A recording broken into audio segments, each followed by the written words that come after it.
Hey, this the Eastside Johnny Big Redemption line. Know what I'm talking about? Hold up. Whoa, whoa, whoa, whoa, whoa. Get out the way, get out the way, get out the way, yeah. Get out the way, get the fuck up on my way, yeah. You either with me or get me out. You either with me or win. Fuck everything else. Win. These niggas ain't shit. Win. Stop chasing that bitch. Win. Big J Rock out on 10. Exit Expo. Bring friends. That black too low. Jump in. You might wanna keep stuff. I win. Forearm tattoos. That's spot. All of them go show. Don't try. I walk in room. They eyes wide. Burn down and come soon. I'm glad y'all gon' die. I ain't chasing after no bitch. I got bigger plans than staying rich. I've been tapping in since I was 6. I tap dance all on the brick. Your diamonds like tap water. That shit way too foggy. These BBS is way off. One CLS for baby mama. Drop to your death without warning. Get out the way, yeah. Get out the way, get the fuck up on my way, yeah. You either with me or against me, ho. You either with me or win. Fuck everything else. Win. These niggas ain't shit. Win. Stop chasing that bitch. Win.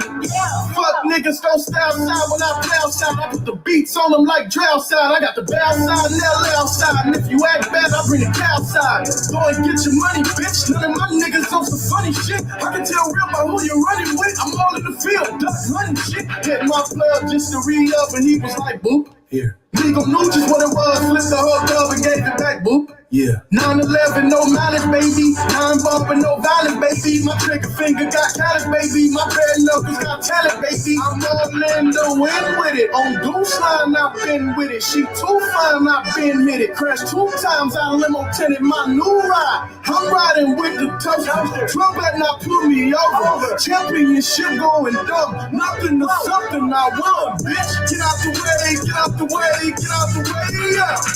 Get out the way, get the fuck up on my way, yeah. You either with me or against me, ho. You either with me or win. Fuck everything else. Win. These niggas ain't shit. Win. Stop chasing that bitch. Win.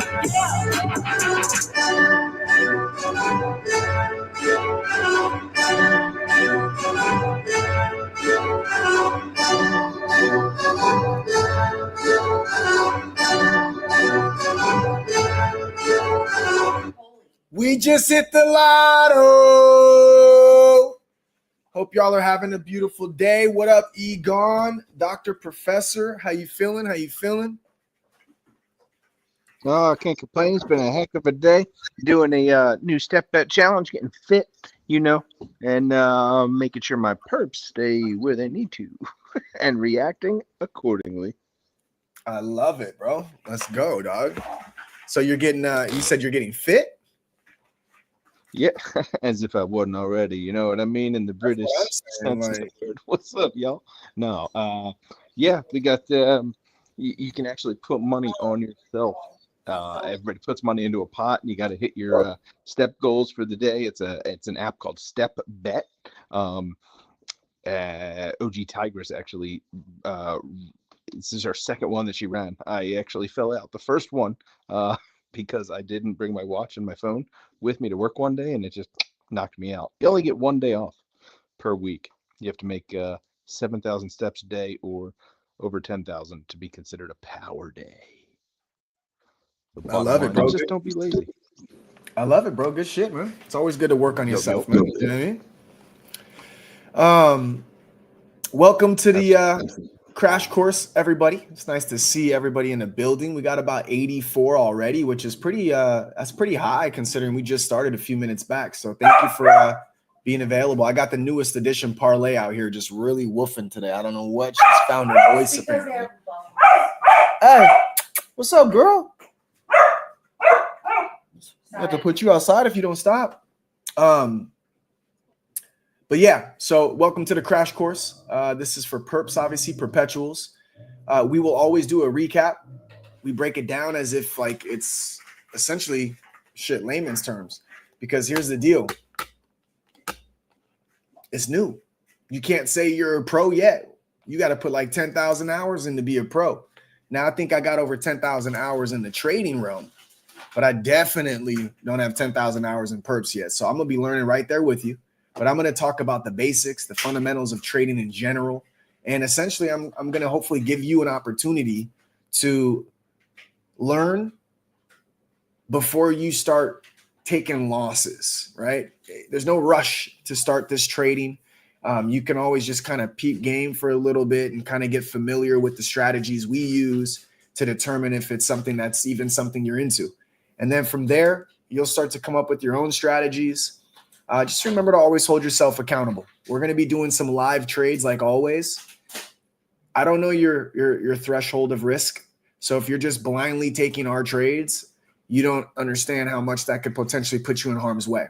We are not financial advisors. We don't pretend to be financial advisors. At the end of the day, you're the one that's going to essentially choose when to hit buy, and you're also going to determine how long you're holding for. So if you don't know exactly what you're doing, you could find yourself in harm's way. With that being said, if you haven't already reposted or quoted, liked or replied in the comment section and in the live side, please do so. We are on 3 different platforms: YouTube, Twitch, and of course X. Get that engagement up if you can. This is to just help spread awareness.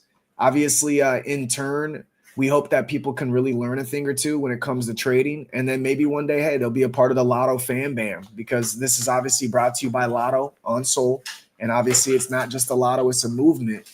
We really do pride ourselves in calling it a movement, because at the end of the day, a lot of us have known each other well before the token, right? So we're just essentially getting accustomed to having an actual token as we mob through these streets of crypto. It's been about 5 months and a half, 5.5 months. We dropped this token.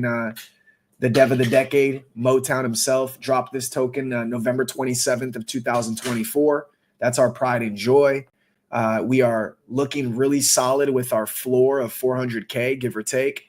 And we've hit 10 million before. And unlike most coins that hit 10 million and fizzle out, which is a very few amount of coins that do hit that 10 mil, usually it's because insiders are selling like crazy. I can sincerely say from the bottom of my heart, I have 0 sells. I'm not bullshitting when I tell you I've done nothing but accumulate since the start. No tokens were given to me for free. Every token I have, I purchased with my own hard-earned money. We do a crazy amount of giveaways, like literally probably too much if I'm being honest. It's insane how much money we're throwing out left and right. But if I had to guess, I'd probably say over $60,000, $70,000 in cryptocurrencies that we've literally given out, from Poly to Solana and even the native token Lotto. We are very, very light when we give out the Lotto tokens because we don't want them to just convert to sales on the chart. We prefer to give out some Solana. That way the people don't feel guilty if they need the resources, and or if they want to buy the chart, they obviously have the ability to do so. With that being said, I want to get started here in just a few moments after you guys hit that repost and quote and all that fun stuff. I want to get started on the perps.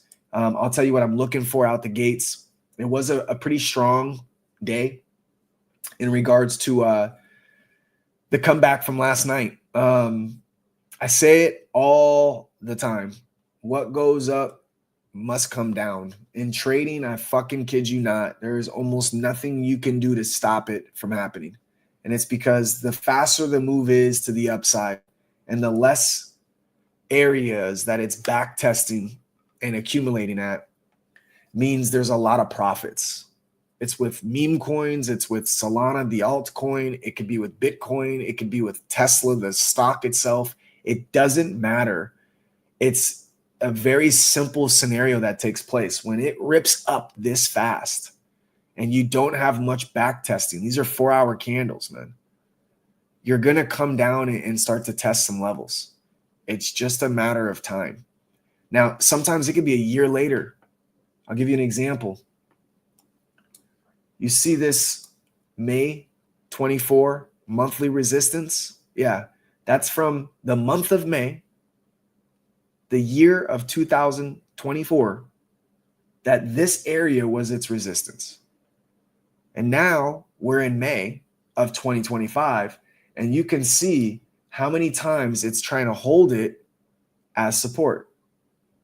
Trust me, at 295, there's no one that could have thought in a million years it would come back down during May, a year later, have to reclaim it and try and hold it. Okay, what goes up must come down. The faster it goes up, the more it's going to have to come and back test until it becomes such a good deal that people can't say no to it. It's going to continue to drop until it finds that level. With Solana, we saw an interesting scenario. 150 was this psych level that it just had the longest and hardest issue to reclaim. It reclaimed it a couple times, lost it pretty much immediately. And that's ever since it obviously lost it. Since we lost it back in the day. And you can see here. So this is where we essentially lost it from the 295 area. We tried holding it. We bounced off of it pretty hard. And then we came down and lost it again. And ever since then, it's been this battle that we just can't seem to win until we finally won. Once it was beaten and felt great, we did come down and kind of test it. We held it. We had to come down and test it again, a little higher that time around, and we held it again. And that's when you can see that once resistance was now flipped to support. I'm on the 140, my fault. Once resistance was now support. Now, I'm not saying we have to come down and test 150 to ensure it's our support, but I'm saying it's not outlandish to think that something like that could happen. You know? So again, we rip through, we get all the way up to about the 185-ish range. And that's when our higher highs start becoming lower highs. And that's when we start back testing what is our support for Solana. It obviously wasn't 180. Didn't hold that for nothing. It obviously hasn't been the 175 psych level, because as soon as we lost it, it came up and completely worked as resistance against us. It's not the 170 area, although it did start to feel like we're going to hold 170 and we look good. We eventually lost it. And now we had to come all the way down to the next psych level of 160, including this key level. This is a key level for me. It's 160, 180. The reason it's a key level for me is because it's been resistance early on. Then it became support. Now it became resistance again, and then now it's support again, right? So that's a key level anytime there's areas like this. I was really encouraged to see that the 4-hour candles closed above it. It whipped all the way through. It held the 160 range. The next candle started. It kind of lost it momentarily, and it reclaimed it again. I did go long there. It felt pretty good to read that correctly, because that was one of my key levels, man. And I figured if we can't hold this, man, then I'll take my loss. I'll take it over the chin, bro. And I'll short that shit to 150, and we'll have our retouch. And it held. Wicked off of the psych level of 160 again. And it pushed pretty strong. I was able to trim on the way out. And I did trim a little bit aggressive, only because we've had a couple areas of concern. Once again, this is a 4 hours. This was our high, right? That were flipped to lows. So essentially back here where it kept hitting it as its highs, it changed it to support, and it held it as support until it didn't. So yes, when it came back up to it, I was like, yeah, I'll go ahead and take that, so, that profit there just in case we get a reject on it. We did reject pretty hard. I think I entered in another one here. It was showing the sign of a cup and handle on an hour chart. Made a little bit of money up here. And then again, we did another cup and handle again later today where we made a little bit of more resources on the way up. So I think I was 3 for 3 today on the trades. And yeah, there you have it. So that's kind of where I'm at right now. I think that was a huge level to hold. I think it's definitely starting to become a little bit exciting again. We might get a nice little run because this right here was just absolutely choppy. It was choppy. And I think now we're kind of starting to get that nice direction. Again, you never know, right? But if we can reclaim 170, we got this little area of concern of mine. It's the monthly resistance for July of last year. And we also have our current uptrend. I should say our second closest uptrend from here. We're going to have to test that again. So we broke above it finally. We couldn't hold it. And now we've been resistance above it. Every time we break through, we just lose it. And now we're getting pretty hot start of the day. 5 o'clock p.m. Pacific Standard Time is a new day for crypto. And it looks like we're trying to come and test this 170 psych level, which is awesome. Again, it's feeling kind of bullish. You know, there was some bad news with missiles being deployed yesterday, and there was a chance that, you know, we'd see some kind of pullback. I know Moody's downgraded the U.S. From a financial side of things. That's usually a bearish indicator. The stock market prevailed. I mean, literally, they closed green today somehow. No matter how much bearish news we have, it's like the markets just don't care. They are ready to deploy capital into this market. They are injecting capital at a really large rate because, let's face it, man, there's some bullish. This is a bullish time. Hold on one second. I'm so sorry.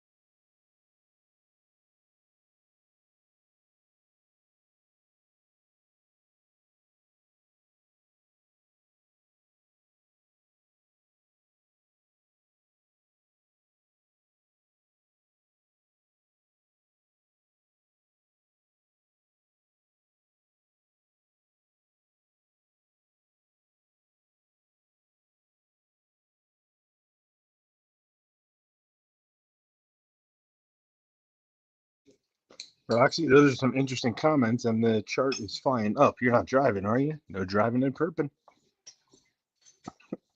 But yeah, James Grubb, you've been killing it in the Perp channel. I mean, oh my gosh, loving what I'm seeing. I just exited my long because I don't know what's coming next.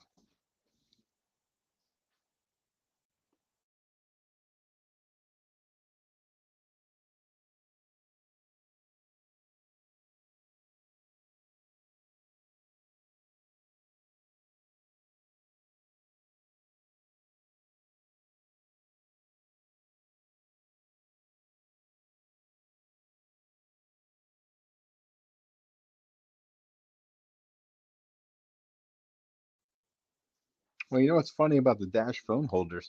At least in Pennsylvania, they just made it a law that I think goes into effect June 5th. You can't utilize or even touch a mobile device. So having it on the Dash would make it bad. At a stoplight, stop sign, it like if you're in the car, hands free only. It's gnarly.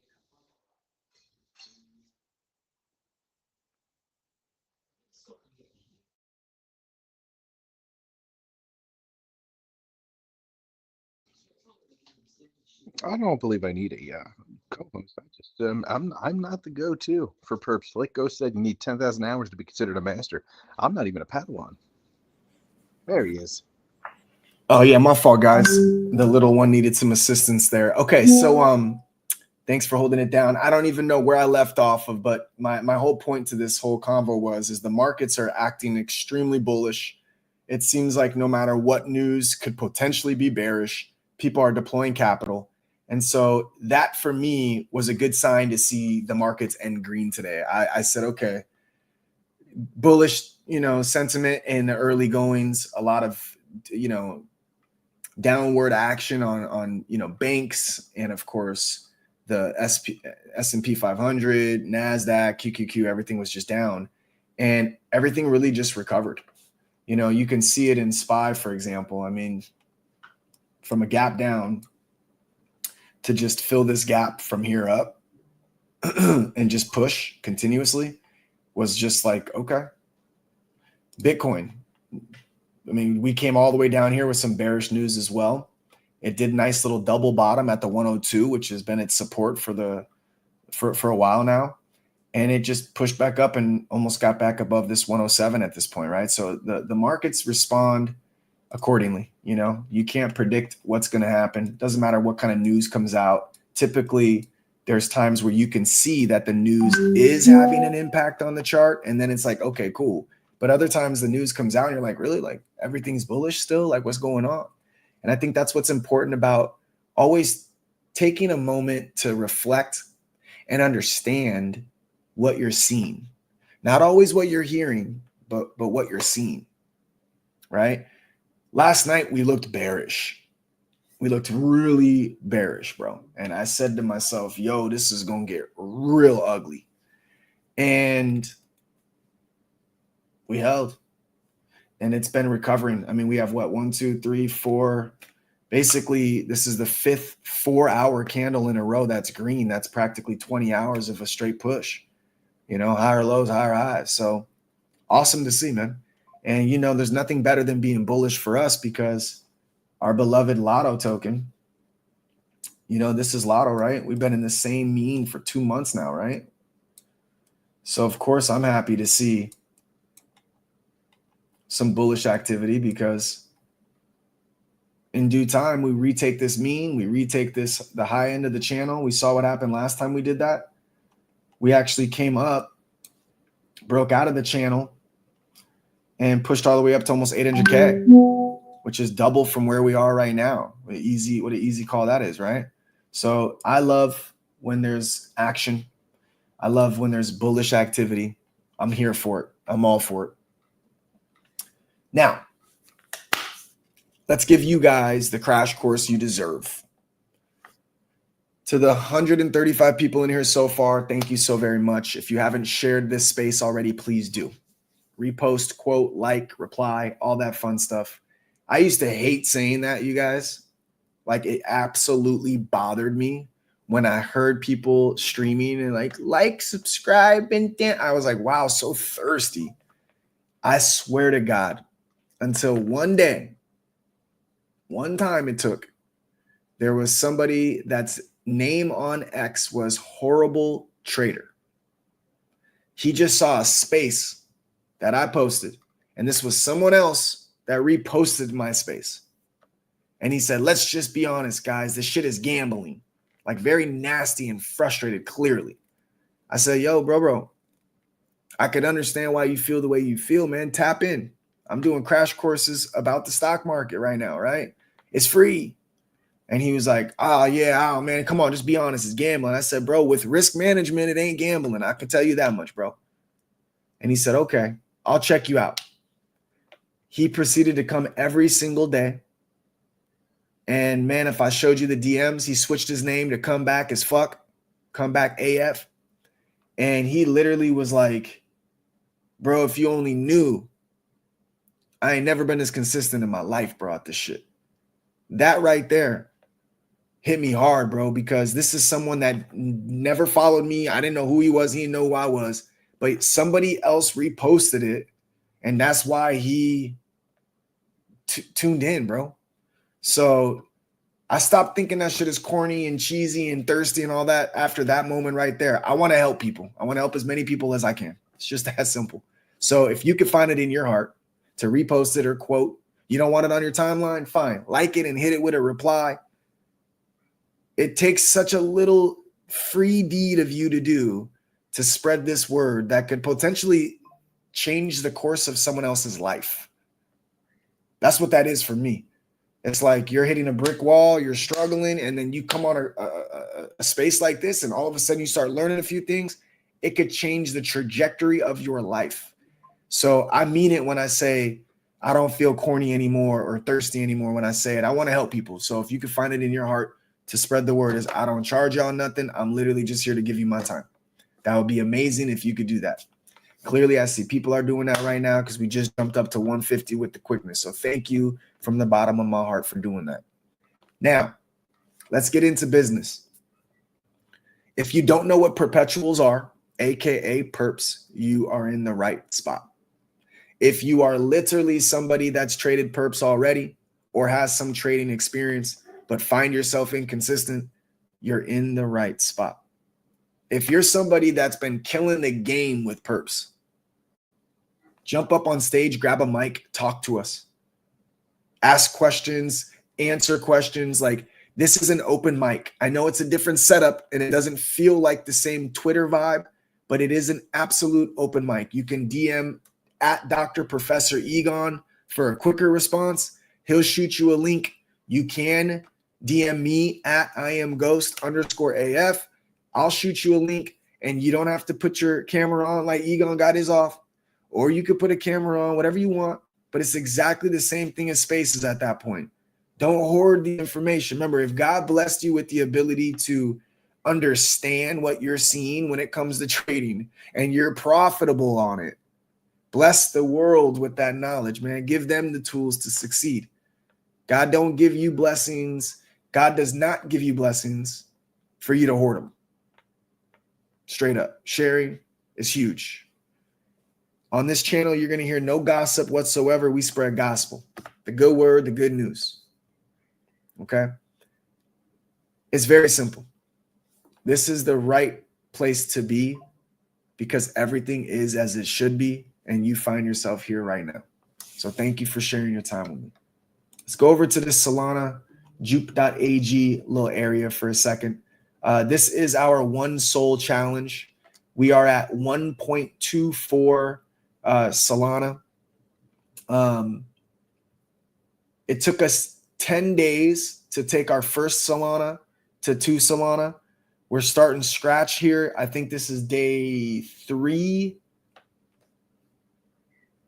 I think it's day 3, but it might be day. Yeah, today is day 3. So we got about 25% up so far on the port. And that came primarily actually from today. I think I was a little bit lower than that from our last stream. But either way, this is something we're going to do with you guys is live trade. I'm going to show you why I'm taking something based on levels, based on maybe chart formations, based on volume, whatever the case, an assortment of a few things. And I'm going to use this account to take some live trades. Again, I'm not a financial advisor, not even fucking close. Hold yourself accountable. Just because I'm taking a trade, please do not just take the trade blindly, especially if you're like, oh my God, he's right every time. And then you go all in on your port and you lose it all. That's not how this works.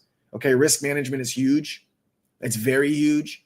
So yes, I'm going to try and take the perfect setups with high probability.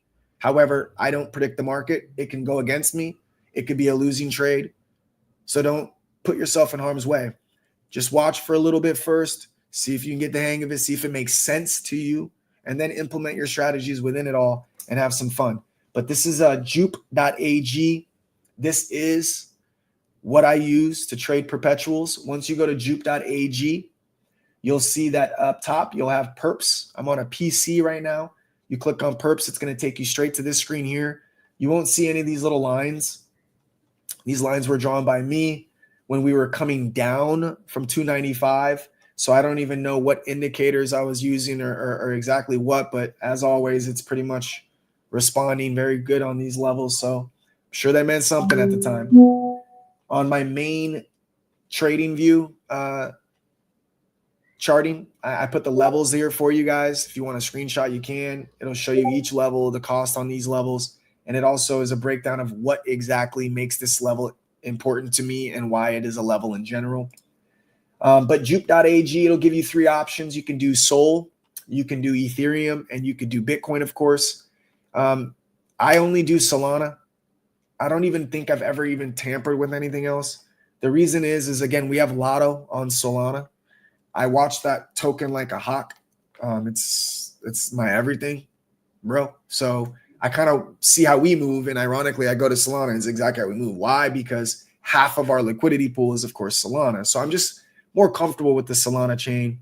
But that's how you get to this particular stage. Jupe.ag, step 1. Step 2, click on Perp. Step 3, click on Solana. It should already be on Solana. You will have to connect your wallet. Once you connect your wallet, it's pretty much the screen you're going to get. However much SOL you have, if you hit max, that's how much SOL you're going to have. That's what it's going to show. It's going to give you options for 5-minute candles, 15-minute, 1 hour, and more. There are indicators. I don't use anything on this specific chart. I just keep it as simple as possible. Red and green candles. That's it. Perpetuals themselves. So what are they? You're essentially betting on the direction that you believe Solana is headed towards. If you think it's going to go up and you think green candles are on their way, you're going to long/buy. You're going to see it's green, and you're going to want to see some green candles. If you think there's going to be some red candles because you think the price is going to go down, click on short. It's red now. Easy to identify. And you need some red candles for this to make sense. It's just that simple. That's what you're stating. Now, it's ironic because what do I always say? I do not predict. I just simply react. Although my hit rate's pretty high and it looks like I'm predicting, I'm just joking. I'm not predicting. I'm just reacting. Okay. And there's an abundance of reasons as to what I'm reacting to and why I'm even reacting in the first place. And so here's what I want to explain to you that's really important. Remember, perpetuals are new. The biggest mistake that I saw before I even get there, Roxy's on the mic, man. We missed you, obviously, Sunday. It's nice to see you back in the fold. Hope you had a good weekend. How are you? Hello, I'm good. How are you? I'm very well. Thanks for asking. We missed you over the weekend, though. You had a good weekend or what? Yeah, I had a great day yesterday. We didn't get to practice driving because it was raining on and off, but we had a great day. I love it, dude. That's amazing. Shout out to your daughter, Nova. For those that don't know, Nova's going to start learning how to drive, man. It's a fun little fun factor over there. She's got some fun facts for days. I love her energy, man. I love the fact that she's so talkative and just no shyness, just out and about in the world mobbing, bro. It's super cool to see, man. So you're doing a good job as a mom right there, man, and it shows. Thank you. She's You are baking a welcome. lot. I came in the house and she like stuffed a biscuit in my face. She was like, I made biscuits. I made a loaf of bread. I made no-bake cookies. She turned it into Martha Stewart. It's awesome. Is it fire? Yeah. Like There you everything go. she's made is so good. There Yeah, I'm proud of her. I love it. Well, thank you, as always, for joining us. So the portion I'm at right now, you guys, obviously this is the platform Jupe.ag, long or short, up or down, green or red. It's very simple, so you don't make mistakes. Take the time, critically think about your decisions before you move. However, one mistake I saw, again, this is perpetuals are fairly new, you guys, at least on Jupe they are. One mistake I saw was people telling me, oh yeah, I killed it, bro. I usually do really good between like 40 and 60 leverage.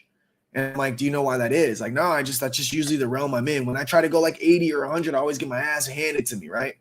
And I'm like, okay, so you got to look at something that's important. It's the liquidation. And so I always title this section of the show, liquidation versus leverage, because whatever leverage you do impacts your liquidation. And I want to give you two examples. If I'm going in with one Solana, and I'm so confident that I'm going on a leverage of 100x. What this is, number one, is 93 Solana worth. Let me back up here now. Remember, the collateral is one Solana. That's the most I can lose is one Solana. That's the most. However, my leverage is so high that they're actually essentially trading 93 Solana for me. So if it goes up $1, I make 93 bucks. It goes up 2, I make 186, right? Every dollar up would be a $93 profit. Sounds great, right? Well, what's the other side of the coin? Well, I can go to 1.1. Why not just 1? Because I would just buy the Solana if that's the case. But 1.1 would give me just over a Solana, 1.09. It goes up $1. I literally make $1.09. That's it. Okay. So the point is, why would I ever do this when I have this? I'll tell you, it's the liquidation. Now let's break this down for you real quick. The price of Solana is at 168, give or take. If I'm at 100 leverage, look at my liquidation. 166.80. That's $1.20, dude. 166.80 is right around here. Literally.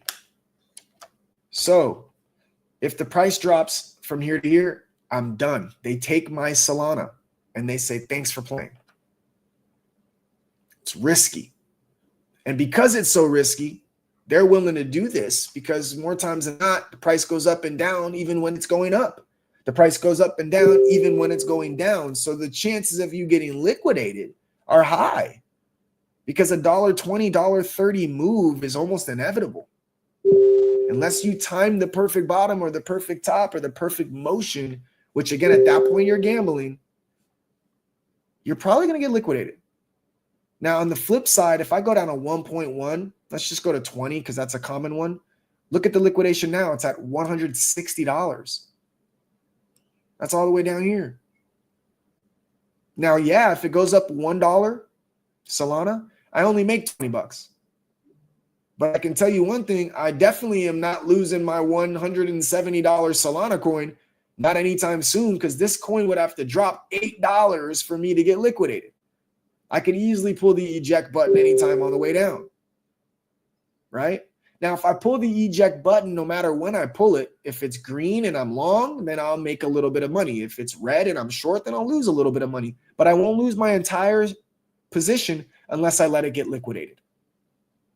Okay? So instead of just going, oh yeah, between 40 and 60 is like my sweet spot, find out why. That's a good $3-4 move, so you have a little bit of wiggle room, and that's probably why you're lasting a little bit better in this realm. I don't trade off of just like, I like 60 on this one, and I like 80 because I'm confident on this one. No, I use my levels every time. So again, this is an example. Let's just say I want to go long. Okay, I want to go long. It's breaking over the resistance here, whatever I justify in my brain, I'm going long. Well, when do I want to be liquidated? Never. But how much room do I think I have before I'm liquidated? Do I think it's going to lose this section? It could easily. What about this section? It could easily. It could lose any of these sections. So I like to go to the lowest and give myself about $1.50 or $1.70 room. Whatever the token is, I change that to $1 and some change. So if we're at 170, then it's $1.70 underneath the support I feel is the strongest. In this case, 160.180. It's very strong. All of the 4-hour candles are closing above. Although it's wicked down, I think this is strong resistance. I think if it does come down here, that buyers will step in again. They've already proven to do that for 12 hours straight. Therefore, 160.180 minus 170 puts me at 160.10. Awesome. Let's get this liquidation as close to 160 for me so I feel confident. 159.47 is pretty good. We'll change that to 20, for example. There's 160.13. It's as close as I can get. There's your 160.10. That's what I want to be in the safe realm of. I would then hit buy. My position would get filled because I'm doing a market order. And now I would have my wiggle room that I wanted. Now, it's only a 20x. I'm only making 20 bucks for every dollar move. I don't care. I don't care. I want to make sure that it's valid, the trade itself. And I also don't want to worry about if it's not going to go my way right away. Do I have to be worried about losing my money? So on here, I use my levels to dictate and determine where exactly my leverage is going to go. And I move that leverage in order to align with what liquidation I'm looking for. Okay, I hope that helps. You don't have to do it this way. Again, you guys, I'm just showing you what works for me. You want to try that? Cool. It is very rare I get liquidated. And usually I get liquidated when my ass goes, oh, yeah, I know it can come down here, but I'm going to be really ballsy right now. I'm going to go to 165.51. And then I do it all close to this little section here. And I get up here in the 75.80 range. And all of a sudden I get tapped out. I'm like, damn, what are you doing, bro? And the move still rips upward. And it's like, why'd you do that? So I get liquidated. It happens. Yes. Okay. We all will. You're playing this game. You're going to get liquidated. I don't care if you put the shit at fucking 10-1, dude. You're going to get liquidated at one point, okay? It's going to happen, okay? Face it, own it, accept it, appreciate it, and avoid it at all costs if you can. That's how I determine my liquidation versus my leverage. When I say risk management, I want you guys to really understand the importance of risk management. If you run out of money, can you still trade? No. So risk management starts on so many different aspects for me. I look at my real money outside of crypto and I say, okay, how's my money looking? Is it funny? Do I need any money anytime soon? Because I'll tell you right now, the last thing I'm ever going to do is trade perpetuals with my rent money, my mortgage money, my car payment money, my food money, my kids' private school education money. I'm not going to be trading with shit that I need anytime soon. Otherwise, I got pressure on me. It's going to make me emotional, and I'm going to make decisions that are not fit. Also, if I'm wrong and I lose, there goes my livelihood, right? So the first rule of risk management is, how much money do I have floating around that I can afford to lose, and I have to expect to lose it? That way I don't get upset. Start small. If you can't take a 0.2 worth of Solana and turn it into 1 Solana, which would be a 5x over time, what makes you think you can take 1 Solana and turn it into 5 Solana over time? The percentages, it's math. So there's no need to like swing for the fences and put everything you got into it. Like, start small while you're learning, man. Get some consistency. That'll give you the confidence to go in it swinging. Okay? So here you are with the first rule of risk management. I don't need this exact amount anytime soon. Good. My number 2 rule with risk management is, don't pull from your conviction plays. For the love of God, that could be the dumbest thing I've ever seen happen repeatedly. And no offense if you've done it. I know I've talked to a lot of you guys about doing it. So don't feel like I'm calling you out. I know some of y'all are like, man, you go hard. No. I appreciate you being open with me. I appreciate you being receptive enough to hear me when I'm telling you these things. But I want to teach people before they ever make that mistake. If you hold Cat Named Toast, or you hold Interlink, or you hold obviously Lotto, or you hold Baby YOLO token, or you hold something you believe in, whatever it is, you would be a fool to sell it to learn how to trade. Learn how to trade. Just hear what that is. You're learning how to trade. Do not take money that you need, and don't sell your best plays or even just the plays you believe in to do this, man. It's the other way around. You do an extra Uber shift. You do an extra hour at work, get some OT. Whatever you do to make your money in the real world, you do it. I don't give a fuck, dude. Have a yard sale and sell some of the bullshit you're collecting at your crib. Get $100 and start. $50 and start. You know what I mean? Take that money that you'll never fucking feel if you lose it, and watch how free you feel when you trade, bro. Holy shit, it's a huge difference. And again, if you can't take a 0.2 of Solana and turn it into 1 Solana, again, a 5x, then what makes you think you could take 1 Solana and turn it into a 5 Solana, 5x? Like serious shit. There's no rush. If it took me 10 days to take 1 Solana and turn it into 2 Solana, and it took me another 10 days to turn 2 Solana into 4 Solana, and then it took me another 10 days to take 4 Solana into 8 Solana, Bro, that's 7 Solana in a month, 30 days. 7 Solana. That's not like chump change, bro. That's like $1,200.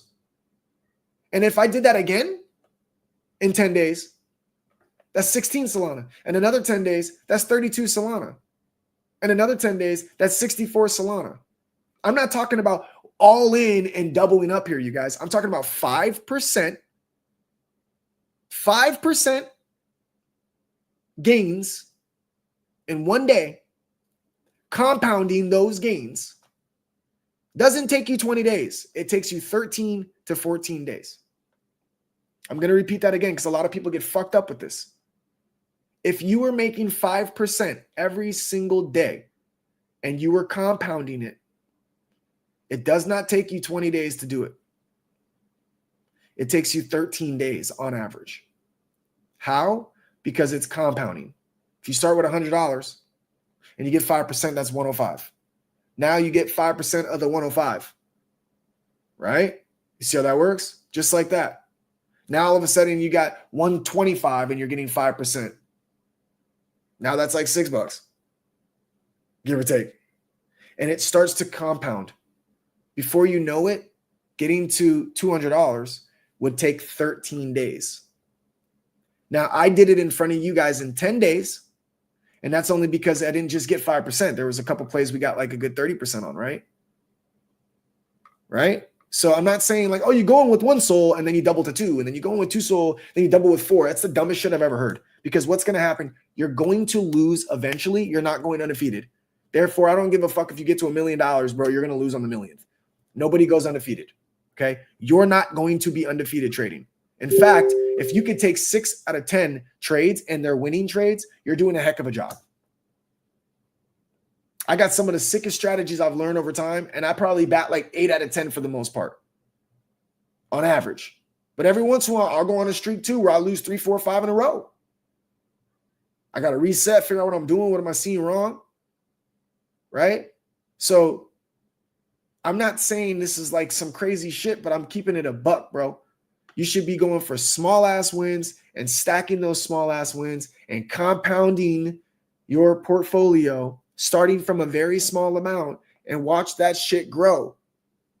So the risk management while you're trading is another aspect of risk management that's underrated. If you're sitting with 1 Solana and that's all you have, stop putting the whole Solana in. The fuck? You're going to lose eventually, and then you got to start over. Put in a quarter of a Solana, man, or a half. I mean, if you run out of money, you'll never know if you were a good trader. I guarantee you the best trader of all time never knew he was the best trader or she was the best trader of all time because they ran out of money, bro. So you work, you grab your money, you put a little into your trading. You start making money trading, good. Take that money and put it in your conviction place. Not the other way around. So the first part of risk management, don't use money that you need anytime soon. The second part of risk management, stop taking from all your plays you love just to try and learn some shit. The third part of risk management is within the account. Don't go all in every time expecting to keep doubling up. I hope that hits home for some of y'all out there. Most of you guys will see the same issue. Baby wins, baby wins, baby wins, baby wins, lose it all. Baby wins, baby wins, baby wins. Another loss, took out 5 wins. That's what most of y'all will run into. Some can say it's greed. I don't give a fuck what it is. This is the biggest problem traders have. I think when you start getting too confident because you're killing it, you start doing this type of shit over here with the leverage. Oh, trust me, I know. This is it. It just retested the tops of these wicks up. This is it. I'm all in. And it's the one trade that you're like so confident on failed you. So understand a little goes a long way. Okay. So we've covered the platform, juke.ag. We've covered liquidation versus leverage. We've covered risk management. We will be taking live trades today as long as it presents us with the opportunity to do so. I don't force trade, but if it does come up and I see something strong, I'll definitely take it. I did like the cup and handle earlier. I already played that play. I was kind of liking the setup as well. Just seeing that Bitcoin is holding 105 strong. It's green on the day by a thin hair. So is, of course, Solana. But there was a huge rejection. If I wasn't on this particular channel right now doing this with you guys, I probably would have started to get ready to gear up and short this 170 area, even if it was just a scalp, because I hate to go against the trend. But, we have to understand this is like the new 150, right? 150, 170 is like the new 150. We came up and slapped and overtook it and then lost it and overtook it and then lost it and slapped and slapped and slapped and slapped and slapped. And it's kind of where I'm at with it. We got a lot of, resistance up here. 170 resistance. We got that downtrend resistance. You got another horizontal resistance from a monthly candles back in July of 2024. It's a lot going on in this zone. Do I think it can blow past this? Yeah. But I was telling you guys when the stream started, if we continued in this motion, you have to get through this now at that intersection, versus if it takes us a little bit of time, you now can separate those moments where you can get that accumulation. But all up in there is tight. So I do kind of like the way it's been. I'm pretty bullish. Losing this weekly close is kind of an interim bearish move for me. So we'll see. I'm not going to predict if I'm going short or long just yet, but I will react based on these levels and as these other candles kind of start closing out. So we'll go to the 1 hour real quick just to see if we see anything different. So in 6 minutes, this 1 hour candle closes. This is another cup and handle I played earlier on the 1 hour. I think I entered right around the bottom. I got pretty lucky. I was waiting for 163.24 and it never hit. So I think I added around this area here. I think it was 164. Yeah, I was around right here because it held. So we see a lot of accumulation going on right here. That's good. That's bullish, especially because we saw this before. When it starts holding these levels, we saw what happened last time. We got our push up to 180, I believe, 176. And now we're kind of in that same area. I'm looking to see if this candle closes above this resistance zone, which was the weekly close back in October of 2024. That would be reclaiming this support that it lost right here. She's so dramatic all of a sudden. What's going on with this puppy of mine? But this wick was heavy, bro.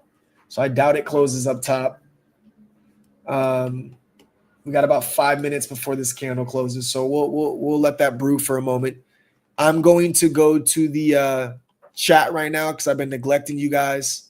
What's going on, Carly? What's going on, Dante? Nice to see you in the building, LC. Not the mama. Hello, we love you. Oh, Sherry in the building. Nice to see you in here. Who else we got in the mix over here? We got Massimo, my brother's in the building, man. What's goody good?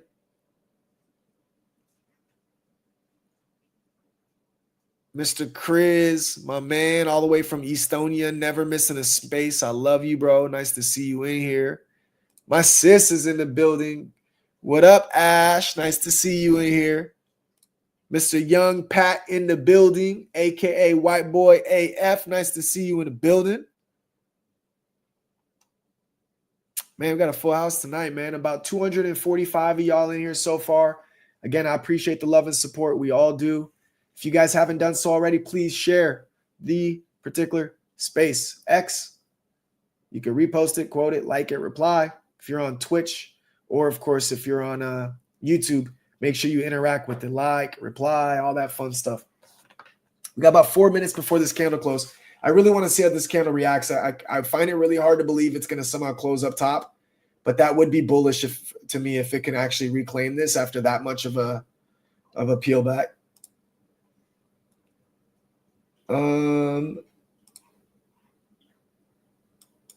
Yeah, even here's our 30-minute chart.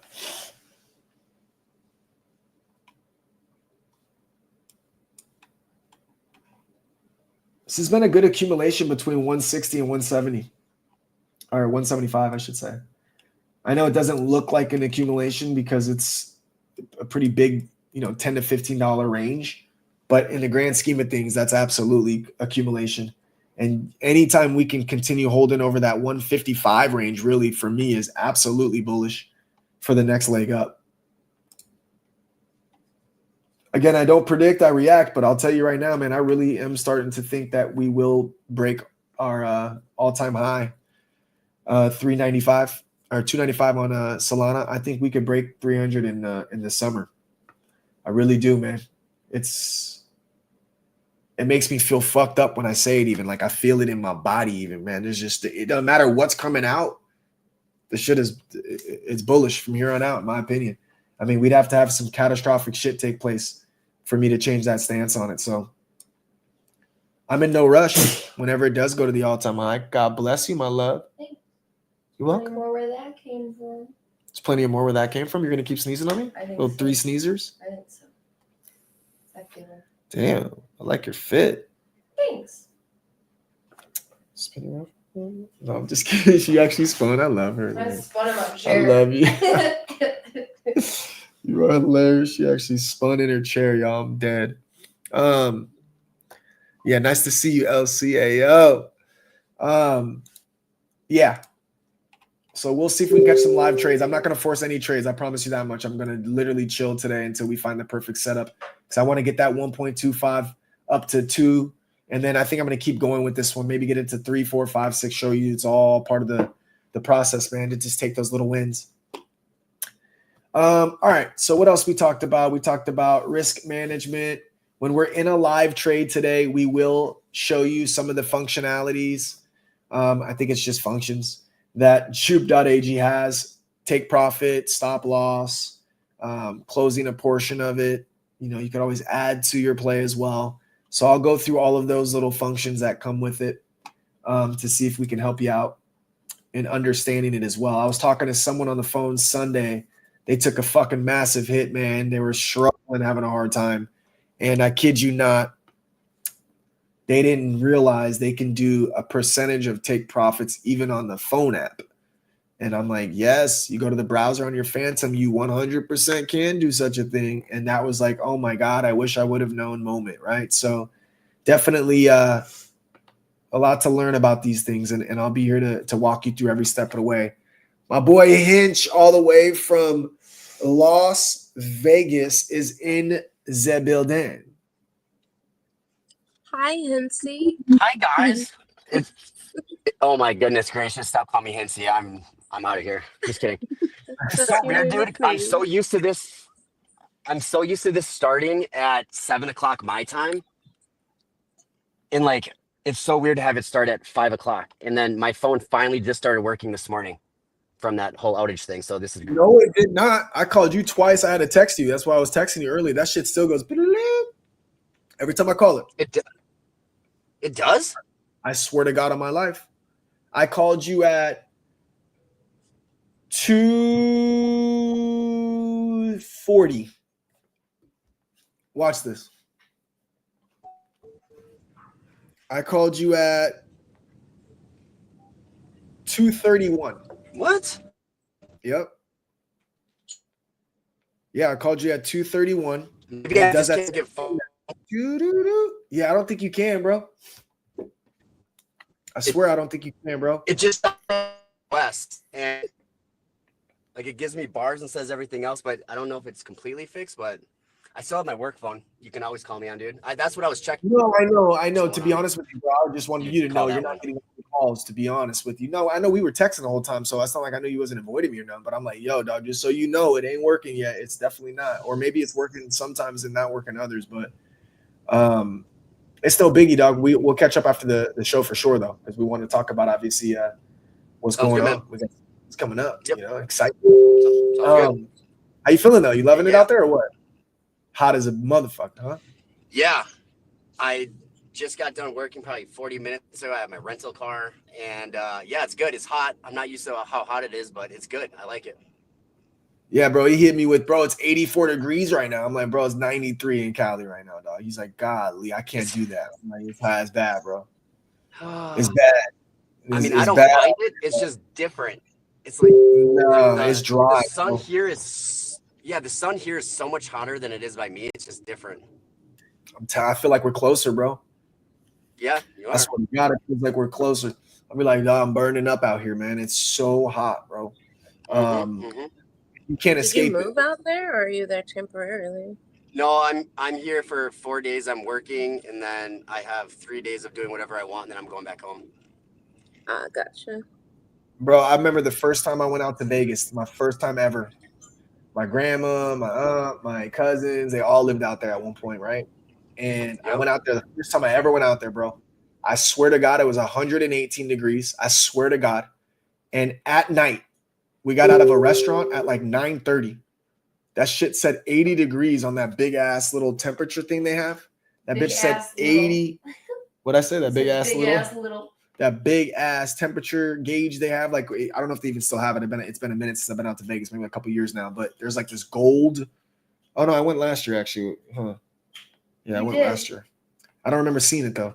But it's like got this gold number 80 and it showed the little degree logo or whatever. And it was literally 80 degrees at 9 at night, bro. I was like, no way, dog. Is this real? How is that possible? That's how hot it was still.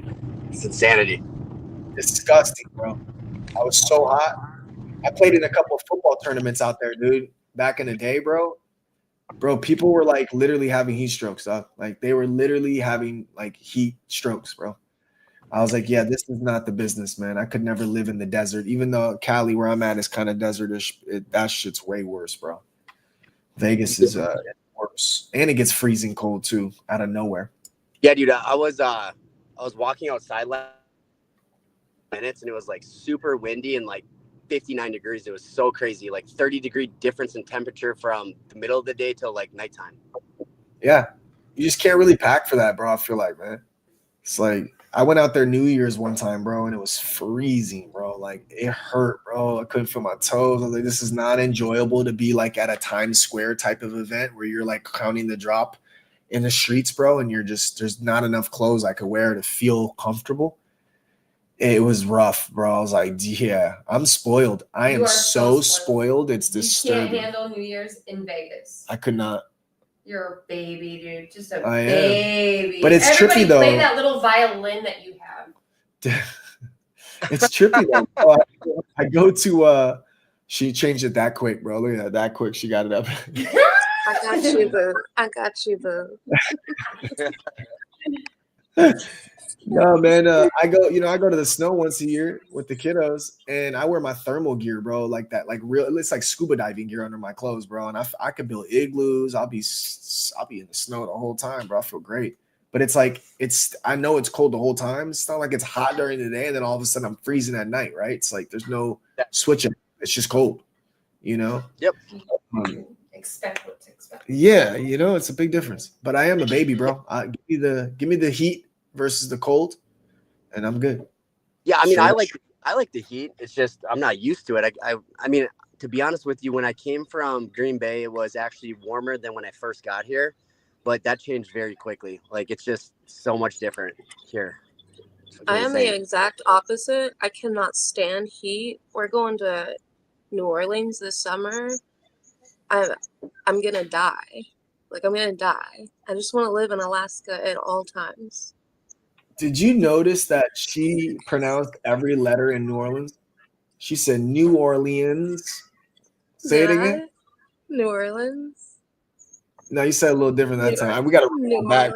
New Orleans. New Orleans. New Orleans. Yeah. If you're from there, it's New Orleans. New Orleans. Yeah, New Orleans. New Orleans. I just But no, she straight up enunciated that one. She said New Orleans. Like, damn. Hell yeah.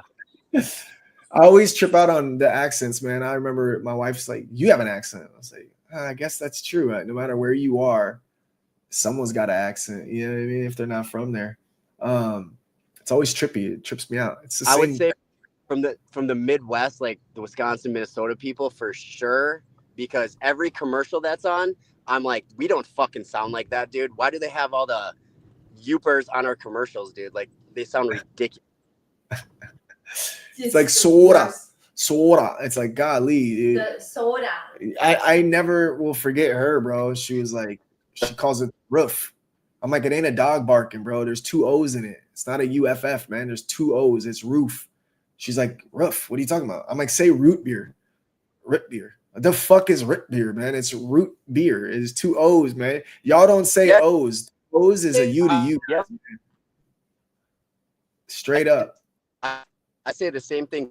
Get up on the roof and fix that fucking shingle. Get up, Sally. That's what I say. It's so funny, you know. Like the first time I heard it, I was like, "What the fuck you call it?" She's like, "It's a roof." I'm like, "You sound like a dog." It ain't a roof. It's a roof, homie. What you mean rough? It's a rough. It's a rough beer. Rough beer. Like, nah, man. Oh she man, just likes dogs so much. It's rough, you know. She does. I heard him say "big" on the phone when you were on the phone with him. He said "big." Massimo got big. Yeah, big. Like, homie, it's not a long A. It's a short A, dog. It's a bag, homie. Yeah, big. Yeah. But Massimo just hit me up. Difference.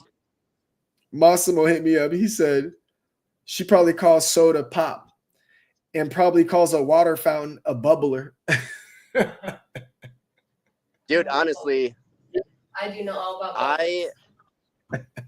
Yeah, bubbler for sure. And then also, really, y'all really call bubbler? I call all sodas Coke. Like all sodas are Coke. That's common. That's what we do too. Yeah. I feel like, do you have any Coke? And they be like, bring out a Coke type shit, which I got the Mexican Coke today. Oh, I love this shit.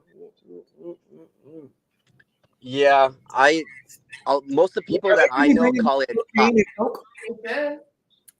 Are they bringing back cocaine and Coke? I saw Elon was talking about let's put the cocaine back in Coke. I was like, wait, first of all, it really was cocaine in that shit. Second of all, I'm pretty sure the Mexican one, they still do it because I'll be feeling lit off these.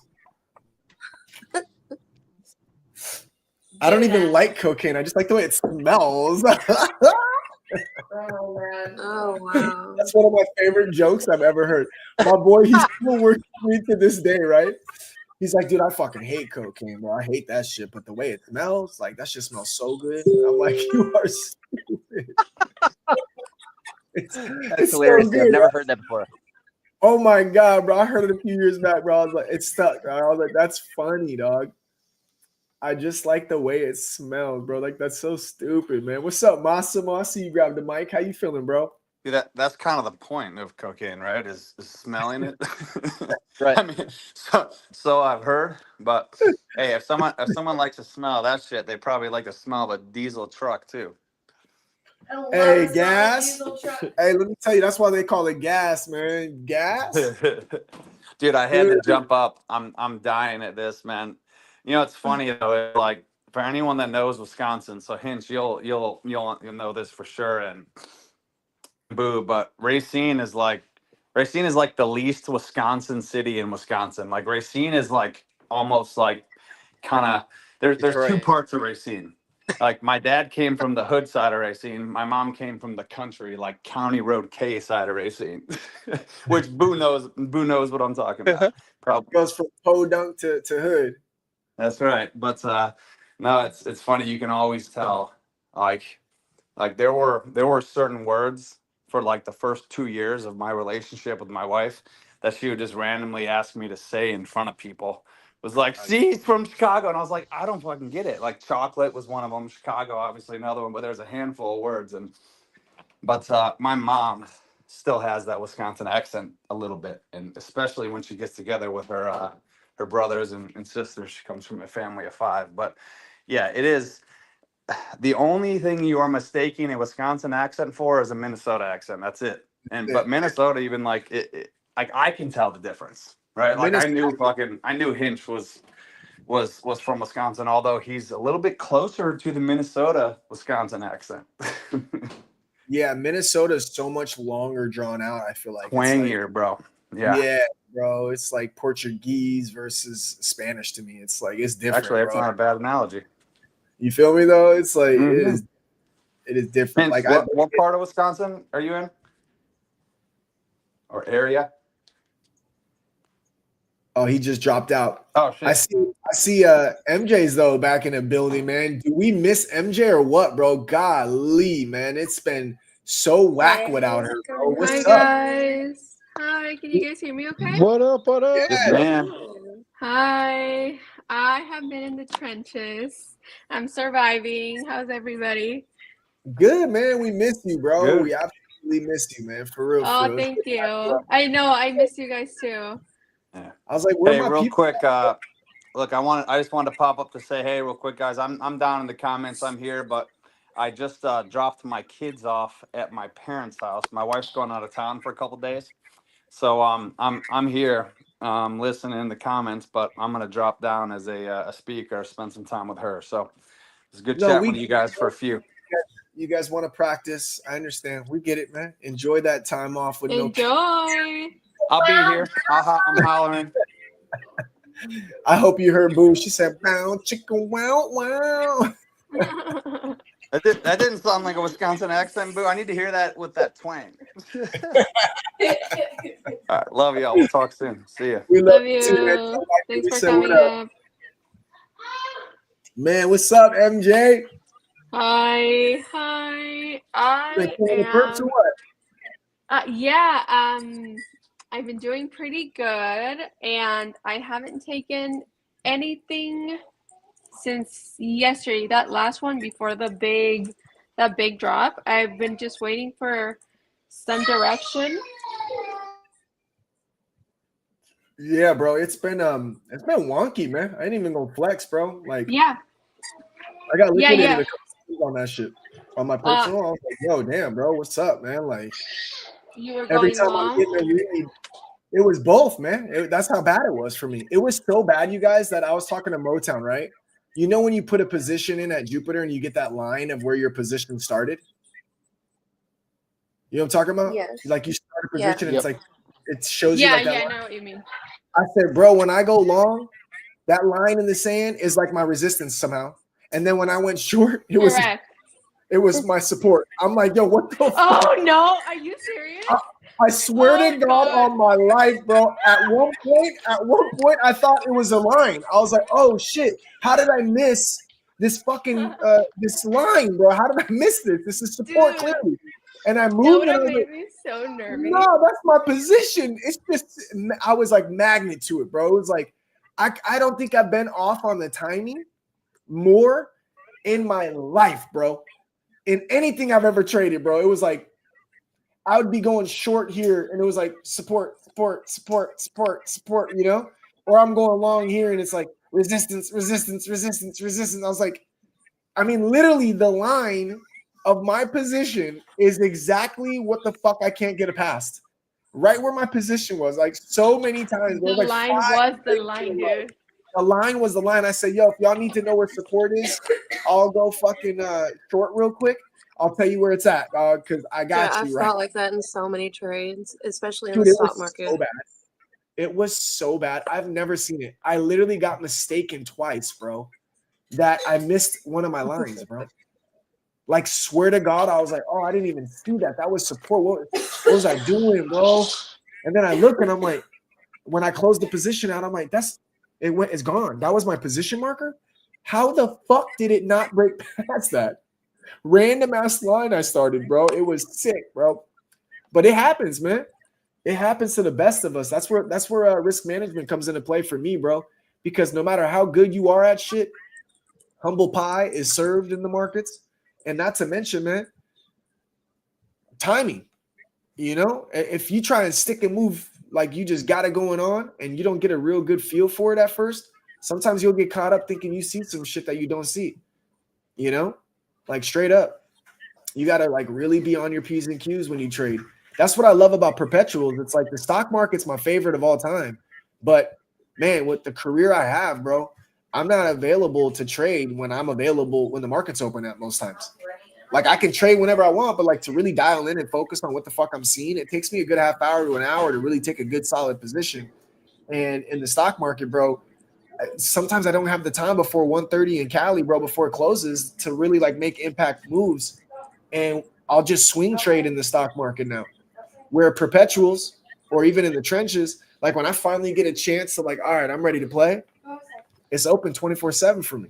So I could really just be patient for like a good half hour, find some nice direction, see how the movement's kind of moving and gauge everything and go from there. So you know what? I want to add to that because I remember I told you yesterday or the day before, I'm like, well, I'm not like really trading stocks anymore because all my time and attention went into perps, which I love, but it's not just, you know, like we're on Pacific Standard Time, right? So like market open, it's like early as fuck for us. But then also just forcing a trade just because you want to be profitable that day. And with perps, I'm just like, it doesn't look like it right now. Let me wait a couple hours. Let me see what happens.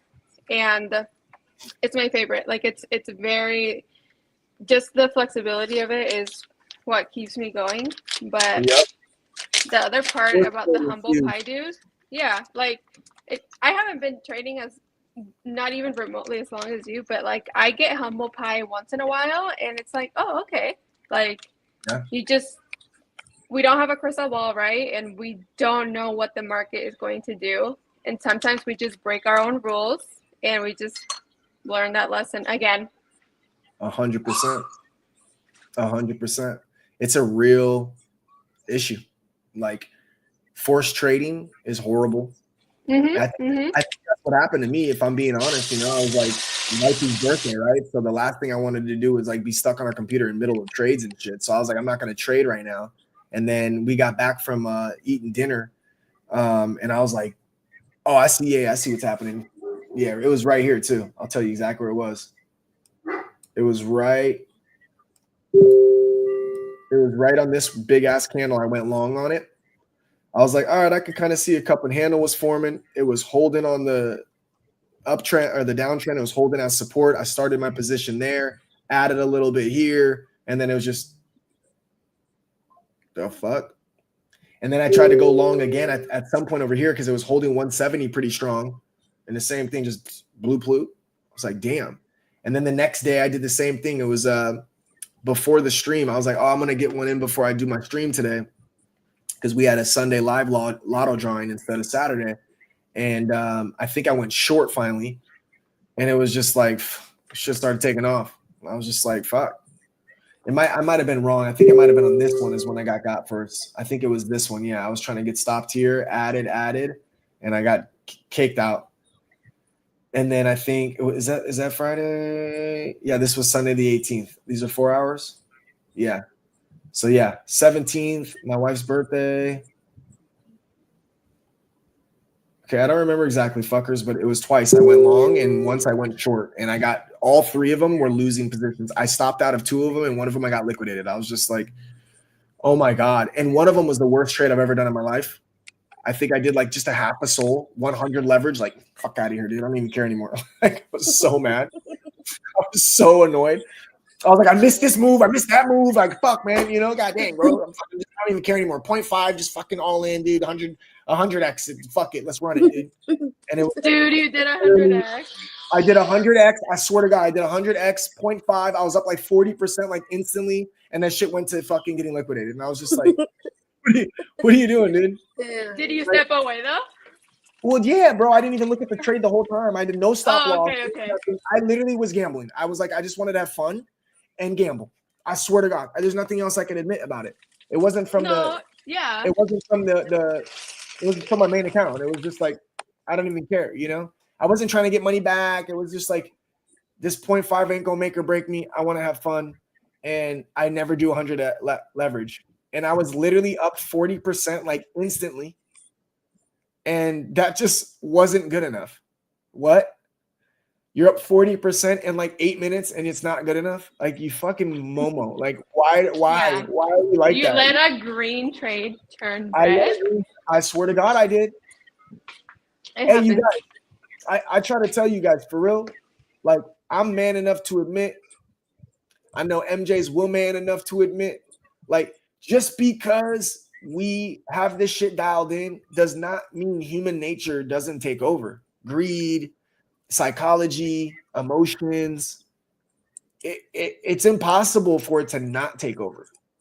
I think that it's abnormal for it to never hit you once. And like she said, if you're not sticking to your rules, that's when the humble pie is served. You have to just be able to say, like, here's my plan, and I'm sticking to it. The 0.5 with 100x leverage that I was literally just having. If football season was here, I would have just put a sport, put it that way, right? Yeah. In this Yeah. case, I was having a good time. And no joke, I had no plan. Didn't even look at support resistance for why I would put the support and leverage it out here because I know I leverage. And I literally was like, oh, this looks like a solid one. And it was. I was correct with the move. But again, I kept getting faked out too in my defense, bro. I kept thinking that the move was going to continue. And it just wasn't really doing that, bro. Like if you really think about it, oh, this is an hour chart. That's what's fucking me up. This is an hour. So look at this 1 hour of pushing for the next hour to be this. Like what? This is a 1 hour candle. And this was like the same move over 4 hours. Like same with this, man. We had like 5 hours of push up only to reject while it closed above a psych level of 175. I'm like, we're back. And then it was just like 1 hour. Back. 1 hour. Like, what is that? You know, I was like, golly, man. We are so back, dude. That's the worst, bro. When you're like, we're back. I'm going long. We're so fucking back. Solana Summer, you fucking bitch. Dude, it's so funny, bro. It is Yeah, so dude. funny, bro. You'll go from Solana Summer is here on this move. Yeah. To, damn, bro, we're fucked. And then it's like Solana Summer's back right now. You feel me? I'm starting to feel his back again.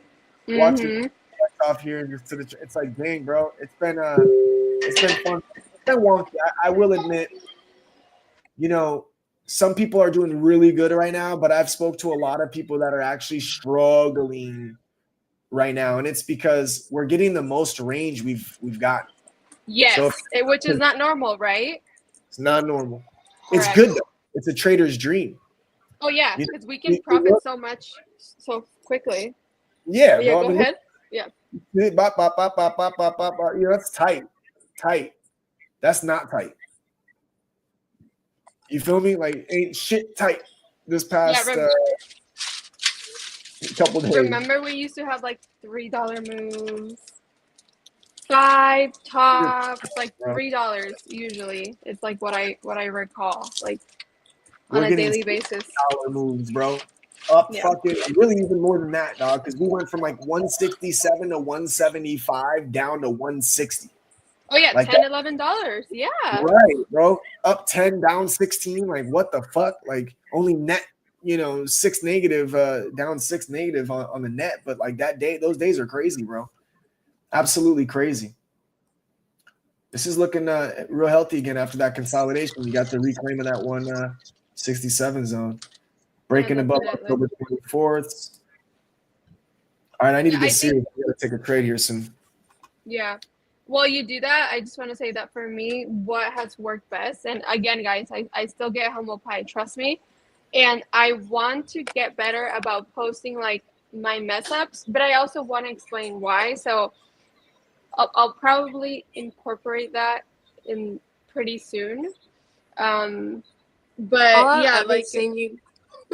all I've ever seen you post is like 1,000% up.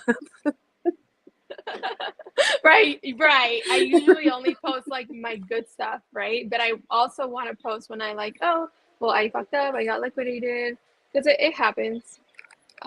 So that way we can all learn from my mistakes together, for sure.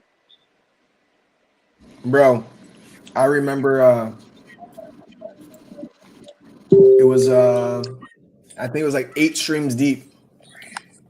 We had only winning trades. And I was like, man, I need a loss. They're gonna think I'm bullshitting and not posting it. You know what I mean? I wish I never said that. I could have just kept posting the greens.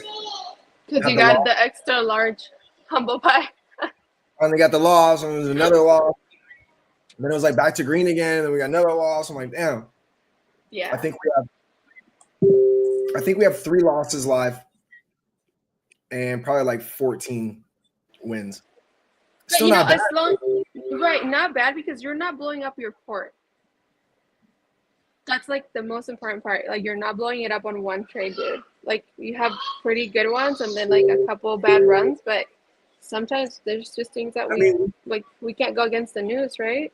Yeah, no, we ran one up 16%, and then on live stream we got for a Solana coin somehow. I don't know. I still don't know what the fuck happened there, but it was gone. And then we restarted another account. We made a new one with 1 Sol on it. We carried it up to 2. Replenished it now. We dropped it back down to 1. And we're at 1.25 right now. So, yeah, I mean, we're net positive all around. That's what's good. We're probably 14-3, 14 wins, 3 losses. That's good, too.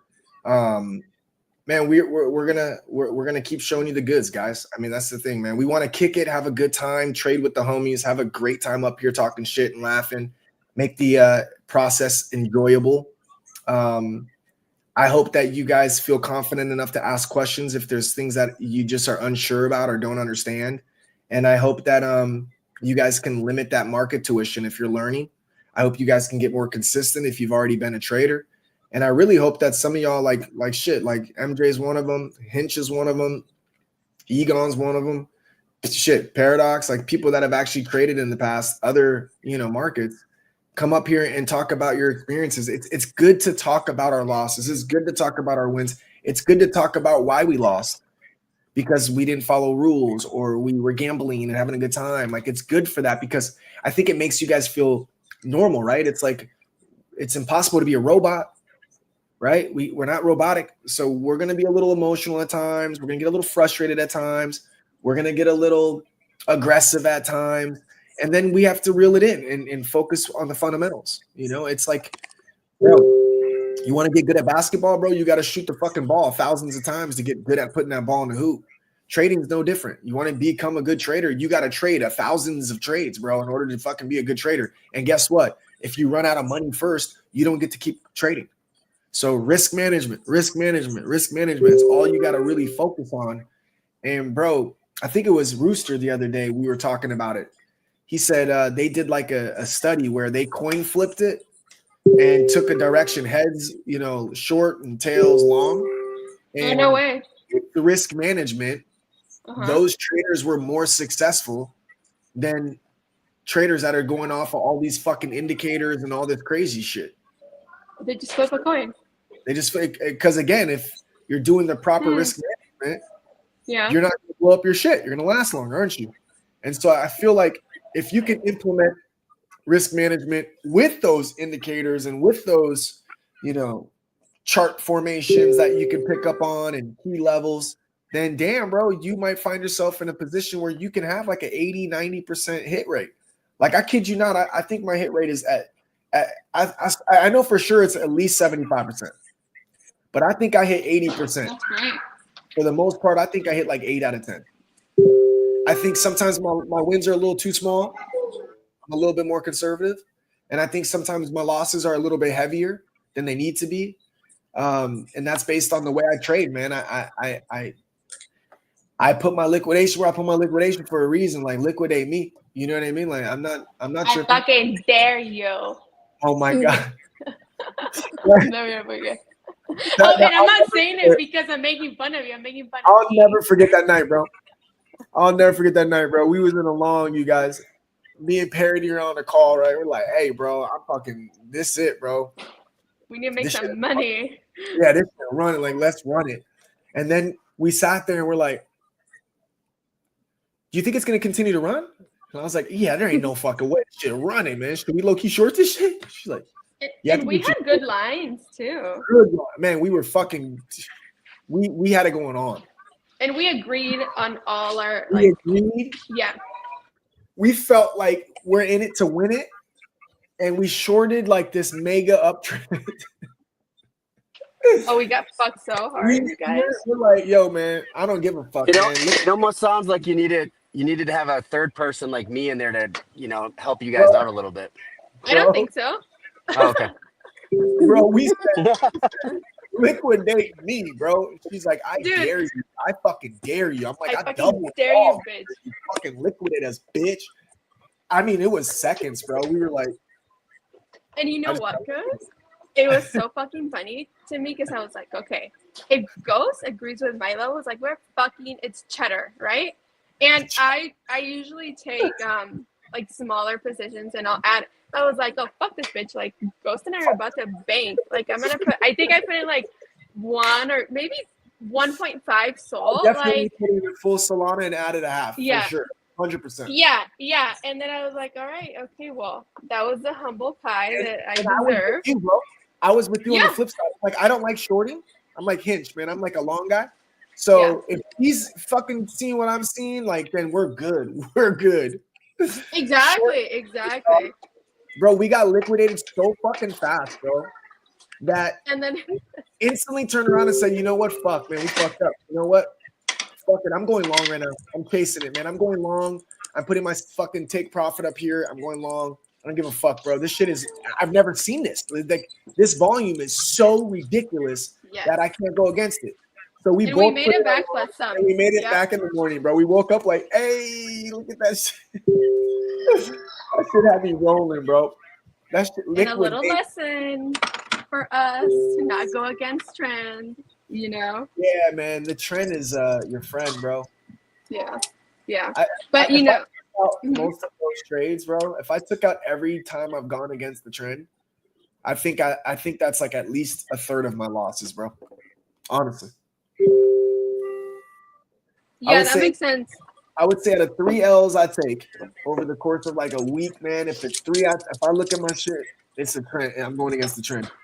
Like this, when you think it can't continue in an upward or a downward trajectory. Yeah. I'm more prone to doing that than just FOMOing in. Correct.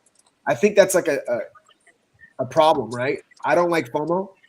So I'm like, oh yeah, it's like even right now, I keep looking at it like, fuck, man, if I was paying attention, I probably would have found something in this. But I'm like, whatever, I'll wait for some pullback and then I'll get in on it. So I'll miss some of the big moves, but then I'll find a spot to get in it and get a more conservative trade going with the higher probability. Exactly. But when I go against this kind of shit, I swear to God, I think maybe even half my losses come from against the trend. Yeah. I don't know what it is. Like, just stop doing it. Yeah. No, I get that. And yeah, I think it's usually, you know, when there's like a lot of momentum going that we don't want to miss it. But it's good to remember that these levels will retrace, retest, you know, the chart's always going to move. So just take your time. Don't risk your money. And yeah, especially don't blow up your port. Yeah. And don't listen, don't tell them to liquidate you, bitch. They'll liquidate you. They're watching your phone. And they're gonna be like, "Oh, you want to be liquidated, you stupid bitch! Like you don't have to ask me twice." Like ghosts apparently don't like their money. Liquidate those fuckers. Oh, they're rich like that? Take their money. Do it. Oh, They're looking to donate. They're looking to donate some money. They're like, yeah, how do you think we're going to be able to pay the people that are right on the perps? We're going to liquidate you, bitch. And they take our shit right off the top, dog. Some of y'all lucky ones out there. I will tell you though, I when I get liquidated, I get really pissed off. But I wasn't that time because I was like, okay, I was in good company with like my friend who is a good trader, and it's a funny story.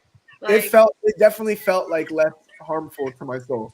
I was that would bother me. That would bother me very much so. It's like, I want Solana to go long. I'm fucking shorting it on a mega rip like an idiot. And that would have pissed me off looking back so bad. But instead, I can only laugh at how we were so cocky and so confident. Oh, cocky as and just fucking humble pied out, bro. Yeah. And I still think that we could have been right, to be honest. Yeah, honestly. I mean, we did go long right away afterwards, and we were 100% right for that. I think that's another thing. We were able to rebound, too. I think we were like, all right, let's not get stuck and just keep shorting it. We were like, what are we doing? Let's go long. And we hit. So, yeah. But yeah, when you put two Leos together, like there's no impossibles, like no challenge will like take us down. Like there's nothing you can challenge me to do that. Is someone cracking pepper? I'm cooking. I'm like on camera so you guys see the state of the trenches, and then you're gonna feel bad for me. Okay, hold on. Are you ready? Don't pull me in the center, Yos. Please. I won't. I got you. I won't. She I'm said, suffering. I'm suffering. My kids are so bad. She hit you with Okay. I'm suffering. I'm suffering. I'm going through it. See, this is back in the day. We would have shorted this. We would have been like, oh yeah, here's the spike level. We got to short it right away. And the trend is looking hot right now, bro. So here's what you guys want to know. Here's what I'm looking for right now. Rather than shorting and going against the trend, what I like to do is I like to wait for the pullback. So I think we'll have a little bit of a struggle bus here. If not, and we continue, then we're going to come back to test the psych level at the 170 being support, and I'll take a long from there. But I think we might get a little bit of a pullback to that 169, 169.50 area. That's just typically, how it moves. And I'll take a long comfortably when it kind of pulls back a bit for the pop. Bitcoin just broke 106 and some change. We should have definitely been in longs right now, but we were yapping, having a good time. So forgive me. But yeah, man, I'm looking at it right now. Yep, I cut mine early. Good shit. You going? I was in long. That was you? Yeah. Well, I appreciate you doing that, man, because when you jumped on, you were like, I'm going to trim my position, my long I'm in now. And then all of a sudden you're fucking in a long. You didn't want to share when you were going in a long. You didn't want to tell us what you saw, dog. You didn't want to be like, yo, dog, I got you, dog. Let me help you. Ghost is rambling. He's like Arn, except he's got a mic, bro. He's like, I just made 88%, dude. Fuck you guys. Why you guys are yapping? Nope. You want to see where I took the long? It's probably the top of that really tall red wick. Yeah, right there. Bro, that really is on though. He sends me fucking screenshots. He's like, look at this long I took. Look how amazing it is. Well, you didn't bother to come tell, hey, by the way, I'm in. Yeah, that's Arn. Hey, Arn, you know what it is though? I respect it. He's cracking. I respect it. It's a lot of pressure when you tell someone what you're taking and then God forbid it doesn't go well and you feel like you just cost them, So I respect the fact that Arn's like that. I really do. I know we've busted his chops, but that's respect because there's nothing worse than being super confident and then someone taking money because you did that. Like there was a day I think I hit up everyone I know. Like seriously, this was like a few months back. I was like, the godfather of my kids, Motown, Parker. I was telling everyone, hey, dog, this is it right here. Go long. I don't even fuck with just the soul, dude. Go long. And it fucking ripped faces. And I was just like, phew. The pressure was huge, though. I was like, dude, throughout the trade, it was like all of a sudden I was in like a mega position, it felt like, because I told so many people about it. And I even forgot some people I told, bro. I got some people that just bought Solana. My boy bought like fucking the gripper sold. He's like, yo, dog, ever since you hit me up that one day, bro, I got in around 108. It was like 108, dog, I think, when he got in. And I swear to God, bro, dude went heavy in Solana.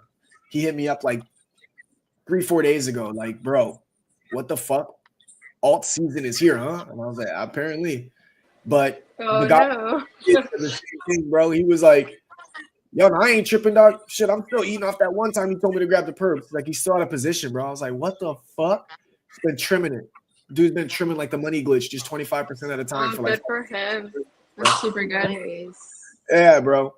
So it is pressure, Arn. I know what you talk. I know what you feel, bro.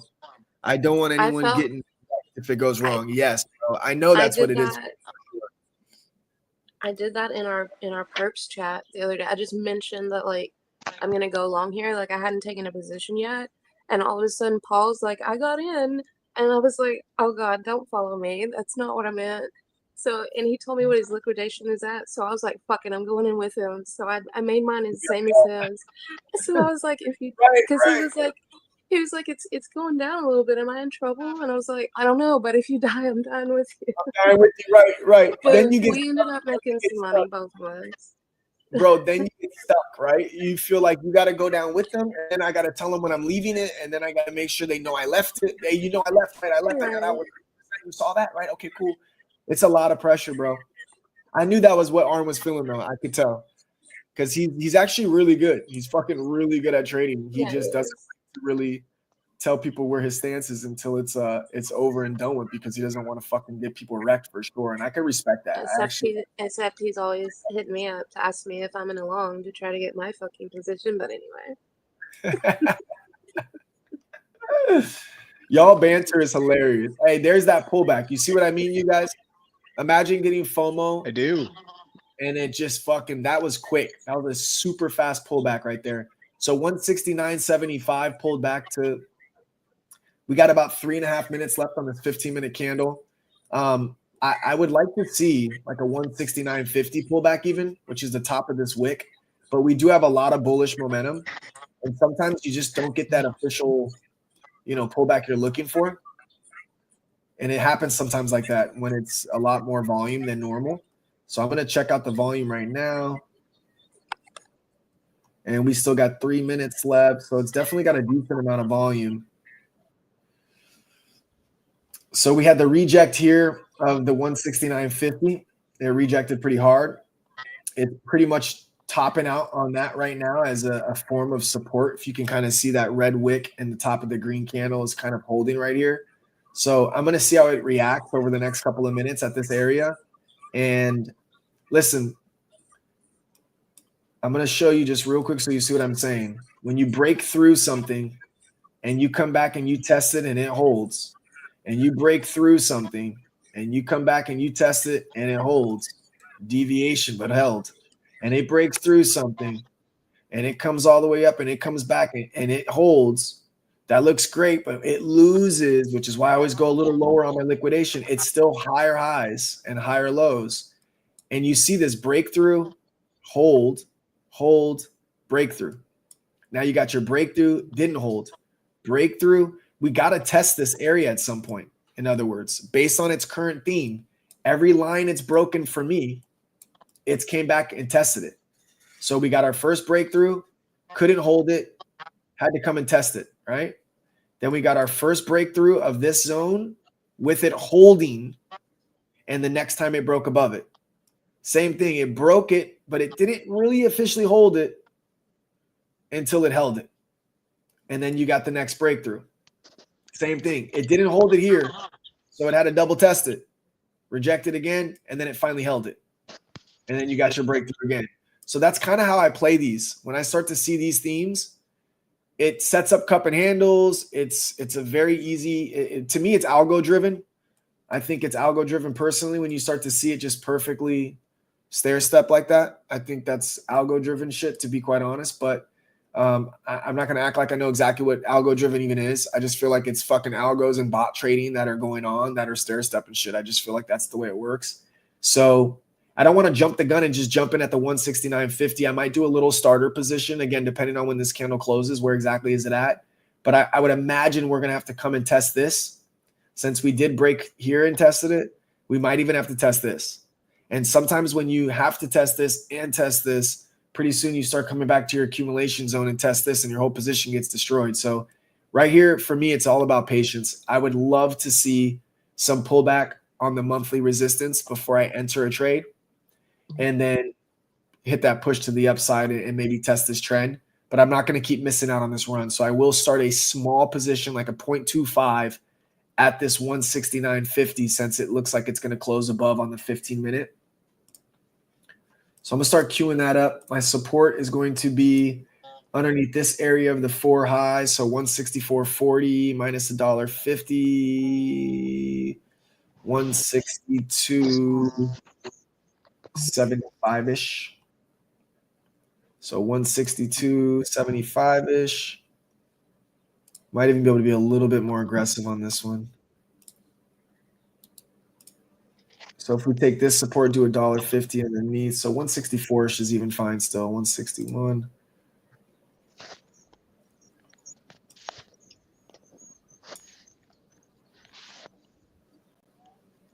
So 163.91 feels pretty safe to me. 163, yeah. Okay, that one feels pretty safe to me. I'm gonna wait though. Again, I'm not gonna chase this right away. I would like to get this test down here.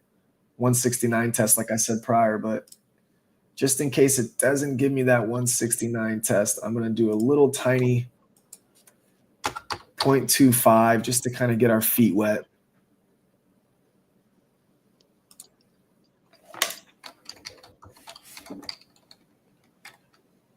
Where is this at? I need my password. But what's your liquidation? The liquidation is going to be 169.72. I don't think that's what I said, but if you give me 1 second, I'll be able to see. No, I think it's 63.95. 163.95. Yeah. I haven't started the position yet, guys. Just one's clear. I just had to put a password in for some reason. I forgot I haven't took a trade in a long enough time frame. I'm gonna start a 0.25 just because it's so bullish. I don't want to miss out on the entire move. This is like top wick FOMO to me, which is why I only started a 0.25. Again, I want to get at least a 169 test to add to it, but because of the move right now, the last thing I want is to have no action and just continue to rip whatever. If it rips and I have a small position, I'm cool with that. I'm happy. But again, I want to get all of my money, not all of it, but at least my full soul will be in by this blue line. If I get a test of this blue line, I will be all in my blue, all in for one soul. However, I'm looking at the 169 test because that's about the halfway point of this candle.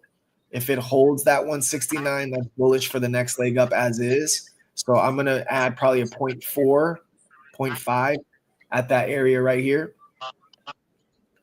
And I'm going to be very careful because we got that psych level, which remember what happened last time. Last time we broke through it, we did pretty decent when we rejected off this top psych level. Remember, we can't get it misconstrued. It's still lower highs on the bigger time frames. So if it's lower highs here and lower highs here, it could be lower highs here as well. Okay, this is already a pretty decent run. So we can't get too ahead of ourselves and go all crazy, but definitely adding right around that 169 area for the long. Again, if it allows me to. Oh, hey, Ghost. And I know that I've been looking for another platform for us, and I mentioned Axiom, but you can only do 20x. So we're not going to bother, and I'll let you know if I find something better. Yeah, that's weak. I've been hearing Axiom. People were having like terrible issues with it. Like they couldn't take their money out or all kinds of crazy stuff, right? Oh, I didn't know about that. Internal wallet. If you add the seed phrase, Axiom is just a platform. So if you add the seed phrase, kind of like the trust wallet would be, you can transfer out of Phantom for any other Phantom. I was actually helping someone walk them through that today. Okay. So it's like you can't withdraw. It's very fucked up. So you essentially have to add that password key, or whatever it is, passcard key, whatever, to the Phantom wallet, for example, and then you'll see the window. You'll be able to move it, transfer it, all that fun stuff. Got it. It's weird. Yeah, I mean, a 20x only is, I don't even want to bother. Yeah, no.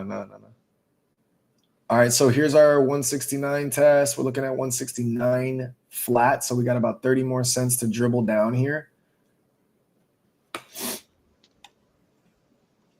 And we're going to ask them to not liquidate us bitches, okay, guys? We're going to tell them, please do not liquidate us bitches today. That's what we're going to do. Please, not today, please. Yeah, you got to be polite.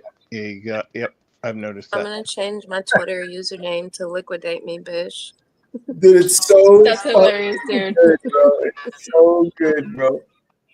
I swear to you, bro, this shit is too good. Dude, Boo's been wanting an exit liquidity t-shirt so bad. Oh, I love that. I would wear one. Give it to me. I want it. I want one. It's good, right? Exit liquidity. Boo, All right, I'll make one for us. Yeah, dude, she'd be happy, bro. So it's getting close, but remember the halfway point of this candle is about 169.15-ish. Because we're at a psych level, guys, I'm not going to just fucking add to this and add to this and add to this. Literally, if it doesn't come down to exactly where I want it, then the 0.25 runs. I don't care. Because then at least I know I cannot take a big fat L on this, and I can reposition myself for a better trade. This is a very bullish move since the depths of it popping. And I called this bottom so nasty, you guys. We had a tweezer, double bottom, and this is my daily candle / flip for resistance and support, which is huge. And then this was a key level. And on the 4-hour fucking chart, it's never closed one below the key level. Look how pretty that is. Straight called that reversal too. I hit it hard too. I'm not gonna lie. I actually made up for some of it. Gorgeous.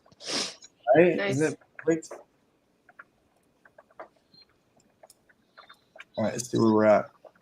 You know, and I think also that takes a little bit of experience as well. Like just knowing that you can profit on reversal and just waiting for it, know when it's like retesting or curling and then about to reverse. I agree. You love how Hinch was telling us his phone's back, it's good, and he just can't get on this. Like 3 times. He probably got liquidated. That's so and doesn't want funny. to talk about it. IRL Vegas liquidation. I can't even call 911 if I need it, dude. What the hell's going on right now? But you can join StreamYard. Welcome to the It's so bad. It's just fucking, dude, it's insane, bro. I could not imagine them taking out a phone of mine for fucking that long, dog. That's crazy, bro. Well, it seems nuts. This is my work phone that I just got back on, so I think I accidentally clicked out of it, to be honest, but oh, okay. It should be good. Well, if you have an emergency, leave a message in the chat, okay? Yeah, I'll do that. I will definitely do that. Oh, it's green. Oh, so silly. Oh, God. You guys, I'm fucking. Seriously, though. Oh, thank you, Carly. Thank you. Carly is saying that she can make us that shirt.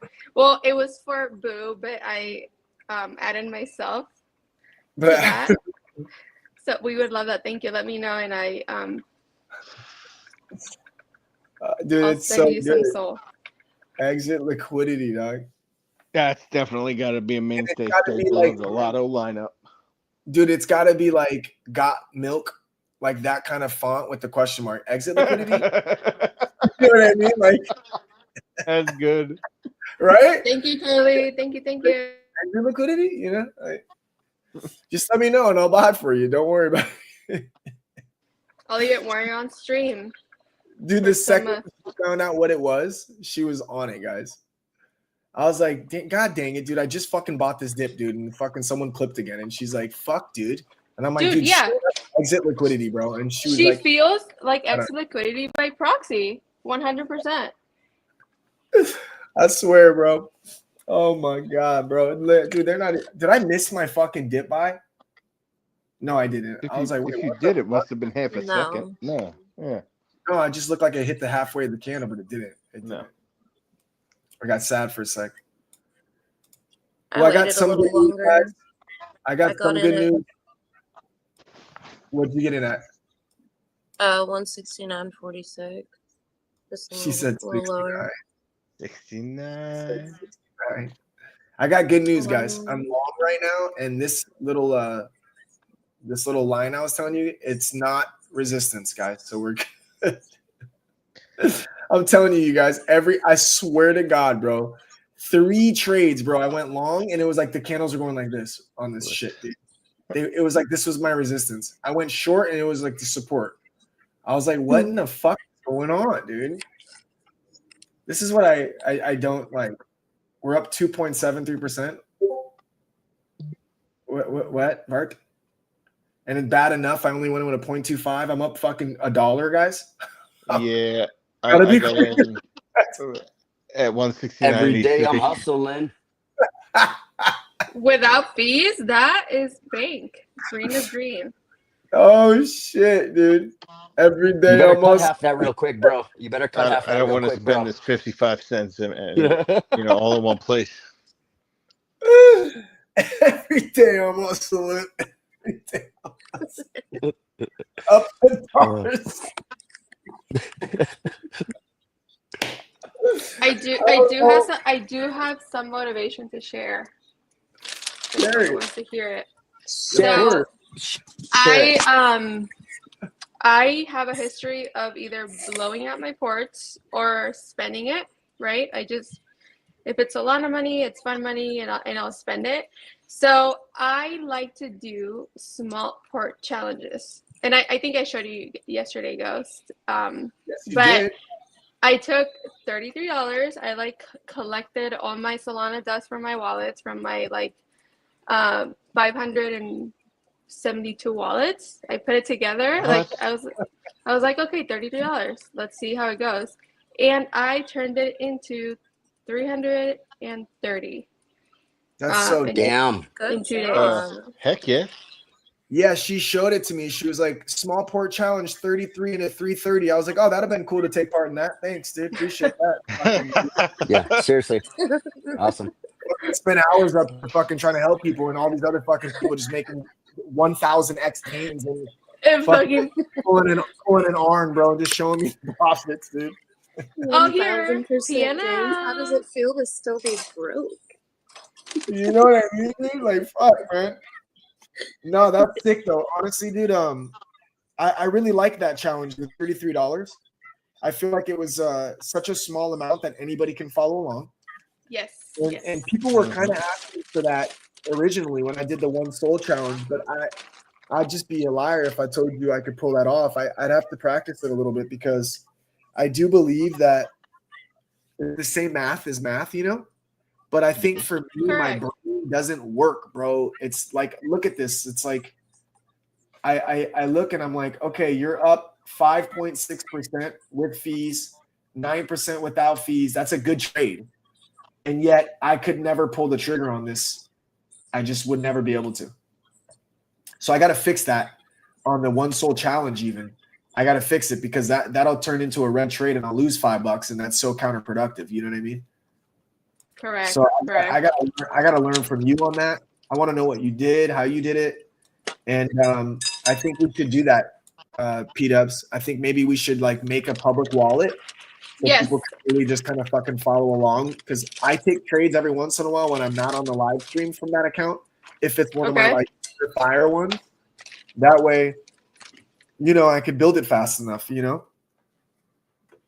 Yeah, correct. Well, I'm Yeah, down. I would love to just share that wallet. We can watch it and like share and like, you know, just Is that low key why you changed your X handle? Because you had to merge all your wallets? Hey, thanks, folks. I'll be here all stream. I caught that. Hey, That was painfully. Huh? hey, hey, You're I welcome. figured it out. I figured it out, guys. I figured it out. Do you guys know those three people? It's like a black dude, an older white dude, and I don't remember the ethnicity of the other guy, but ethnicity is like relevant. Okay, anyways, there's like three They people. walked into a bar, right? They go, "Hey, hey." Every time they make those like dad jokes. Does anyone know anything I'm saying right now, or is it just me? Oh, dude, for sure, 100%. And dude, then They go, they take turns. Each one does Yeah. one, and they Yes, go back yes, and forth. Yeah, dude. Yeah, dude. I For sure. swear to God, Egon Oh, could you be mean the it's a trio of people? yes, like- yes. Of real world videos or Yeah. something? It's a Yeah. trio of Okay. real life people, and they go, "What did the?" It'll say like, "What did the tree do when he got embarrassed?" And he's like, "He leaves." They're like real knee slappers, basically. Yeah, there it Hell is. yeah. Okay. That sounds like an awkward joke. Dude, no, Oh, dude, you gotta- they're funny as fuck, actually. They're They're funny, super dog. funny, dude. They're very entertaining, and they go, Mhm. It's like real knee slappers, bro. Yep. And it's just dope to see, bro. I don't know why I love seeing that kind of shit. When I see like, it's just such a variety of people. Like that's why I said the young black dude and the older white dude. And I just love the fact that like, dude, don't try to tell me that there's tension between races right now. Fuck off, dude. We all love Yeah, each dude. other. The Yeah. people that have Hell tension yeah. are the ones Right. obviously off their rocker, bro. You got me fucked up. But I see shit 100%. like that. It's the reminder. You see that, and you see the clip of the little black kid and the little white kid, and they're like, they see each other from far and they run and they hug each other. And I'm just Oh, like, that's oh, one of my that was me favorite and my boy. Yeah. Me too. That was me and my boy, bro. My best friend growing up, little white kid, blue eyes, little blonde head, a little white kid. Oh, he's my friend, bro, for life, man. My homie. And now his name's Nick Hinch. It's weird. Yeah, But it's blue hey, you know eyes. the funniest thing ever? Swear to God on my life. His name's Nick. Swear to God on my life. Nope. His name's What? Greg, actually, Gregory.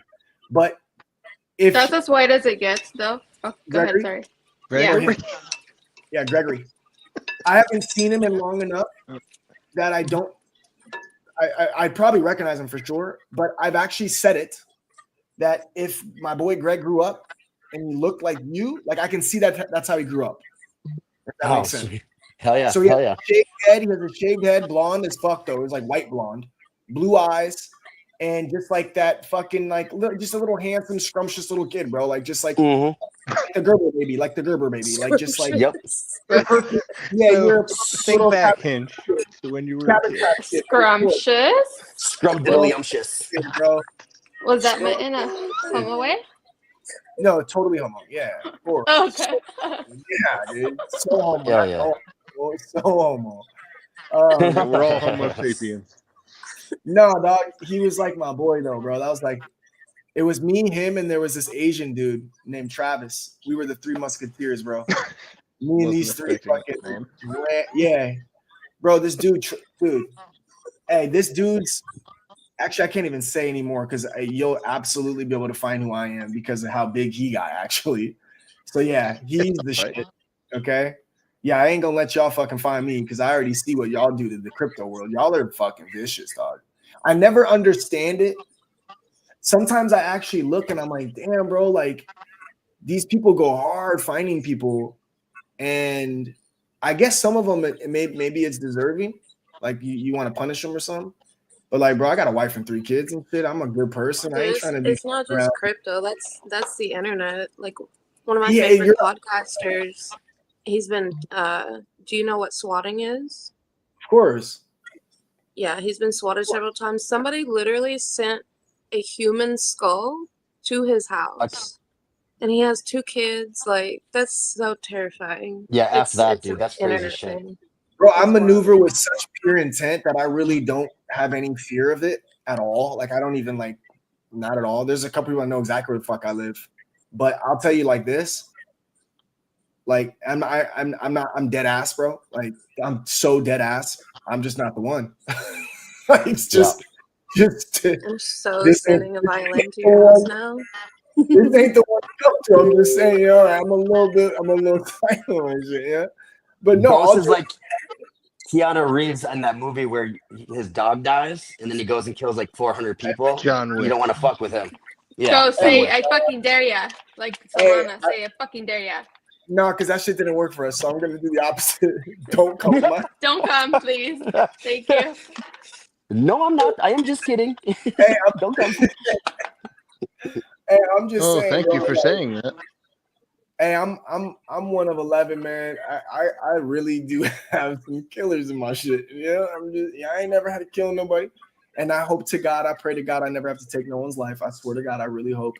I always pray to not be put in that position, though. Honestly, I really do pray for it because, like, here's the deal. Like, let's just say, like, fuck the crypto world and internet world. Like, if there was a home invasion robbery and I had to like take someone's life, bro, I wouldn't have any remorse doing it because it's like, homie, it's my family here, right? But like, dude, I know that would fuck up somebody. I know that you're having nightmares and shit like that, bro. You know what I mean? Like, I know that's the case. You know what I mean? Like, I know you're fucked up a little bit, you know? I just closed my position, FYI. Oh, well, thanks for telling us. Definitely just open. I literally just did. No, I know. I'm saying thanks for telling us. I'm up $5, dude. What do we want to do? You want to close it with you now, dude, or what? No. No. I'm letting you know. I got above my 10%. Pay off my mortgage with that, Ghost? And I'm good. I love that. Good shit, Egon, for real. Yeah. Good job, bro. What'd you say, Hinch? You said, what do you want me to do with that? I said, can you pay my mortgage off? Oh, that part, dude. The $5 or I'm up $6.50, bro. 16%. Dude, that's good, man. For real though, that's a good percent. You're good. Dude, you can 15%. Get an extra large soda pop at the 7-Eleven. I'm literally closing 100% right now. How about that? Let's start with getting you a new phone. Wait, 100%? What was your? I have to zoom in. I'm up $6, bro. I'm fucking rich. No, you done. No, I'm just kidding. I haven't closed. Time for a giveaway. No, I'm totally fucking with you. I'm not closing anything. What you mean? But I am gonna. You're up 17% in like 15 minutes, dude. That's amazing. No, for sure, bro. 23%. Oh well, congratulations, guys. I guess I'm the loser here, guys. Percentage of gains. Dude, do you know that like meme? of the friend that's like asking the other friend, he's like, do you need money? Like, do you No. need money? Which one is it? I'll send it to you. It's like a good friend asking another friend, like, do you need money? And he's like crying. He's like, yes. I'm going to send it to you. I feel like that's the energy. Yeah, that's like the energy that Rox and Egon have. It's so good. Shut up. So good. Oh my So- god.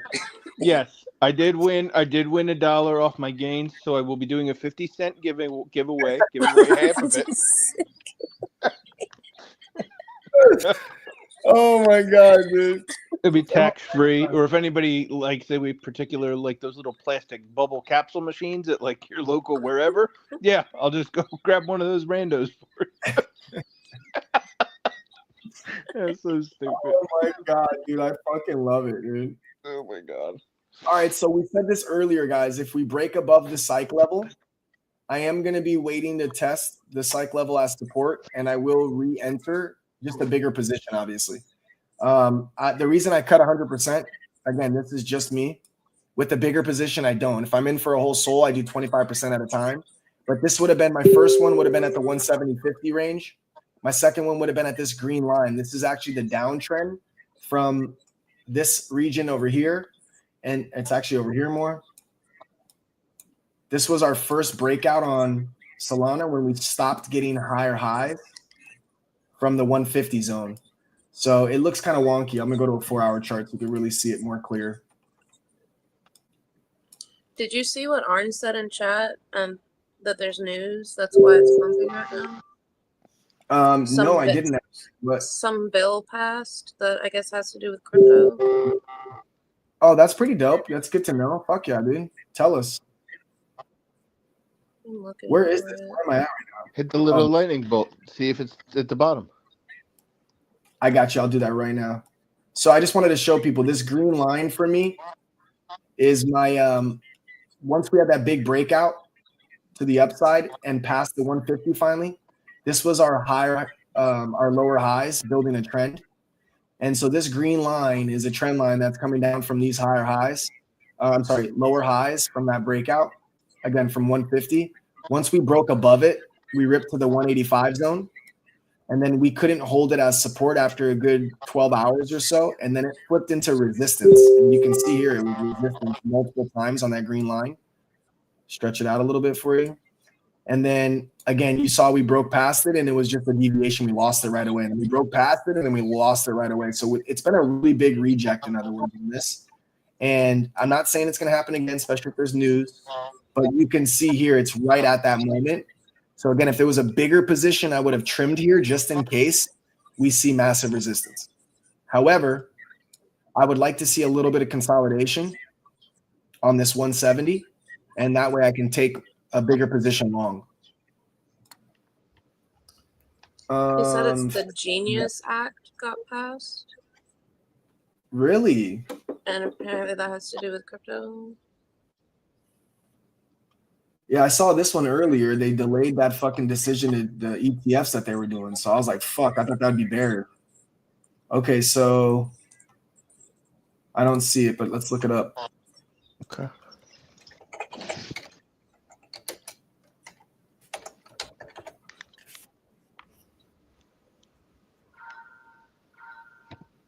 I know it was more about stable coins, but I think it's just the amount of the fact that its regulations are in play. Hey, you guys, I know we just talked about never doing this, but I'm sorry. I got to take a short here. It's going to be a small, very small position, 0.25. And nice. I'm going on 174.50 liquidation-wise. Only because, whoops.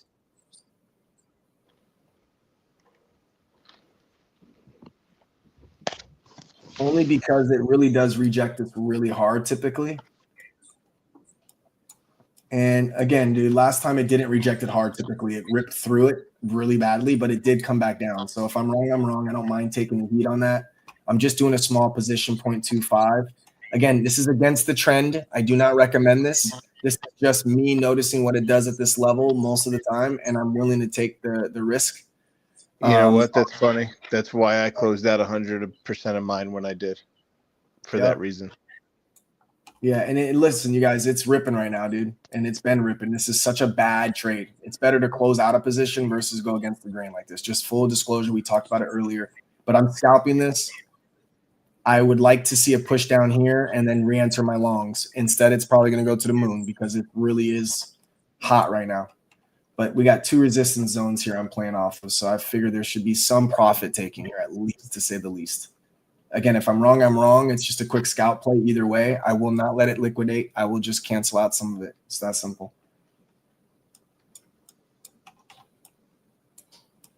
We're probably down like fucking $11 somehow, even though we're only up $1 here and there. All right, we're at $1.90, so 5% give or take down right now with fees. At 171, I'll trim for sure. And at 170.50, I'll definitely trim and consider going long. Really at 170.71. I do expect a little bit of profit taking because this run was so wild.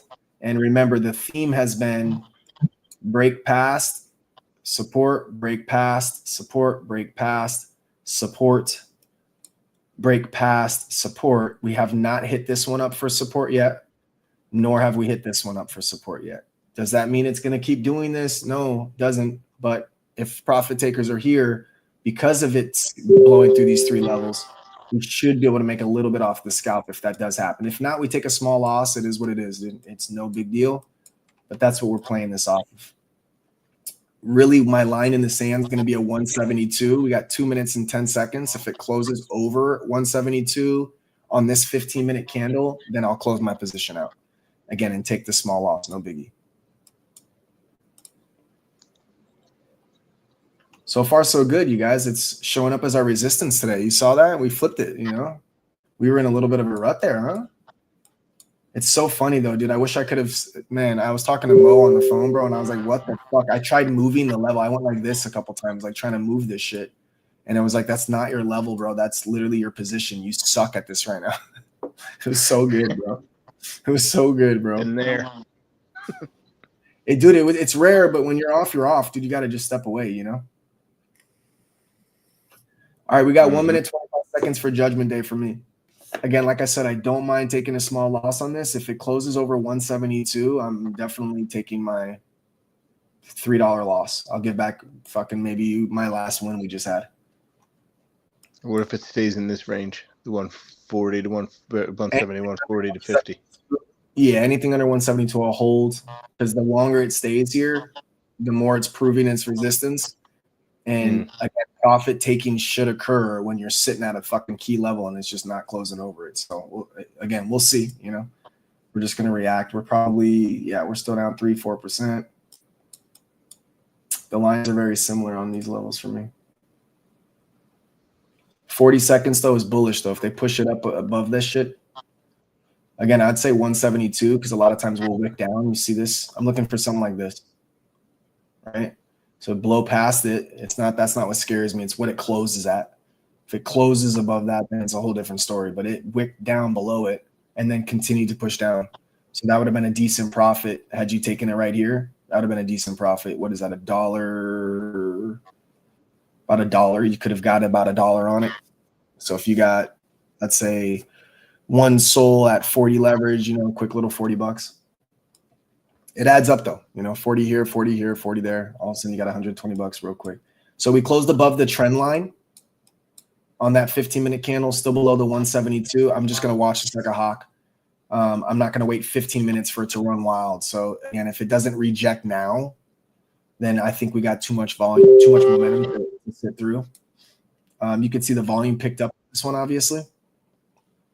And yeah, so we'll watch it. I want to see a little tweezer. I guess not tweezer, but I want to see a reaction here.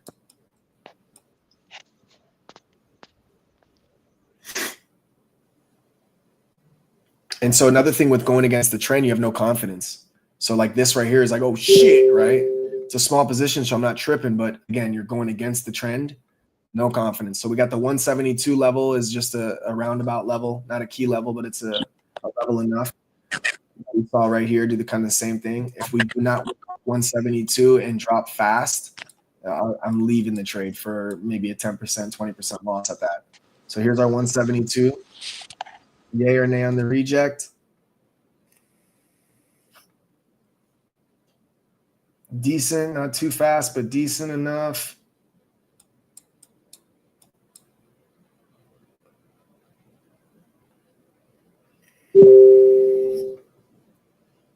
It's not the hardest of rejects, to be honest, but we'll see how fast it can do it.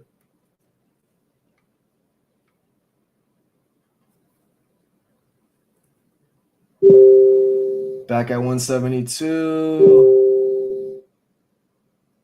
Any rejections? Yay? Nay? I see no rejection yet. It should be quicker than this. Okay, so let me finish reading this news, though. That's what I wanted to read. What they call it, the Genius Act? Yeah. So they advanced the major crypto regulation bill on bipartisan vote. I mean, that is pretty fucking bullish because that's what we've all been waiting for, is them to get regulated.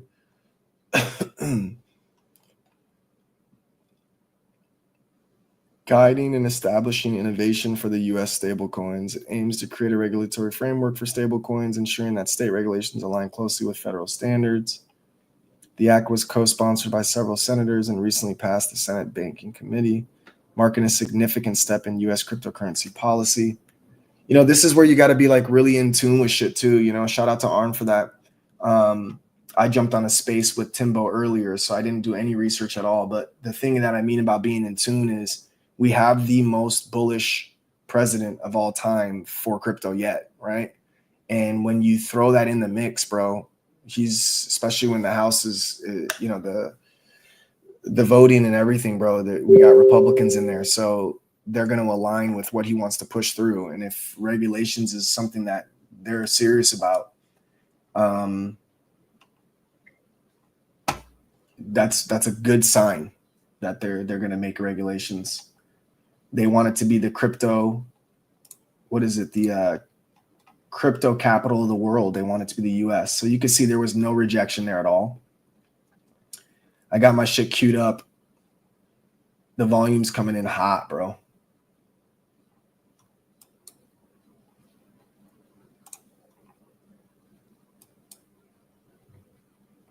I see no rejection at all.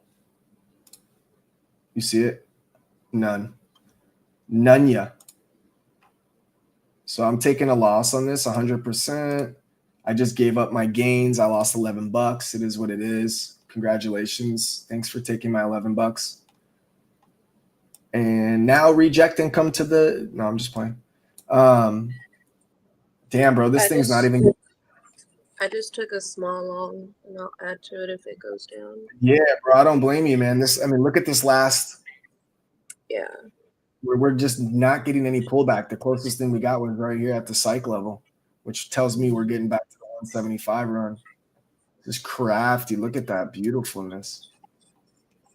Okay, I got to stretch out just to see a bigger time frame.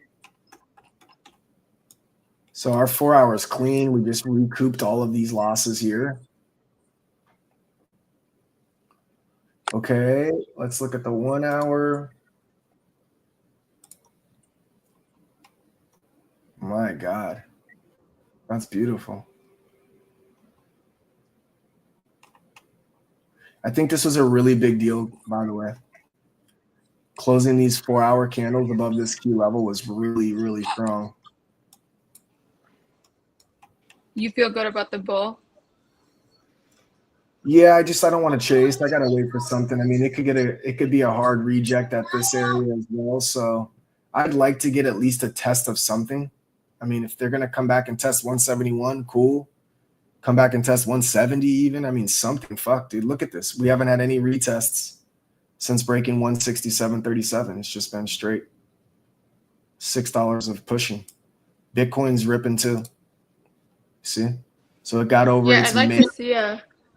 Mm-hmm. You see this wick? Yeah. And if it clears that, you know, and doesn't double top, I mean, where the fuck else can it go besides 109? Yeah. I don't really have Bitcoin charted like that, but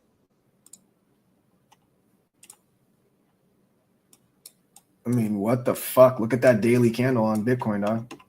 That's absolutely absurd. It turned into a bull flag somehow after this fucking drop for nothing. Look at that, dog. Dude, ETH did the same as well. Wasn't that random? Yeah.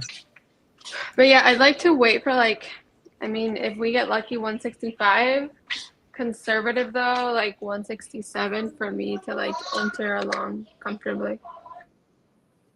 Yeah, for a long swing, dude, I'm definitely waiting to 170 at the earliest. Okay. Yeah, if I'm like swinging overnight type shit, I'm probably waiting for a 170 pullback. I mean, this is like the biggest resistance point on the daily. If you look, we popped over this mark and we kept closing above it, and then we lost it. And now we've rejected, and here we are now. So a reclaim of this, we have higher highs in store, right? Mm-hmm. If we reject hard on it, then we're going halfway point of this, 155. Mm-hmm. You know what I mean? Yeah. I feel like we're chasing right now and we take something, right? 100%. Okay. I feel that way. Okay. Yeah, no, this is line in the sand for either higher highs or lower lows on a reject. That's it. I mean, because you can see it clear as day. I mean, look at it. Look at this fucking. Look at this. Yeah. I know it's a lot of yeah. bullshit today, but look, you break above it, you close above it, close above it, close above it, close above it, wick off of it. You lose it, you go to the fucking trenches, and now this is trying to hold, right? But what does it do? It comes up and rejects it, red wick, closes above it momentarily, just to red the fucking depths of hell from that. So a clean break. This is daily candle. Our daily candle. So tomorrow at 5, if we close above this area. Nice. Good. That would look strong to me for a really, really nice setup for a bull run swing, because it's consolidated long enough. Yeah. Yeah. As tempted as I am to like just take something right now, especially after the Bitcoin chart, I just want a little bit of pullback. Yeah, I do too, bro. So I don't want to compromise so much, like leverage. Like I don't want to do a 10. Yeah, their hour charts are so chunky too.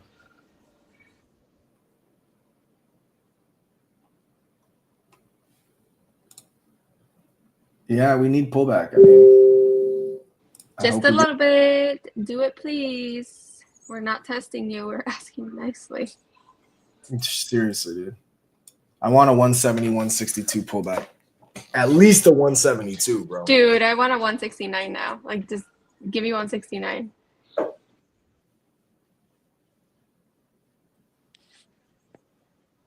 If the pullback's too far, though,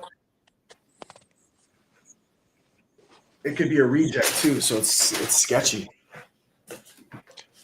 I hear you. And I realized I was actually talking to myself backstage because I removed the wrong icon. Apparently my phone got too hot and I had to re-come on here. I'm like, guys, didn't you hear me? Oh, I'm sorry. Why are you apologizing? You have zero reason to apologize. It's on me. Well, because you're talking to yourself. Oh, well, thank you. I also apologize to myself. So no, I did take a starter position, but it was the minimum, so it was what 0.07 SOL for $10, and I went really just keep that shit to yourself. big Dude. leverage. That's embarrassing, but no, I'm playing. 64x. I'm gonna send you that meme right now, dude. I gotta make up that short I just lost. $3. Mr. Chris wanted 20 cents. Bro, I didn't take that shit. Let me text it to you and please watch it, laugh, and then play it on the screen. It's me. Yeah, text it to Ghost. Yeah, because I can't present on the screen from my mobile. Yeah. Yeah, I'll send it to you.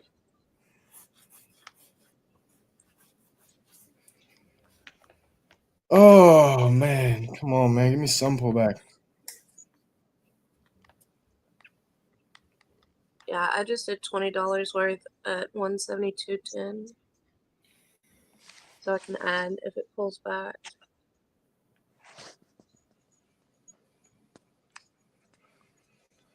Yeah, it's been fighting this 173.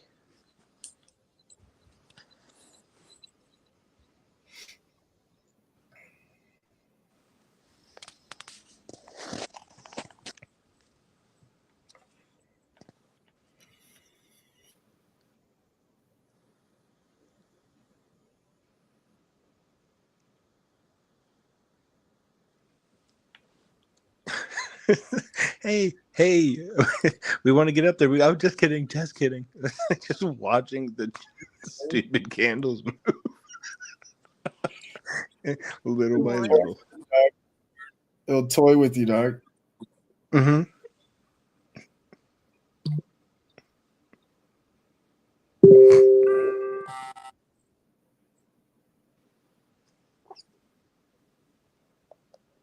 Somebody in the perp chat was saying something about the EMA 34, how it respects and follows that line insanely. I only have the EMA cross and the 10 EMA. Can you customize it? Of course. You can make it exponential. You can make it a simple moving average. You can do a 9-day. I do 9 EMA, 9 EMA, 20 EMA, and 50 SMA for SPY. I don't use moving averages on crypto. Not that it's, to me, it's like Bollinger Band kind of has a lot of that stuff built in too. I just don't. Sure. Personally, I mean, it's to me, I feel like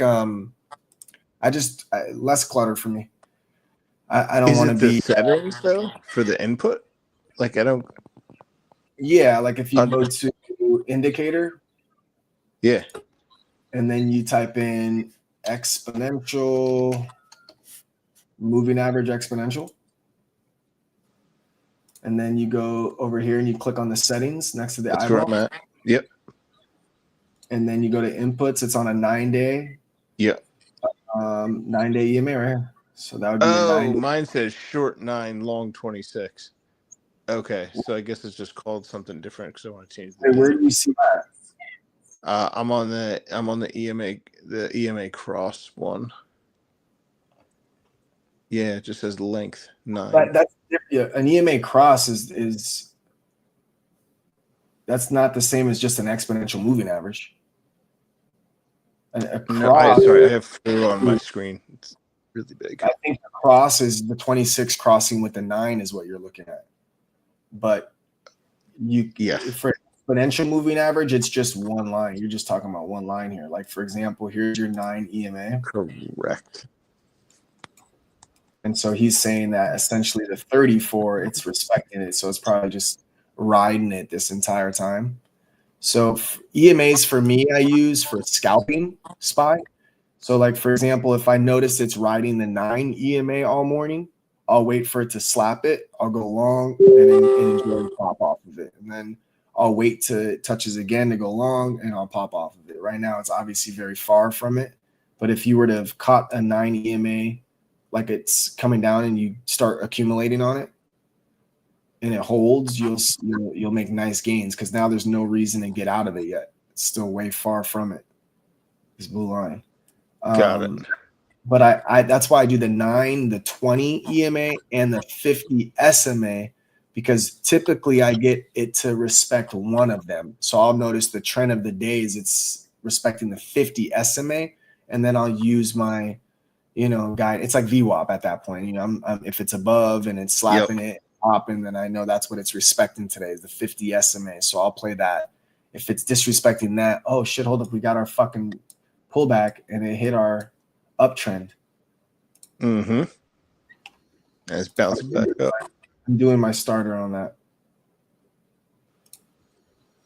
Oh, wait, hold on. I didn't even check my levels. I'm rushing. Hold up. Whoops. Wait, what do you see? I have an uptrend or a downtrend. That's green line I was talking about earlier. It just Oh, came okay. finally do a test. So it rejected this on the penny to the penny. It rejected this and it finally got some profit taking. And then now it's testing my downtrend. So I'm down to do a little starter. It's very similar to how this one was. But I want to make sure I get my levels right to where I got enough wiggle room. 167.37, 166 and some change. I can go down to 165 where the bulk of everything is before it's stretched. So we can go 164, 164. Damn, they're going to still hit me with low-ass leverage on that 20x. All right. It's pretty weak. And we're going to check Bitcoin to see did it hit that double top we were looking at earlier. Not quite.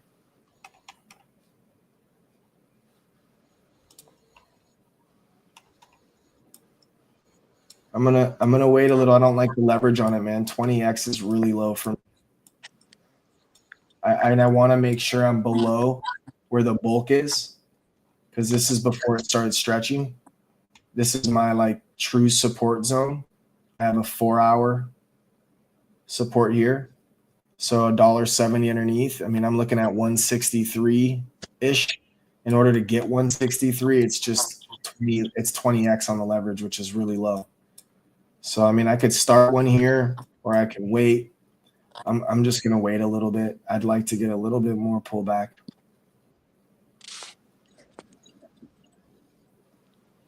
It's so hard to not feel like you're not chasing at this point. So are you saying it's too far up for us to do a long liquidation? Okay. Yeah, if I want to be conservative with my liquidation, like you see here, you see how there's so much more action.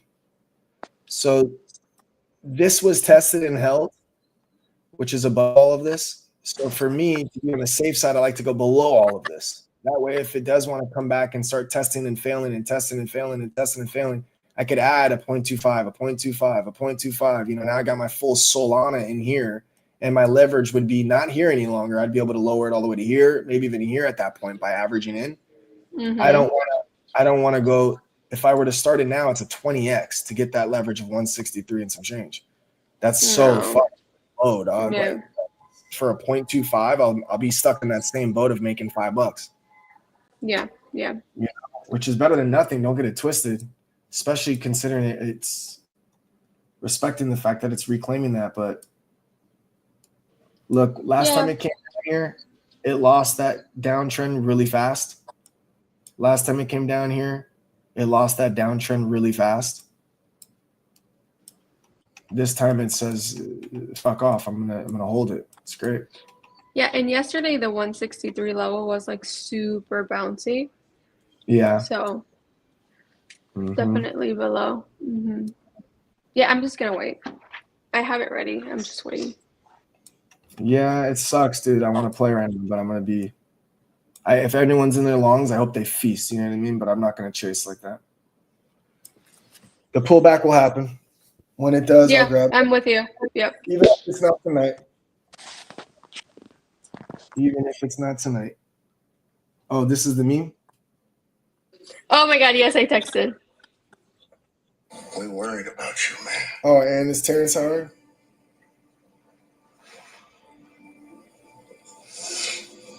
Do you need some money?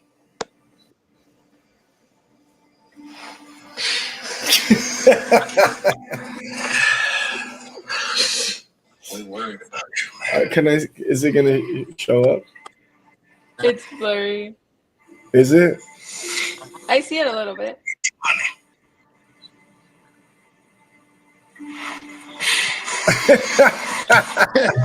Dude, isn't that the funniest shit ever? We're worried about you, man.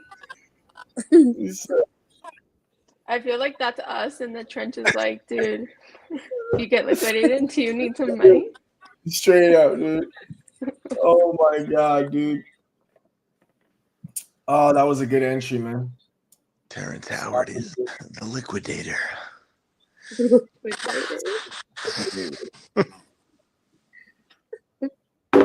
Damn. I want to play, bro. I'm so mad in the beginning of the show. I was yapping, bro. We could have gotten a nice play off that. Yeah, I was down 70%. I'm just getting back up there. Let's go. Let's go, baby. Let's go, baby. That reminds me, I have a couple No, go down further, Poppy. You keep doing the reverse of what we're saying. Go down, Papi. Die. Baby. Turn red, baby. That's right. Hey, whatever Just works. fucking die, I dare ya. It's only weird if it doesn't work, bro. You know what I mean? It's like, seriously. Only weird if it doesn't work. See, we're back over 172. Roxy, this drops. I'm going to need you to hop in the car for a minute. I'm kidding. Kidding. Everyone, I'm kidding. Yeah, can you go for a drive? 2 hours. Please. 2 hours. We'll pay for gas. We'll send Solana as you drive. We'll send Soul, dude. You got Roxy, will drive for Soul. Yes. Start a new business. I just pictured her car getting all dusty and her writing that in it with the dust. And you know what I'm talking about? And she's like, yeah, these fuckers. That's actually really funny, dude. Will drive for Soul, bro. Like that's outlandish, bro. Dude, I that was sounds going to so say we're wrong. not far off from seeing it, but I'm this close to making the sign right here just to have one. Just to have it, dude. That's right, with a handmade QR code. Bring you right to my deposit wallet. I didn't even see. Was it moving when I was driving a bunch yesterday? Probably. I don't know. I did see whenever you put the it was that GIF that said "Don't text and drive." I guess when Arn was about to drive, I was like, "Oh, nope, don't have to open it." That was just a warning. Wow, it really did, dude. Around like 7 p.m. my time is when I left Nova's grandma's house, and I got back about an hour later, and it like was plummeting that whole time. How funny! That's so weird. Fucking juice, bro. Get in the damn car. Get in the Roxy. fucking car. Get in the fucking car. Take your fat ass to McDonald's right now. Why are you still talking to me? Why are you not in the car?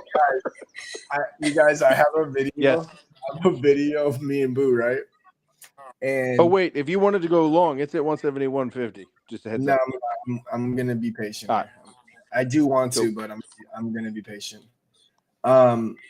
There's a video me and Boo were taking, and for some reason, you know that can I get a hiya or whatever, like hiya, that shit. Sure. Anybody? No? Yeah. Hiya. Hiya. Yeah, you ever heard that videos where like, can I get a oh yeah? I didn't know. There you go. There you go. Oh yeah. That okay. That noise right there. Bro, I don't know what it is. When I do it, she gets so mad. So one day, she was like, "Stop, stop, stop," and I was like, "Jesus Christ!" Like it irks you like that, dude. Stop, please, stop. Right. So I started filming it, and all I kept doing, I just kept going, like I was getting ready to do it.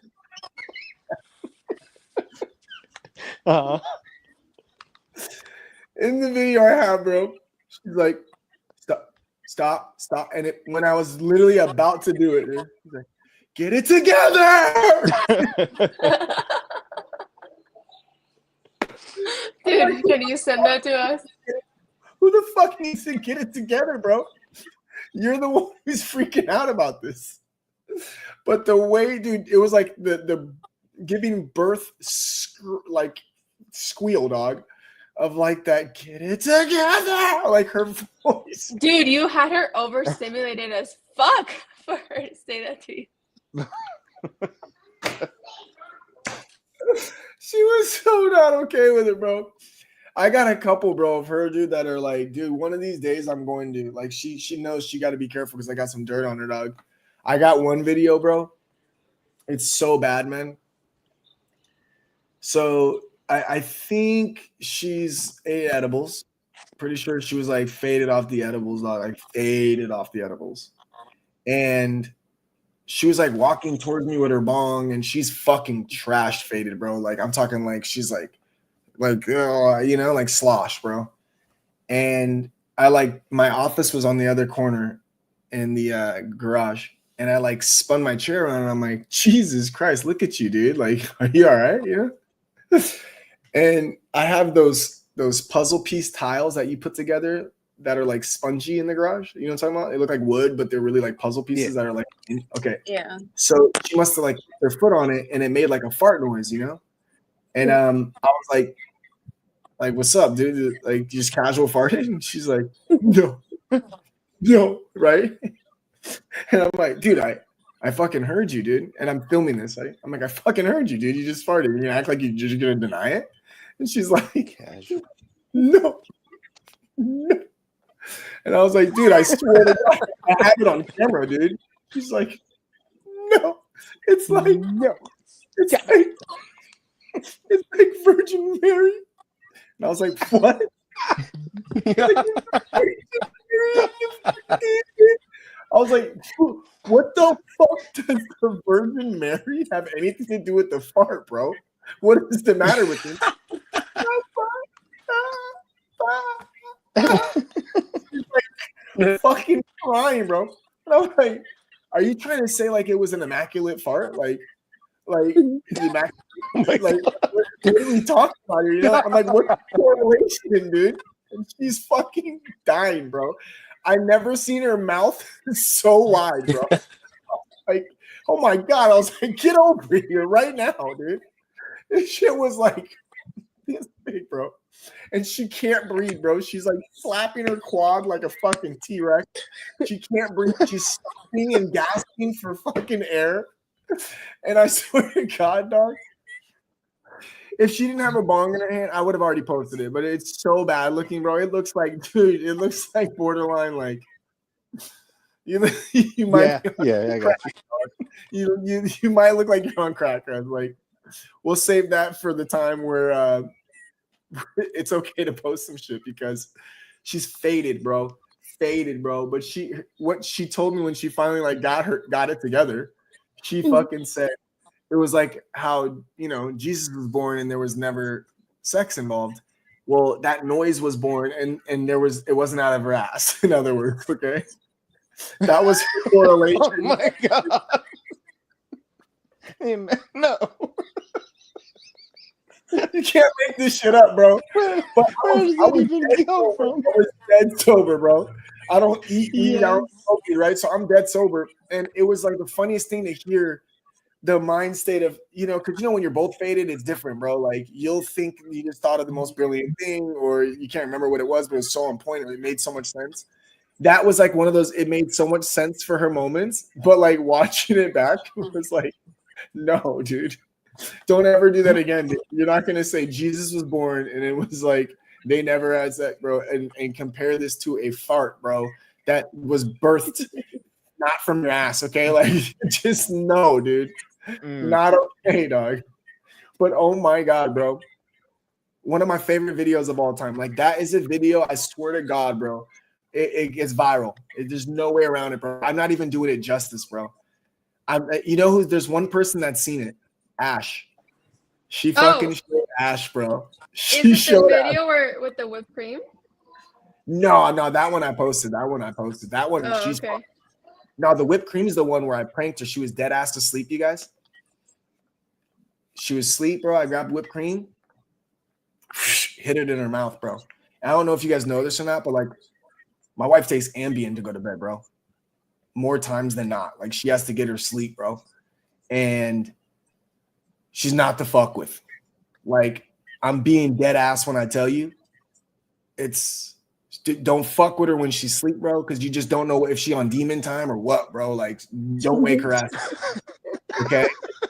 And I swear to God, I was like very, very like calculated. I was like, all right, I'm gonna do whipped cream. At least it tastes good. She won't be that mad, you know. And my fucking heart was pounding, bro. I was like, oh fuck, dude, what are you doing, bro? Like, I wasn't even like planning on posting this or anything. I just was like, I'm gonna do this, but I wanted to film it for myself, you know, of course. And I was like, fuck it. And I hit it with it, right? Just and bro, the way she pops up, dog, like Dude, the look in her eyes, bro. oh my god, bro. I was like, I'm so scared. I was so You scared. were so scared, dude. I was Beat so your scared. ass. I remember. I thought you posted a different video of, or a video of a different guy doing that. Cause I was like, well, that man was clearly dead. Exactly, bro. Hey, bro, real shit. I had balls that night or something, bro, because But you look nervy, dude. In the video, you look I was- nervy. bro, I was fucking shook, dog. Because here's the thing, bro. She'll fire on your boy, bro. You know, I'm fast, I'll dodge, but I can't hit her back and shit. So I gotta just be like, ooh, got both your wrists now, chill, and I'll spin around and hug her, you know. But in the middle of the night, I don't know, bro. You know, she might have a weapon nearby. I don't know, bro. I'm not trying to play with fire, cuz. But the way she popped up, A weapon? Oh my hey, god, I was I'm on just saying, mute. bro. I'm just saying, bro. She might have a weapon, dog. You She know? might have She wakes candy up, in bro. her hand.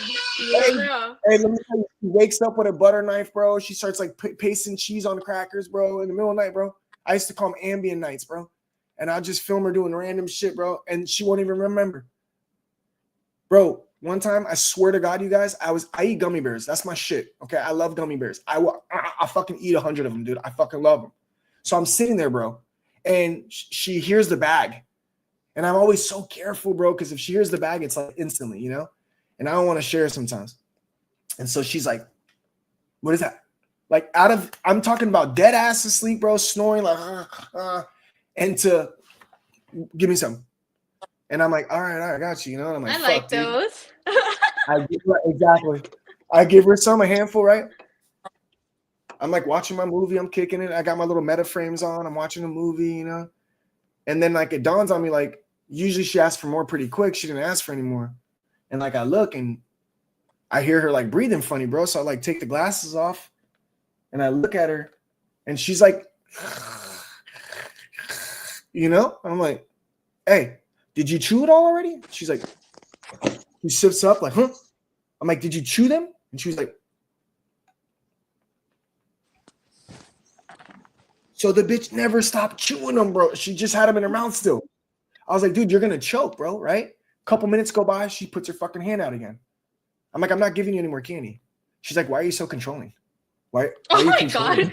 god. I'm like, what? I want you to fucking choke and die, dude. What do you mean controlling? She's like, you're controlling me right now. Like literally, you're controlling Oh me. I my wanna eat god, the sass in that Oh. response. Then I want gummy bears in the middle of the night. I'm like, all right, fine. You want to play that game? No problem. Here's 2 of them. I'm gonna give you 2. If you want more, I'll give you more. You know, and she's like, what the fuck? You're so controlling. I'm like, dude, you were just choking. Like literally, you fell asleep with them in your mouth and you woke up, said that you finished chewing them, and then you're starting to chew.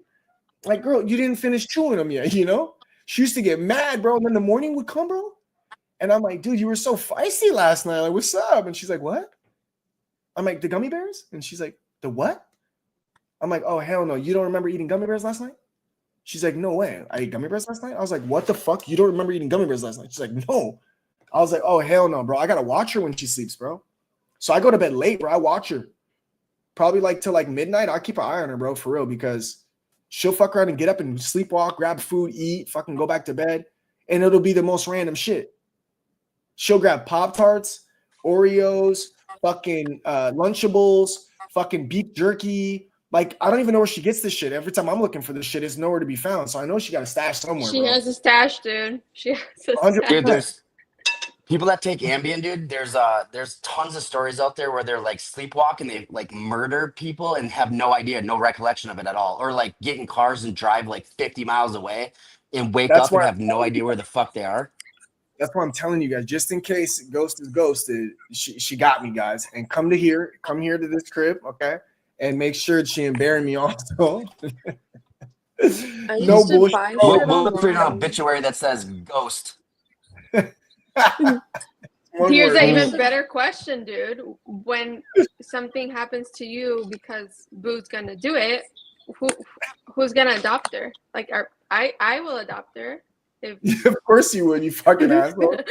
I mean, I'll take the dogs. Killed Ghost, but you're still cool with me, you know. He was my friend, but you know, girls stick with girls. It's girl code. Sorry.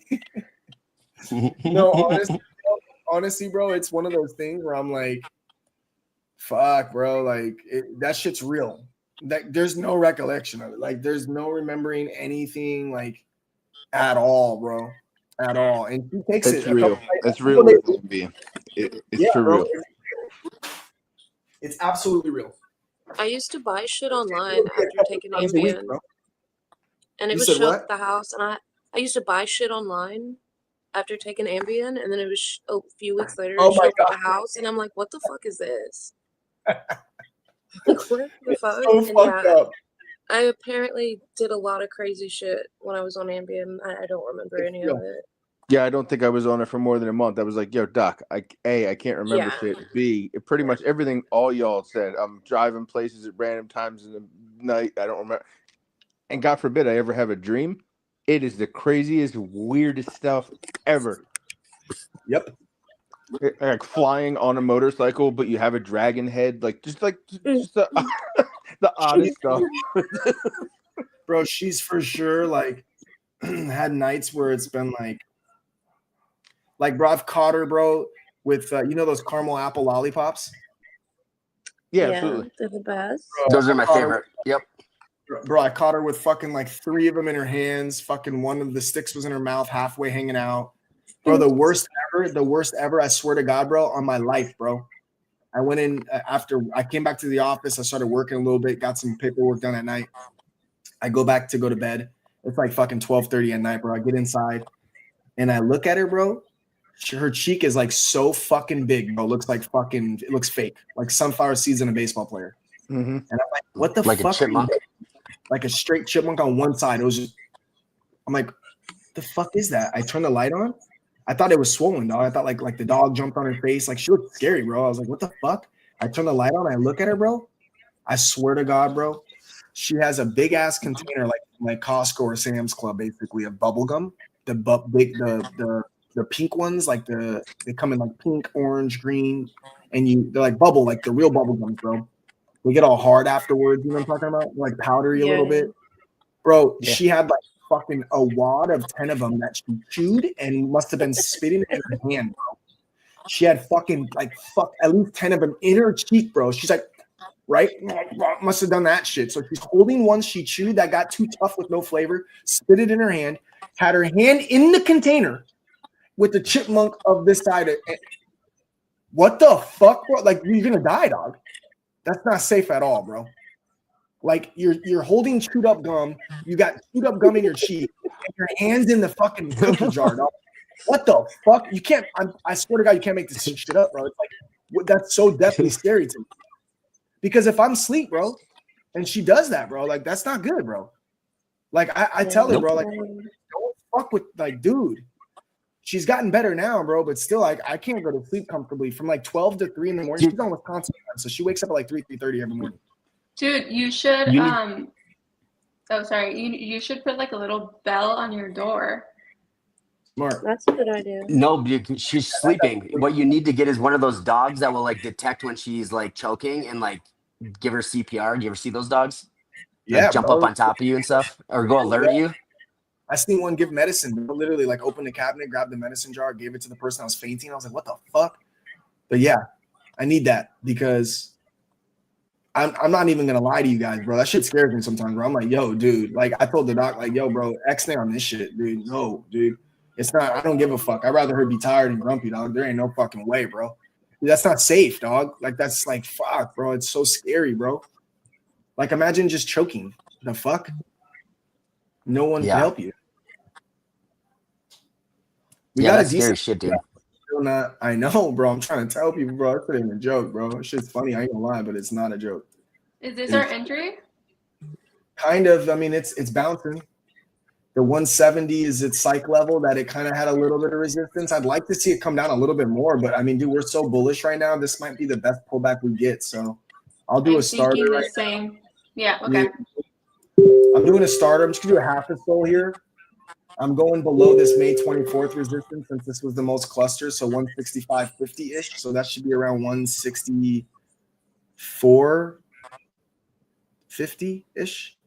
Might be able to get like 30 on this.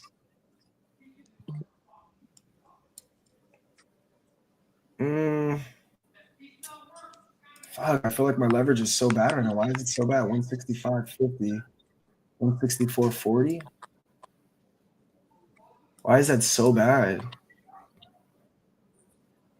I mean, that's all I'm doing, I guess. I'm gonna get a shitty ass leverage on it, but I do have an extra half a soul to buy on it. So hopefully, I hate when it asks me for my Wouldn't password. it make more sense to go a little bit higher off the bat since it's bouncing, and then you keep a little bit more just in case to go lower leverage if you need to, if you're watching it? Yeah. I mean, technically, yeah. Especially because you're willing to average in. Yep. Not a bad idea, actually. Yeah. Could have done like a 40x type shit and then just dropped to like a 20, 15x if it did drop off. I'm doing a 40. That was smart. Yeah, I should have. That was smooth. I didn't even think of going that route.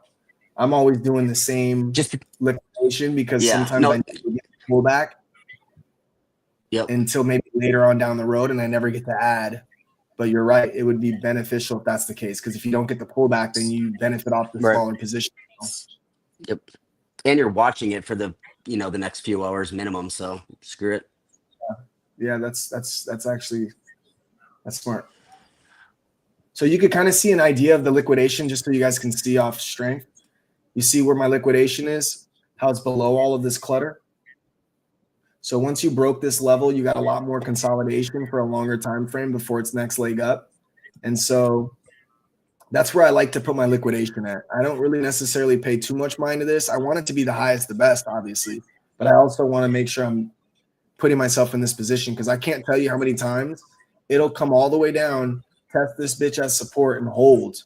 And I'm like, dude, change away from getting liquidated. And I wake up in the morning and this shit bounced off of that exact zone. So especially when I'm taking later positions, I always like to make sure that I can go to sleep comfortably knowing that if they liquidate me, it is what it is. There's nothing I could have done about it. I don't put stop losses on it. Like I chose that liquidation for a reason. And if it does get that nice bounce, I can make some good profits off of it. 170.50 is holding so far.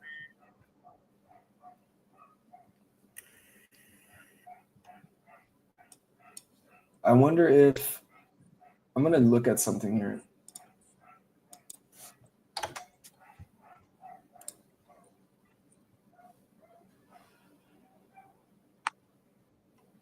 If I do 20 EMA, it respects it pretty good, actually.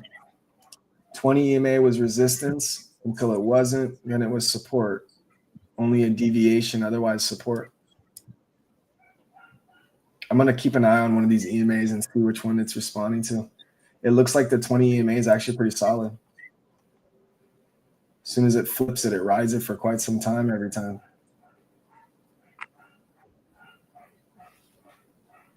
To the upside and down. Interesting. Yeah, I like that, Hinch. I like that idea a lot. If you're going in half position, you can go in with a little bit higher liquidation on it. I mean leverage and liquidation. Look at that, dude. Mr. Chris, what a nice guy. Huh? Hinch is smart. Yeah, he is. That's why we call him the white ghost. Thanks, buddy. That's why we call him the white ghost. It's Caucasian, but white too.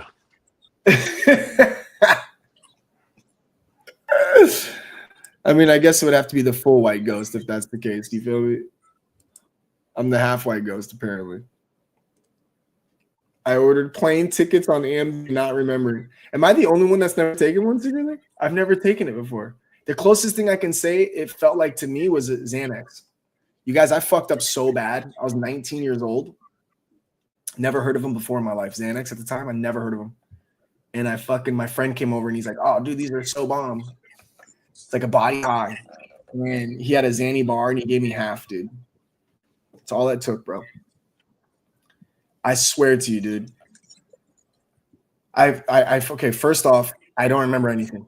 This is just what people told me. But apparently, and I was drinking and smoking. I was faded already before I even took this. It was just a half of a bar. That's it. It wasn't anything more than a half of a yellow Zanny bar, bro. Half. That's it. Broken in half. He had half. I had half. That was it.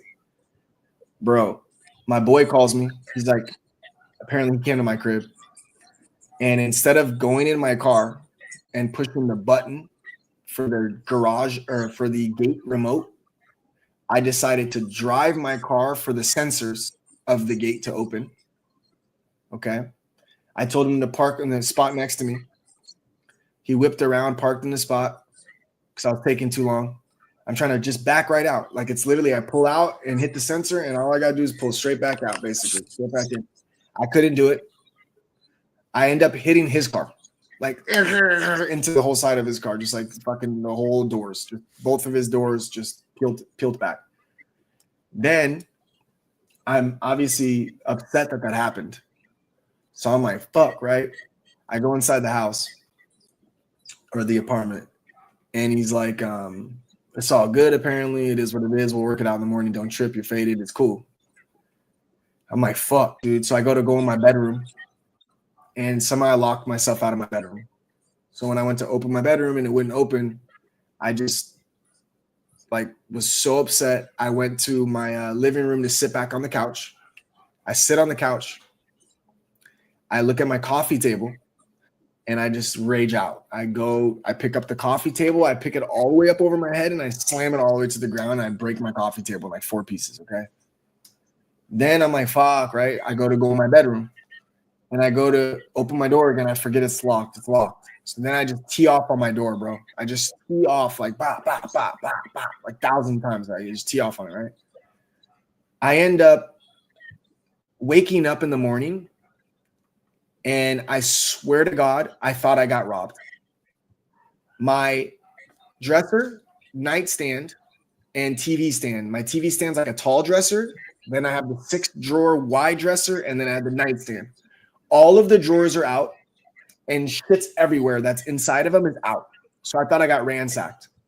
But then I looked, and like all my tree was like there in abundance, just on my basically the way my apartment was there was a master bedroom, and then the bathroom counter is kind of in the master bedroom, and then you have like another door that's where like the bathtub and the shower and the toilet is that also closes.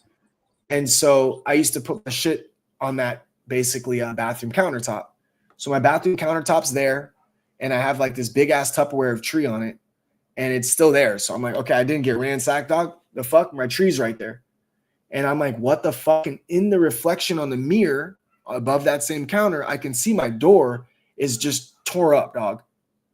And I have like these cuts on the back of my arms, bro, like slices, bro. I'm like, oh shit, stings. Like, what the fuck? And I get up and I start walking like around to go out of that door that I can see in the reflection. My dude, it's closed, but it looks like Tasmanian devil ripped through it, bro. So I'm like, yo, what the fuck, right? I walk through my door. I literally step over a piece and under a piece and walk through the door that's closed, okay? I get to the other side, my coffee table's destroyed. I'm like, yo, what the fuck, dude? To my roommate, dog. He's like, bro, you were fucking trash last night. I was like, no shit, what the fuck happened, you know? And he's like, bro, apparently people were coming to pick up some shit. You were giving them all this free weed. I'm like, oh my God, dude. I look in the carpet, there's like fucking weed nuggets everywhere, bro. It's all fucked up, dude. I got cuts on me. It looks like Tasmanian devil ripped through my door. He's like, yeah, bro, it's bad, bro. So then I go through my phone book, like, who the fuck came to my house, dog? And I just see like there's literally 5 different people that called me that night before that all came. And so I texted them, every one of them, like, yo, dog, everything's straight. Like, I hook you up. You're good. Oh, yeah, bro, you showed me so much love. Good looking, dog. Every one of them, bro. I'm like, oh, my God. Like, the fuck was I doing, bro? You know, this was back in my, like, bad days, guys. And I just was like, what the fuck, bro? I ended up getting Tasmanian devil tatted on me, dog. because it really looked like Tasmanian devil went through my fucking door, bro. Like, that's the only experience I've had on a half of a Xanax, bro. I was like, yeah, no, dog. I'm never. This is why I'm a control freak. And I'm not good with this shit. No, I don't need none of that shit. I'm good. I couldn't remember anything. Apparently, everyone told me I was walking like zombie, dog. Like I was like my back was all fucking arched, bro. I was like walking like upside down almost, basically, just around the house, bro. Hooking everyone up with these sacks, bro. I was just like, never again, bro. And that's how that's why I've never taken an Ambien. I'm like, it sounds like it's the exact same shit, bro. I'm never gonna remember anything the fucking night of. Fuck that shit, dude. I'm not down. Not down at all. And right now I feel very alone. I just told this very vulnerable story, and none of the people, there's 4 people up here, just so everyone knows. I got Egon, Hinch, MJ, and Roxy, and I'm all by myself with this, guys. I wanted to make sure you got it all out, bro. You're all good. Oh, Egon I wanted to really say though. Yeah, Tasmanian devil, bro. Can you imagine being able to open and close your door, dog, and walk through it at the same time? Outlandish. I can't say I've ever experienced anything like that. Excuse me. No, it's impossible. That's what happened though. That was like my 3rd door I had to pay for at that apartment, you guys. Well, at least Carly's listening to me. Jesus, what kind of pretend co-hosts do I have today, guys? It's not the same as Ambien, I promise. Xanax is scary as fuck. I'm not even gonna play with you. I'll never take a Xanax again. We're gonna be fucked up, bro. That shit was more than scary for me. Like just not remembering anything at all. Like I was like, no, fuck that. Like there was a point where I was like, they're gassing me up. There ain't no way I did all that, dude. If I didn't have slices on my arms, I would have definitely thought they were bullshitting. Like, dude, I think I still have scars, bro. Like literally, I have a scar on the back of my arm. Of course, you can't see it now. I look like a fucking liar to top it all up. I'm listening. I'm just chewing. You can't even see it. No, bro, don't say I'm listening. I was listening the whole time. No, you weren't. You just fucking replayed it back and so bad, dude. Cool, dude. What? I'm all vulnerable to the stories, dude, and no one's listening. Oh fuck! I'm gonna rewind. I'm sorry. Let me rewind. Yeah, run that shit back. Sonic I just told one of the most vulnerable stories of all time, bro. I mentioned how I was slaying sacks. I mentioned how I was on a fucking Xanax, crashing cars, closing doors and opening doors and walking through them simultaneously. Great ghost.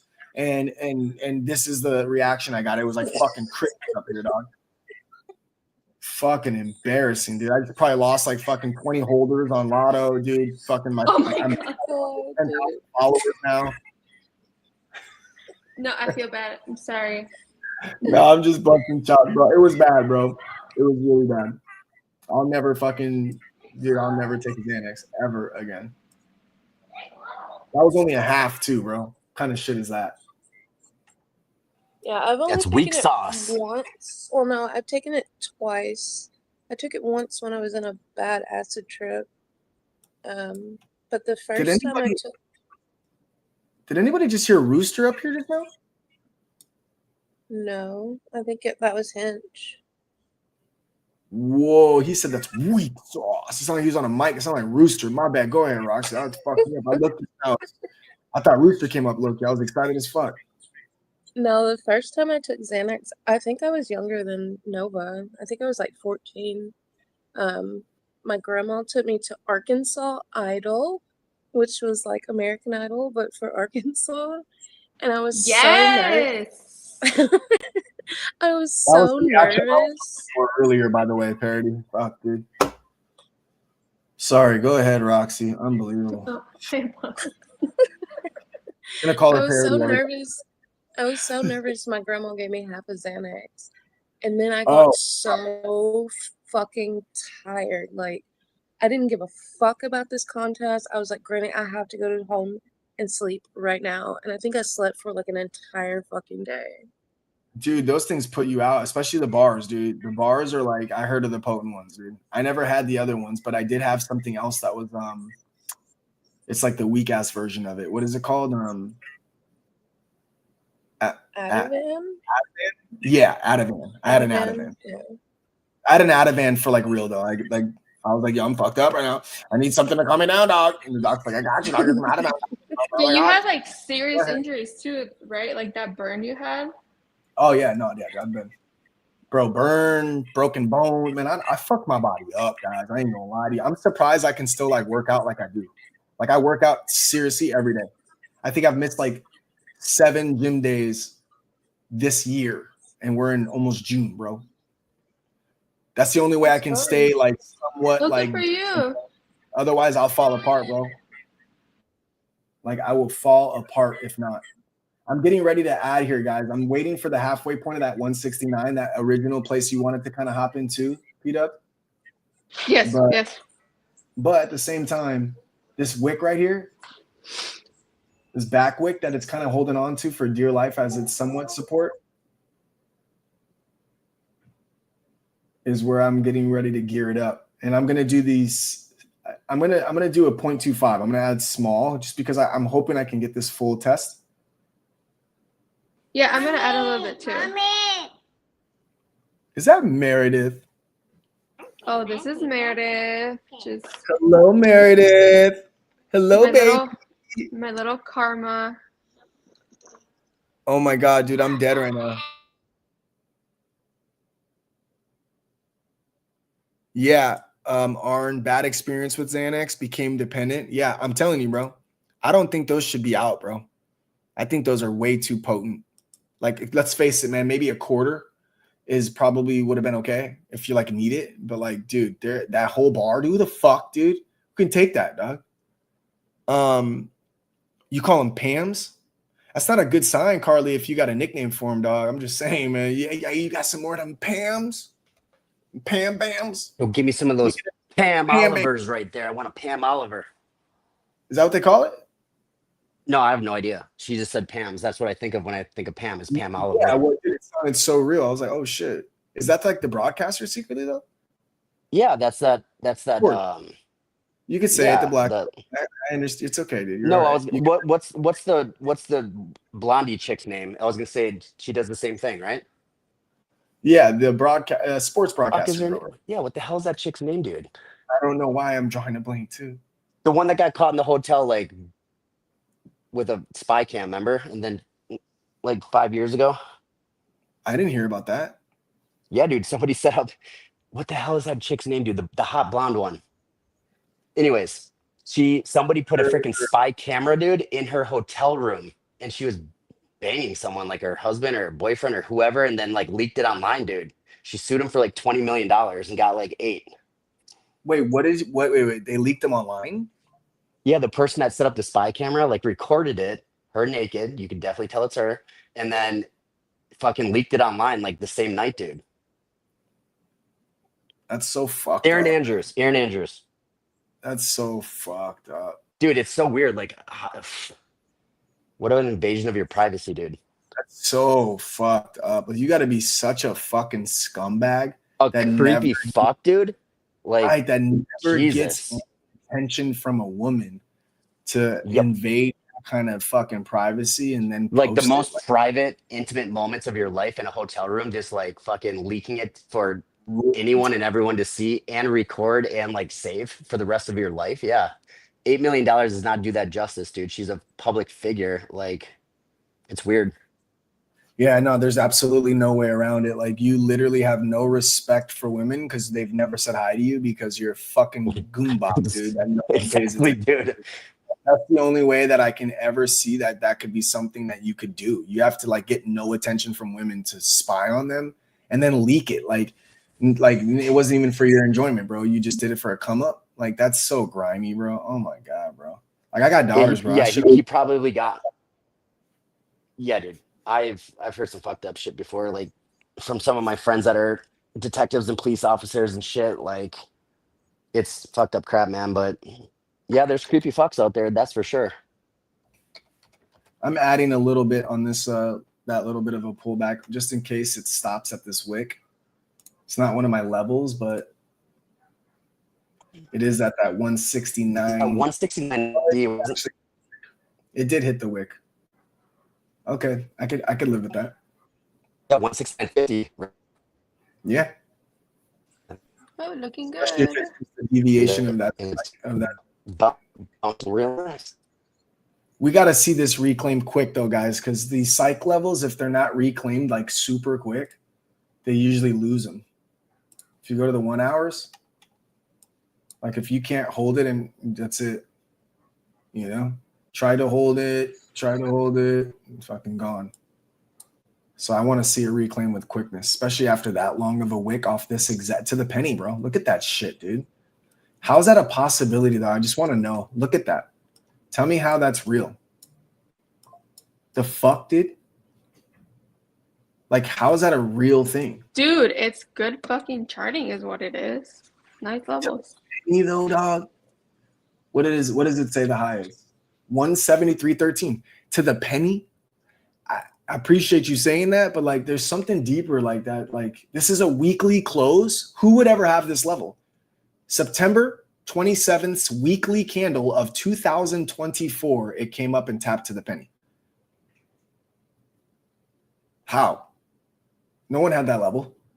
Come on, no one has that. I'm not saying I'm special. I'm just saying no one would put that level up because no one's going back 2024 of September of this random week, dog. What the fuck, dude? And it went to the penny. That's so bizarre to me. Algos, dude. It's gotta be algos. That's why I say algos. That's what I say, bro. 100% algos. Like I said, I can't really explain it, and I don't know how the fuck it works exactly. I'd be a liar if I told you I did. But like, bro, I mean, we were just chip, chip, chip, chip, chip, chip, chip, chip, like stair stepping all the way up to the exact penny of not a psych level 170 or 175, some random ass 173.13 to the penny, rejecting off of it for this now. How bizarre. How bizarre. Bro, the funniest story, Parker, he's never heard that song before. And every time we're on the phone somehow, some way, it would be like, how bizarre. And I would do that. He's like, why do you always do that? I'm like, the song. He's like, there's a song? I'm like, yeah, how bizarre. How bizarre. You don't know that song? He's like, no, I don't think so. And now he does it, but he doesn't know the song, so the beat's always wrong. He'll be like, how bizarre. Dun, dun, dun, dun, dun, dun, dun, dun, dun. And it's one of my favorite things. I went to play it for him one day, and he's like, don't do it. Don't play it. You're going to ruin it. I don't want to hear it. You're going to ruin it for me. I want to just text him, how bizarre. See if he gives me a tune. How bizarre.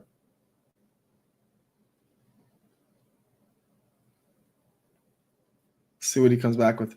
What the fuck are you guys doing today, man? Seriously. Why am I half up here half the time with people? No, listen, dude. Can you hear me? Yes. Now. Dude, like you were just frozen for me for like 45 seconds, and it came up with the screen that says Lotto stream starting soon. And like everyone was frozen. I was like, what the fuck is going on? So I'm trying to talk, dude. Everyone goes away and it comes up, and then all of a sudden I hear you going, how bizarre. I wonder what he's gonna say now. That's all I heard. I'll give it to you. That's fine. I'll give it to you. But I'm MJ and Roxy and Egon, they don't have an excuse like me. So excuse me. I was gonna start singing How bizarre. How bizarre with you, but then Meredith started screaming, and I've been getting bullied all day. Put her on the mic. I didn't hear what you said, Hinch, because I wasn't listening. Wow. Ruthless. Well, that's a great co-host you guys are. I'm trying to build my resume for bigger streamers, guys. So I'm just trying to say, like, listen, this is my resume builder. I need to talk. I need to speak. How now, brown cow? Yep. You know what I need? Getting there. I need a nanny. New York. Hey, you'll get Unique New York. You'll get a nanny. guarantee you, dude. You know when you'll get a nanny?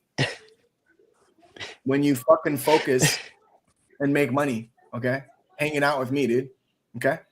Fuck yeah, that's all I Seriously, do. 100%. What do you think All right. we've been trying to do? Hinch is yelling at me. I'm No, not we're- responding to your stories enough. Just a failure of a co-host. Yeah. Oh my god. Yeah. Well,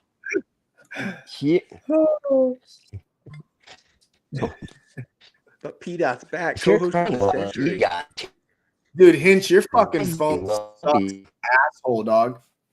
Your phone sucks straight chronic ass. Yeah, you sound like you're underwater, right? Yeah, it's all This delayed. segment He's brought to you by Samsung. It's It sounds like you're in Vegas and you look found my iPad. Be back on in like 7 minutes. Okay, bye. At this point, I'm pretty sure he's got scrippers over here sitting on his face, dude. Pretty sure that's what he's doing. Right, he's probably getting like a fucking lap dance. He's like, oh yeah, perp.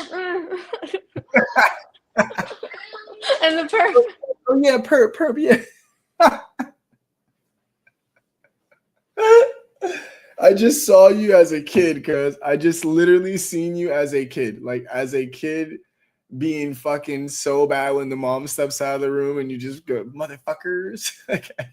Me? Yeah, I don't know why I pictured you as like a little toddler when your mom steps out the room or something. You're like, fuckers. Like, I know that's how you were as a kid. I know the second your parents got out the room, you cussed up the storm, dog. I know for sure.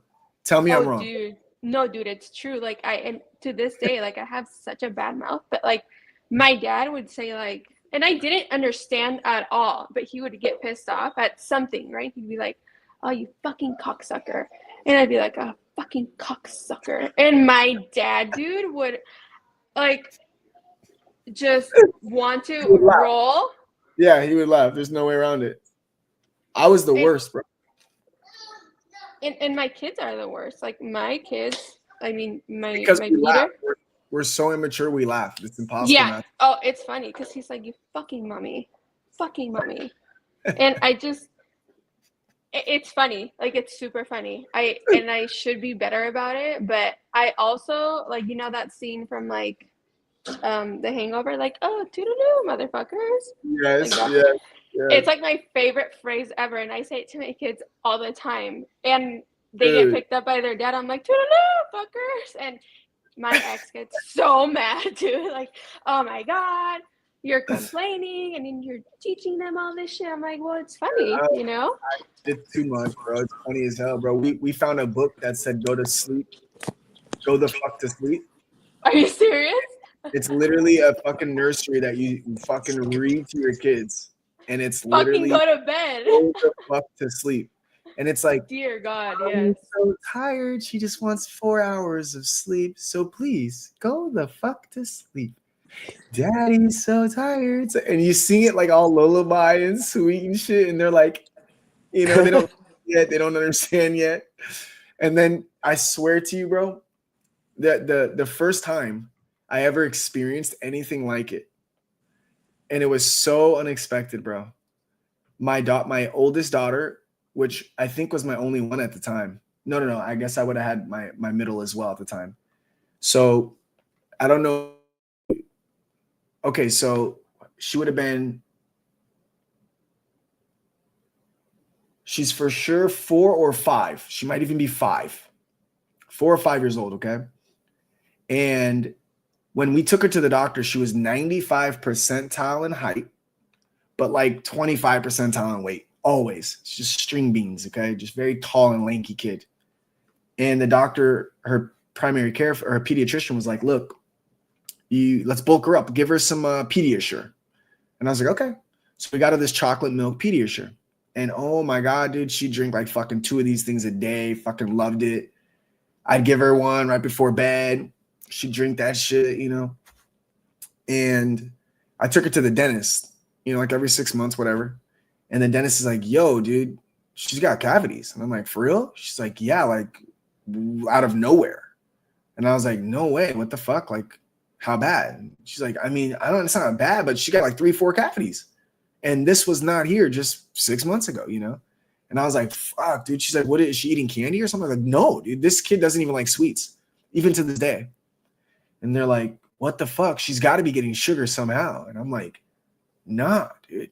They're like, nothing's changed. I'm like, nothing's changed. I was like, the only thing, I mean, a Pediasure, I give her like, you know, the guy's like, Pediasure? I'm like, yeah. Oh, well, there it is. I'm like, what?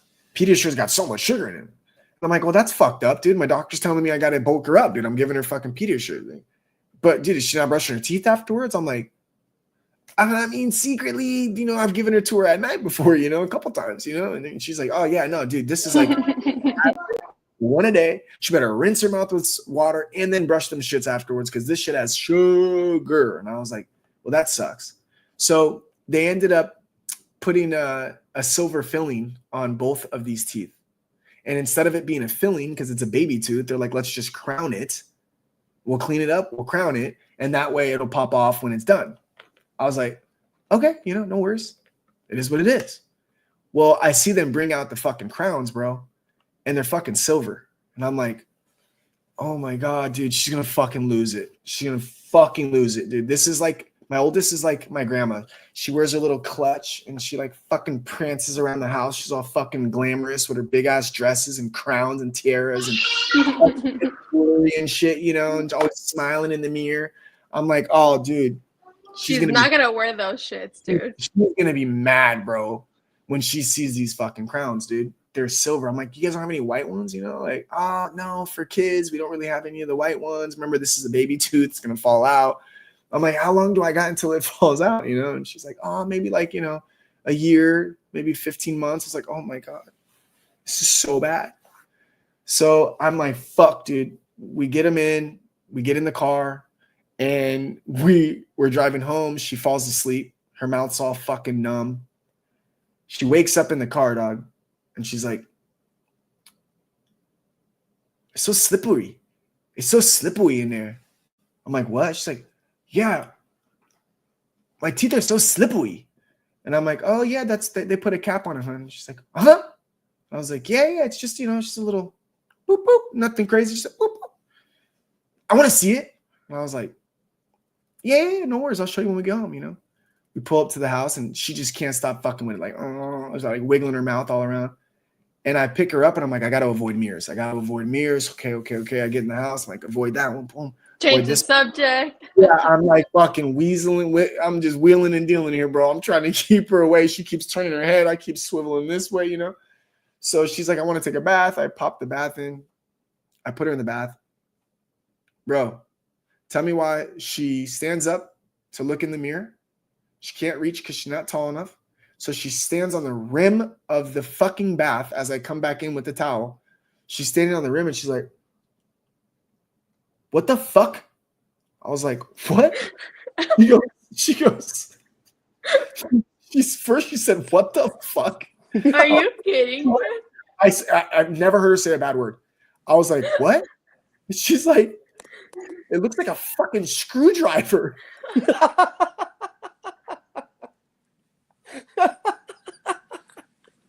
How old was she? 5. Oh my God. And I was like, where did she even know what a screwdriver is? And then it dawned on me, bro. It was like March. And I guess in December, I was building a playhouse, bro. And I couldn't find the screwdriver. I was like, where is it? Where the fuck is the screwdriver? Seriously, where the fuck is the screwdriver? It was right here. That's all I said. And the screwdriver is metal, you know? So she was like, she's so tiny, bro. She can't see over the mirror. So she's imagine this naked little kid standing on the fucking rim of the bathtub. So sketchy, bro. And she's looking and she's like, what the fuck? Looks like a fucking screwdriver. And I was like, what'd you say? Well, it does. Like a fucking screwdriver. And I fucking couldn't help it, bro. I fucking just started laughing, bro. I was like, I couldn't even say, you can't say that. I just started laughing, hysterically laughing, like, no. Like, oh my God. And she just like, what? It does. Like, she was adamant about explaining to me, it really looks like that stupid tool you had, you know? And dog, that was the first time I heard her say a bad word. And I knew I was in trouble. I knew I was in trouble because I laughed. I saw her kind of smirking about it, you know, but she was really pissed off, you guys. Like it took a while. It took like, I'd say a couple hours for her to stop talking about how the fuck this looks in her mouth. And she's so mad about it. And I felt like a bad dad. I was like, damn, dog, like, how did I let this happen? You know?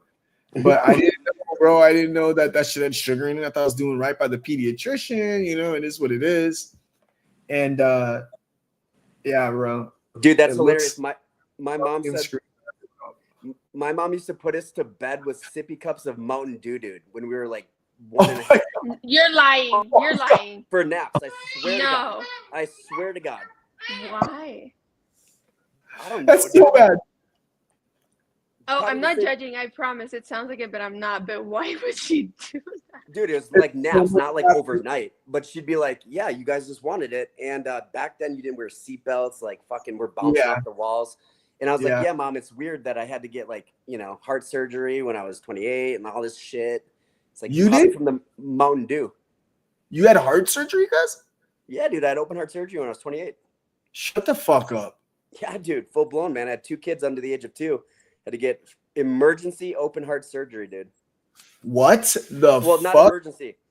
When I went in, the doctor's like, so I got my echo done, and Did you have like heart palpitations? It hurt? Like nope, what was nope. I didn't even know anything was wrong with me. I had a heart murmur since I was young, which a lot of people do. It doesn't okay. turn into anything for most Right. people, but I avoided getting my echo done when I was like, I don't know, 22, 23.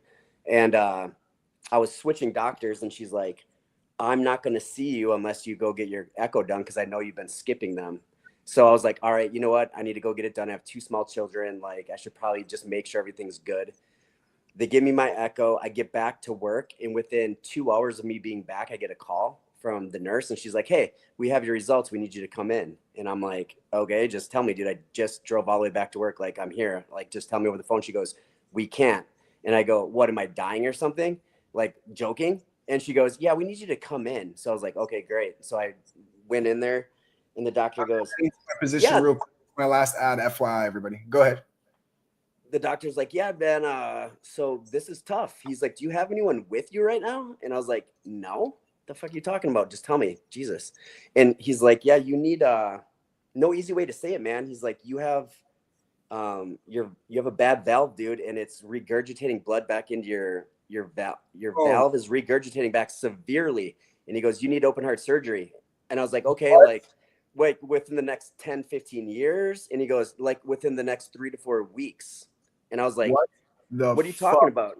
He's like, you haven't had any symptoms? And he's like, shortness of breath, this or that. I was like, well, I mean, I get tired when I exercise pretty quickly, but I'm like, I'm fucking out of shape, dude. So that's always been the case. And he's like, yeah, no, dude, it's your heart condition, dude. He's like, I was like, well, what happens if I don't get it? He goes, you'll die. I'm like, okay, well, skippity do. So, dude, ultimately, it was a good thing that I switched doctors. Like, when you talk about the butterfly effect, dude, it is exactly what happened, dude, because I only switched doctors because I moved back to Green Bay from like 30 minutes away. My doctor retired, and his son-in-law took over his practice, and he's a weirdo. And I was like, fuck that guy, dude. He's not going to be my doctor. He's like, why don't you meditate more? It's good for you. And I was like, fuck you, dude. I'm out. Like, gross. And so I switched, and it's all because of my one doctor. And all I did was go on and look for doctors with good reviews in my area. And her name's Dr. Franklin. And I didn't know it was a chick. So I was like, okay, perfect. This dude sounds good. He's got a bunch of reviews. I go in there for my physical, and it's a chick. And I was like, oh, God, this sucks. Not to mention, she had 2 22-year-old smoking hot chicks that were there doing clinicals. And it was my physical, dude. And I was like, she's like, hey, these two girls, they're out doing their clinicals, and they wanna do it for you, but like, I need your permission. I was like, okay, I guess. Oh yeah. But yeah, dude, open heart, 28 years old. I was out of work for like 12 weeks recovering. Jesus, bro. But guess what? I told the surgeon before I went, I was like, sprinkle a little extra love in there for me, you know, when you have me open, sprinkle a little extra love in there so I can give it back. You know what I'm saying? Hey. But you want to know a funny story when I had my surgery, and I'll make it quick because I know we're perping here. But so I always had problems getting like anesthesia. Like, it never, like, even with a cavity, like it doesn't work. So I told the anesthesiologist, I was like, hey man, just make sure I'm out, dude, because I'm not trying to wake up during this crap. And he laughed at me, and he goes, dude, trust me, you'll be out. And I was like, okay, perfect. I just wanted to bring it up. So like when it was done, he went and told my wife and my mom, who were in the waiting room, a bunch of other people. And he goes, yeah, your son was telling us he has problems getting anesthesia and it doesn't work on him. And we kind of laughed it off. But he goes, dude, we hit him with enough anesthesia to put down a small elephant. And he goes, that fucker was talking to us for like 35 minutes. And I don't remember any of it, but he goes, he literally talked to us for 35 minutes straight before we could get him to go under. Wow, bro. Yeah, crazy shit. How is it like that for some people, bro? My really good friend growing up, his pops, bro. I don't go under anesthesiology. You don't go under anesthesia? I don't go under anesthesia. Thank you. I was like, that's not right, dude. I don't go under anesthesia unless like, it's life or death. Like, no, for sure. Nope, I'll avoid it. Even my burn, I tried to tell him no. I was like, I can stay awake for this. Don't trip. Like, dude, we're fucking about to digress the fucking flesh on your fucking leg so that it doesn't continue eating away your flesh, homie. So you're going under. And I was like, fuck. But, bro, my really good friend growing up, he was coming home from USC, and his dad went to fucking help him move back, and they were carrying a fucking futon up the stairs, and he like slipped off the stair. He was like walking up the stairs with it, and his son was pushing it up the stairs, and he just missed a step, like slid on his heel, and it fucking dropped the futon on his shin and compound fractured his fucking leg. Oh my God, dude. So he was like, fuck, right? They took him to the hospital and they put him under. They fucking broke the bone back. They put it back together, a couple pins. Fucking never woke up. Just gone. What? Yeah. And he was probably like maybe 40. Oh my God, dude. Like 4 miles to 5 miles a day on average. That's super sad. Was it like a malpractice thing? Did they fuck up the dosage or something? I think they did have some kind of malpractice suit. I think that's just normal protocol, though, if that happens, you know? Yeah, but for sure, dude. I don't know the details of what happened in general. All I know is, like, homie, you're damn near dead on that table, dog, when they put you under, dog. What the fuck? Dude, like, a guy I know is an anesthesiologist, pays $90,000 a year for personal liability insurance, dude, because people. He's like, dude, people come after you for every little thing. You need it, and it's $90,000 a year just to be covered, and hope to God you never have to use it. Bro, it's so crazy, bro. My wife is like you, though, bro. Like, it doesn't take her. She's like has a high tolerance or something. She woke up from anesthesia at a dentist. And she woke up and I went back to pick her up. She's just coming to. And I'm like, what's up, baby? She's like, oh, hey, babe. I'm like, what's going on? Nothing. I'm like, did it hurt? She's like, they haven't even started yet.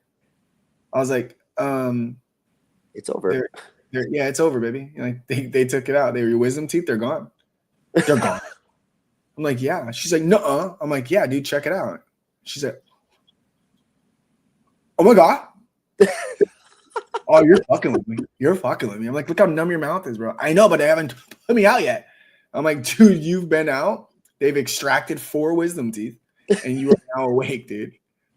The doctor, the dentist, the whole crew comes back in, you know. Yep. Oh, your daughter's a riot. I'm like, oh God, what'd she say? Oh man, she's had us crying. And apparently she just was telling them stories, bro. Just stories, dude. Stories. Like, hell yeah. She's like, I just got my boobs done. Like, and they're just like, what? And dude, my wife is so not that, you know? Like, she was just blah, blah, blah, blah, blah. No idea what happened. She's like they say if you wake up happy on anesthesia, you're a happy drunk. I learned that day. They're like, oh, she'd be the greatest drunk to be around. I'm like, really? And they're like, yeah, dude. People that wake up that are all like, they're just party animals when they're drunk. Like, just a fucking happy-go-lucky person. But the ones that wake up like, what's going on? They're like Rambo drunks, dude. And I'm like, oh, yeah, that's me, I guess, then. Because I do not like it. I throw up when I wake up. Yeah, I've been put out 3 times, and all 3 times I've fucking profusely thrown up. And I wake up and come to. It's like I'm like snap back to reality, and I'm like, oh, shit, where am I? You know, I hate it. So I don't like being out of my mind at all. That happens to young kids too. When we went to Children's a bunch of times, they have to give you like a is it a CAT scan? I think it is, like where you have to go through that big ass machine. Yeah. Well, when kids are little, dude, they have to give you like you're not out, but it's like you're basically out. Yeah, it's like a local anesthesia because. But when my daughter comes out of that, she's a beast. Like fucking angry as shit, dude. Super angry. That's how I am. It makes me sad. I don't know why I get angry about it, but I don't like it either, dog. Well, that's because you're not in control. You don't know what to do. Yeah, it's like I start making sure my butt feels the same. Yeah, right, dude. Shit, making sure you're not bleeding out of your anus. That's always the thing I think of, though, is like, dude, they're gonna fuck with me when I'm asleep, dog. Like, I don't know what the fuck they're doing under there, dude. Get me the fuck out of this. I like weasel my way out of it if I can, bro. I don't like it, dude. We actually have a really fucking amazing cup and handle that just is forming here, guys. This is fucking sexy. Yeah, dude, that's real sexy. I mean, it's not quite there yet, but on the 1 hour. But if you go to the 15-minute, holy moly. Look at that thing. I mean, it's fucking hot, dude. Yeah, dude. That's picture perfect right there. I mean, what the fuck?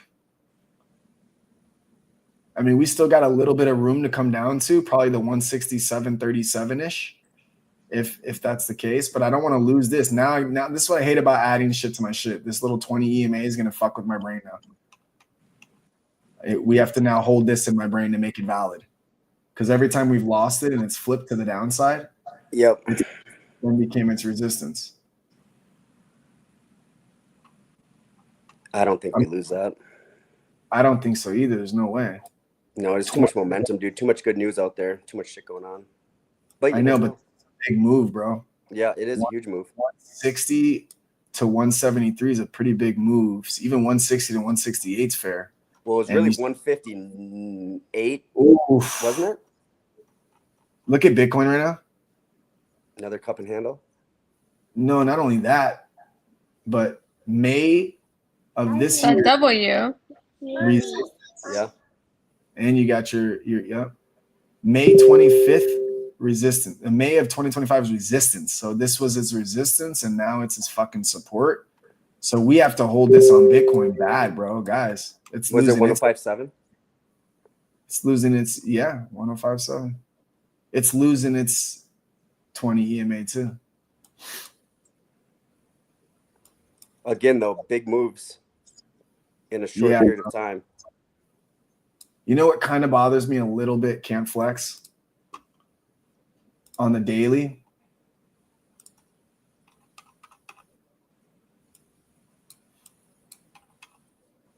This right here. It didn't reclaim this. Oh, sure. It lost it, and then you have a deviation. And then you have like this bull trap of a lifetime. Yep. It sucks because right here I thought it would reject.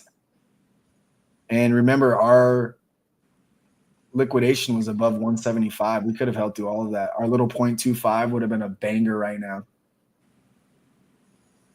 That was the only thing that I didn't like about the daily candle, which didn't make me that bullish.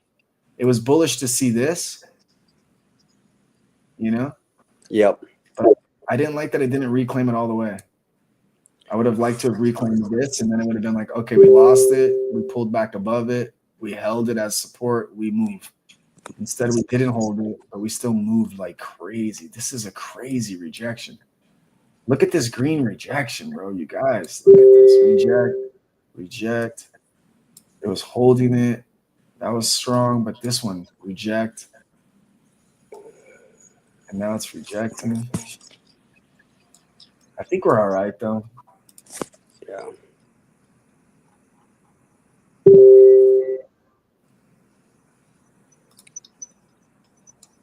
I mean, if you zoom out, dude, there's outside of the actual levels, you see decent rejections, and then it turns around and goes to the next leg up. I mean, it's doing it every time almost. I mean, to be honest, like if you just look at the curl, it looks good, you know? Right. Yeah, it's You know? mm-hmm. Like that's bullish as fuck. And to be honest, I'd rather have it retest a little bit right now versus a huge correction. Yeah. Yeah, I just don't want the We're volume. fine, dude. I don't want the volume to dry up. That's all. Worst case scenario, like 2 o'clock in the morning when China basically wakes up and starts ripping charts. It's when the magic always up or down one way or another.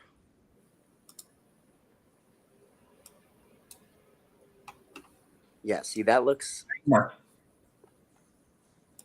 China. China. I mean, Is there a way that you can save your levels and send them to me, Ghost? I don't. That's Trader View, right? Yeah, I think on Trading View I can actually. I mean, I can get them in a few days anyways, but like, I just love your setup, dude. I know you probably spent a bajillion hours doing them, but like, dude, it's so sick. I appreciate that, bro. Well, if you like this, I will timestamp it at 3 hours 47 minutes and open it on big screen computer. I can screenshot it and send it to you. Yeah, I know can, it's but not as interactive. yeah. I'm thinking there's a way though that you can actually just transcript it. Save it as a quote unquote indicator or something. Yeah, I can and share it. Yeah, I think I can. I think I can save this. But I just started using Trading View like 2 weeks ago, and I'm just trying to I don't have I'm not using a desktop or a laptop, so for me it sucks to do it on an iPad. I just want the levels so I can, when I actually get it, I can. There is a way to save it though. I know there is.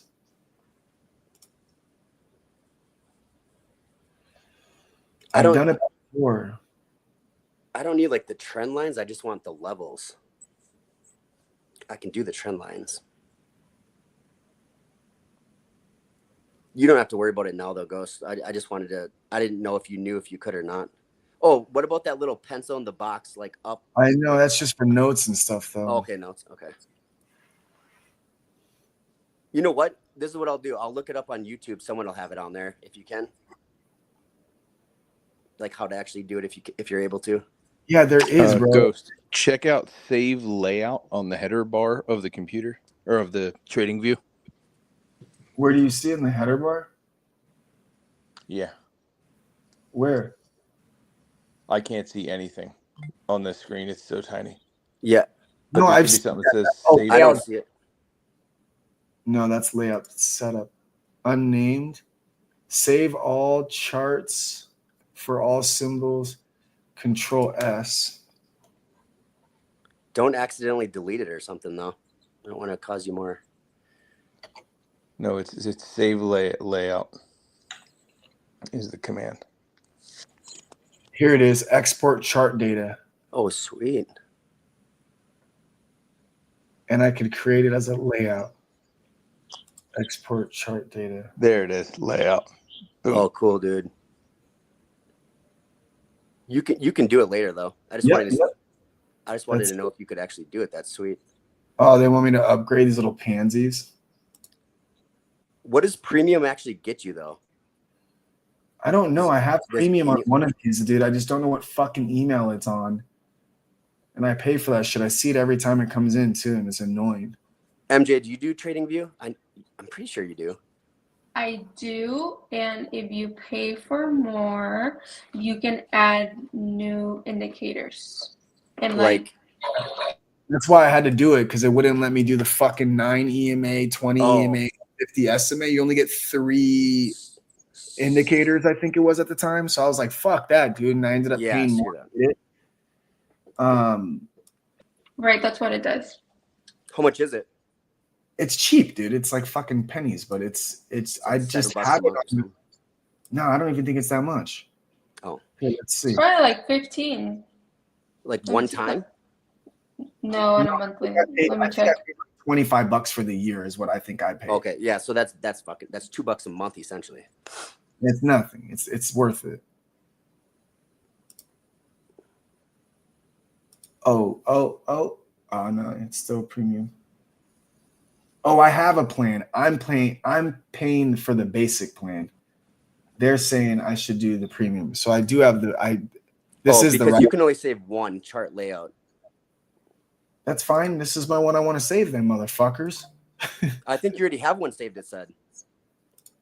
What, this right here? It's probably the one you have. If you want to do one more or more unlimited, you probably have to upgrade. This is the one that's saved. I the Bitcoin and here's this one saved. No. I think it.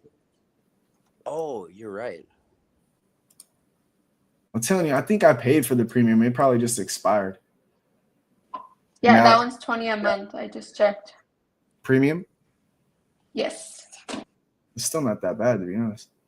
I'll just tune in nightly to these. No, sorry, not premium is $84 a month. Essential is $20 a month. Mm-hmm. Yeah, that's the trade and shit. Like if you're gonna buy and sell, and you can link up a bunch of shit. You can actually from TradingView, bro. You could do a lot, dog. Like you can buy options, calls, puts, fucking shares. You just link it with your. Somebody told me that, yeah, but I couldn't figure it out. Really? Like with your Schwab or TD Ameritrade or whatever. Yeah. Like TradingView. 100%. Well, that's awesome, dude. Because I always use Thinkorswim. I love that platform. Dude, me too. I love it. Fucking love it, dude. Dude, I can actually do charting on Thinkorswim from my freaking phone just as good as I can anything else. Thinkorswim is the shit, bro. I don't like their mobile app as much, but I love it for high volume day trading. And that's what I used to use back in the day. Bro, you get this line like this for your stop loss, and you literally fucking drag it a little lower. And it starts ripping, and you just keep dragging your stop loss up. I was like, this is fucking unbelievably important for me. That's where trading went to a whole nother level, bro. When I would set my stop loss and I'd have enough room to let it breathe, and then I would literally just pull my stop loss up as it would rip upward, bro. I was like preserving profits on so many occasions from that. That's pretty clever, actually. It's super clever. And it was so easy, MJ. I'm talking about just literally you just pinch and slide it, dog. And it would literally move it from 170.45 to 171.61. Nice, and then I love that. It breathe and shit, you know. Trading from chart was my shit, dude. I used to love it. That's how I used to short. I didn't even grab puts back in the day. I would literally short 100 at a time, just a block of 100, and just hit short, scalp it real quick, bam, drop it. You make like fucking 20-cent move on 100 of them real quick. It's like $20, but it was like clockwork, you know. Then I started getting a little too aggressive. Having to learn options because I was like, yeah, I have no fixed loss on this short. That's what I hated about short, bro. Yeah, that's scary, dude. I lost on shorts one time. That was so bad that I was like, yeah, dude, I'll never do that again. I was like, yeah, I think I was like, fucked, bro. I was like, dude, I'm literally squeezed out of this right now. And like, I'm going to have to bite the bullet. And it was like, bro, I think I lost like $8. I think it was like no, it was like $6,800. I was going to say like $6,800, dude. It was like $6-7 grand for sure. And it hurt, bro. Yeah, it was like, I think it was like a $6-7 move, huh? I think that's what happened. It was like a $6-7 move. And it was like, I was short. So there's like, do I keep this overnight? Do I fucking, oh my God, you know? And I was on leverage. Oh shit. Yeah. When you short, you best be doing leverage, bro. Because it's like you want to get like at least 100 shares. And you mean margin, right? You mean margin? Yeah, my fault. Margin. Okay. I was like, fuck, dude. Yeah, dude, that's scary, man. You don't want to wake up and fucking lose your house. You know what I mean? You could be down, bro, that's why I'm like, yo, dude, I'm not about to carry this overnight. Like, I literally can't. You wouldn't have been able to sleep, dude. There's no way. No, you know when I didn't sleep one night, bro, was fucking GameStop, dude. That shit was probably the craziest thing I ever been involved in the trading world. It was like such a surreal moment. Me, the godfather of my kid, we were like, dog, look at the after hours. It was like fucking seriously, like, bro, we saw it go from $10 to $20, right? And I was like, yo, dog, fucking GameStop doubled today. And he's like, really? I'm like, what the fuck? Very next day, it doubled again from 20 to 40. I was like, yo, I don't care, dog. I FOMO'd in, bro. was like, I don't give a fuck, dog. I'm not about to watch shit double every day. The fuck? So I grabbed it, and then that's what got me on Reddit. I wasn't on social media at all. So I went to Reddit because I heard Wall Street Bets. I said, what? So I went to Reddit, and then that's what started my whole fucking social media experience back again, bro, after 10-year hiatus. And I was just like, oh, there's a short squeeze. What the fuck is that, dude? I didn't even know what a short squeeze was like that, bro, to be honest with you. And gamma squeeze and all that shit. I was like, what the fuck is going on? So I had 100 shares, bro. And that motherfucker ran like $400 or $500, bro. And I'll never forget that night I couldn't sleep. It was at like $1.50, I think. I think it was like with no sign of stopping at all. No, bro. When I woke up and they're like, dude, and it was a whole bunch I was in. At that point, I was in like what was it called? Bed Bath and Beyond. Yep. Nokia or NOK. AMC. I mean, I was in every one, BlackBerry. I was in every fucking short squeeze there was, bro. Because the person I was doing a stream with this dude, pre-market stream. And I was like, yo, what the fuck, dude? This guy's got like the juice on this shit, right? Apparently. He just knew what the fuck short squeezes were. He knew again. He taught me it all, dog. And so I went heavy as fuck on like a shit ton of them, bro. And yeah, bro. I woke up and like, you can't fucking buy it. Like literally there's no buy button, bro. I was like, what? On Robinhood. It's apparently there was no buy button on Robinhood. I was like, what the fuck do you mean? Who's going to buy it then, dude? How do I sell it? Like, what? Wait, what? I was so fucking confused.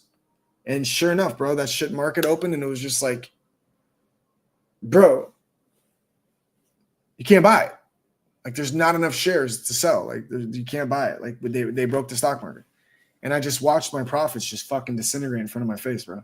And I still got out. I went in and out of GameStop. I think 3 times. I was in, out, in, out, in, out.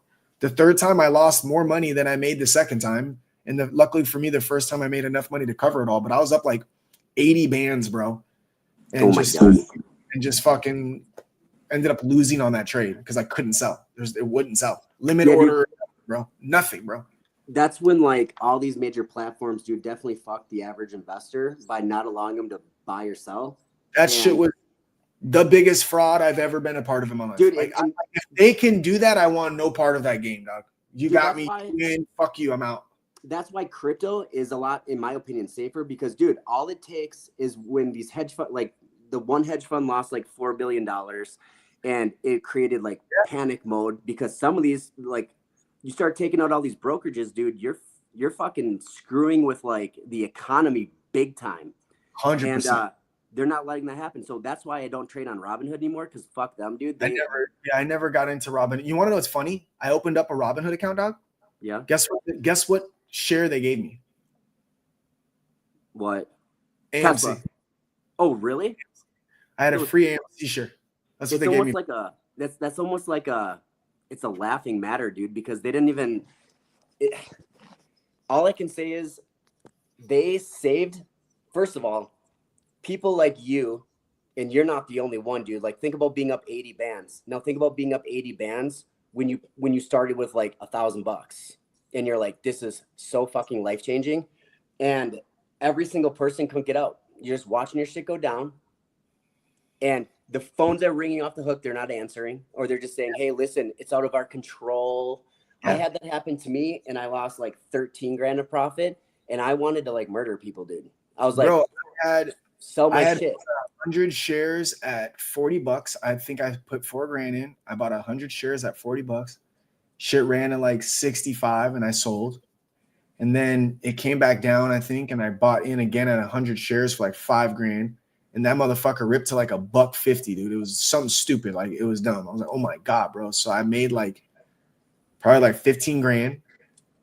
And then my third time back in it, bro, I took basically like 15 grand, bro. And I bought shares and I was up to like $492 a fucking share or some shit, bro, or something so ridiculous, bro. God. So it said like fucking 160 racks, bro, and I was in for like 40 at that point. So I was like, oh my God. And then I got out luckily at like, I think I ended up escaping out at like $80 a share or something like that, bro. Like fucking joke, dude. And I put a limit order in when they said it was halted. I put a limit order in. It just skipped fucking $100 and right by my halted. I put another limit order in, and then but dude, it was still there. The market closed and I still had the shares. I was like, oh my God, it's fucking robbery, dude. Woke up in the morning and sold in pre-market and fucking for a loss, and I was just like, that's so wrong. Nobody gets in trouble for it, but if you get caught doing anything shady at all for say $5 grand, 10 grand, you're going to fucking jail, bro. You're going to prison. Still netted profit on it, but that experience taught me a lot. Like I realized, like I ain't shit. I ain't shit. I can't move the market. I can't help the market. Grain of salt, buddy. That's all it is. Grain of sand. Yeah, I'm a grain of sand on the beach, bro. Like these motherfuckers know it too. I ain't shit. Like if they want to fuck with me, they can fuck with me, and there ain't nothing I could do about it. Period. And I realized it. They didn't give a fuck. Hold on 1 second. Hi, baby girl. What happened? My iPad fell on my eye. Your iPad fell on your eye. Yeah. Okay, here I come, girl. Be strong. I'll be right there, okay? Gotta go, y'all. It's actually 9, so I'm gonna end the stream. I'm still gonna hold this just so everyone knows. Egon, are you on still? All right, y'all. Yep. Okay, if you guys want, you guys can give me a half hour, be back, or if you guys want to shut it down, it's totally your call. Probably shut it down. Huh? Okay. I'll keep it up for a little bit if probably. you want. Just end it. If anybody wants to look at the levels, I can shut it down whenever. Okay, perfect. Hope she's okay, dude. Yeah, she's fine. She would have been balling. Go take care of her. I'll We'll be see right you. back. Good luck. All right. Yeah, I'm in that long too overnight. That's good, man. We're starting to bounce pretty good, pretty decent. I'm liking it. Hey guys. Yeah, I saw that. Well, it sucks because I can't touch his levels. Sorry, P. What? Oh, sorry, Egon. I was just asking if Ghost is doing bedtime because I am too for a few minutes. So I'm gonna be on mute. Cool. Thank you. I'll be back. Yep. Yeah, I can't adjust his levels there or change anything on that screen, but I think when he went to the 15-minute, it looked like... I wish he would have switched it to the 15 minutes before he left, to be honest. Multiple bounces, yeah. Let me see if I can remote in. I'm going to hack. You guys ready? Psych. All right, I'm on it. I'm on a phone. Just start selling all this shit and doing, like, stuff. Hacking. Giving TradingView all the new capabilities. Yeah, I don't Switch like that I see the red bar on that candle now. To be like way off. How many people are viewing this right now? See if you we're notice. being serious. We're not being serious, guys. We're joking. 428. Oh boy.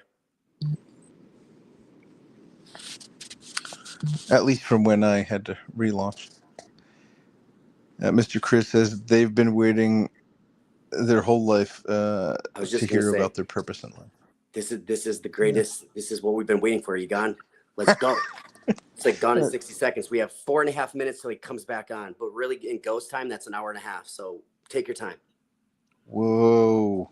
Yeah, I think he said 30 minutes. But yeah, that movie, that was a deep pull. And I don't even know if you were going OG or Nick Cage, but I liked it either way. Yeah, man, I was going Nicolas Cage. Nicolas Cage style, dude. My 15-minute. I would take the Mustang that he had in that. Eleanor? Eleanor. 65 fastback? Yeah. No, 69. Okay. Right? Shit, you might know that. I thought it was 65. You could very well be right. It doesn't matter, dude. Like if it's actually that. We agree it's in the 60s. Those things go for like 800 grand, dude, for like a fucking Mustang. It's crazy. Bro, 20 years ago, I was in LA. I was looking for my first car that I was like, yo, all right, I'm done leasing. Let me buy one. I'm out here. This is dope. And for the same price, I could have leased a car. I was like, yo, I'm going to get this Mustang. And it was the same thing. It looked like it might have been like a body the kit? Next version of Eleanor, right? No. It was an old one. Like And that's ultimately why I didn't buy it, because it was just lap belts, no ABS, no traction control. I was like, yeah, it's the same price, but it'll look cooler. But I may also die while driving it. Definitely. That's just a babe magnet, though. That's all you need it for. You don't need to go fast. Just cruise around. That's why I went with the Challengers. Yep. Happy medium. All right. I just stick with only my down 2012 50 Toyota Tundra Crew Max. You know what I'm saying? Oh, hell yeah. Yeah, dude. That's how I roll. Dude, those things are surprisingly roomy. Dude, they're the most roomy trucks of all time, and they like run forever, dude. It's literally insane how perfect they run with how many miles are on it. I love it. How many do you have on it? Like 195. My dad's old Toyota like single cab. Oh, hot damn. He had 380,000 miles on it, and guess what? It stopped working at 380. Not 400, not 300, not 200. It's like that's the weirdest number.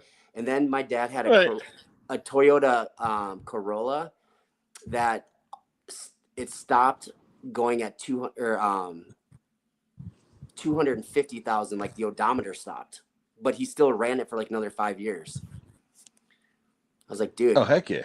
So I mean, I don't know. I like Toyotas, but for the longest time, dude, the technology in them sucked. It was like a mid 1990s type vehicle. They looked awesome and they ran forever, but there was no like technology to them. Right. It's like still had a CD player in like 2017. I swear to God. Shit, I wish I still had a CD player. I think my first car that didn't have one was my 2015 Challenger Hellcat. I was gonna say, actually, mine doesn't. No more. And mine's a 12. Mine doesn't. So it's probably like 2010s probably do, but my kids don't even know what CDs are, dude. That's exactly. It's fucking weird, dude. I was joking with him. I was like, well, let's go through all my CDs and C's. Like, they're like, what is that? Like a cassette tape? I'm like, oh my God. Weirdos. Yeah, it's a cassette tape.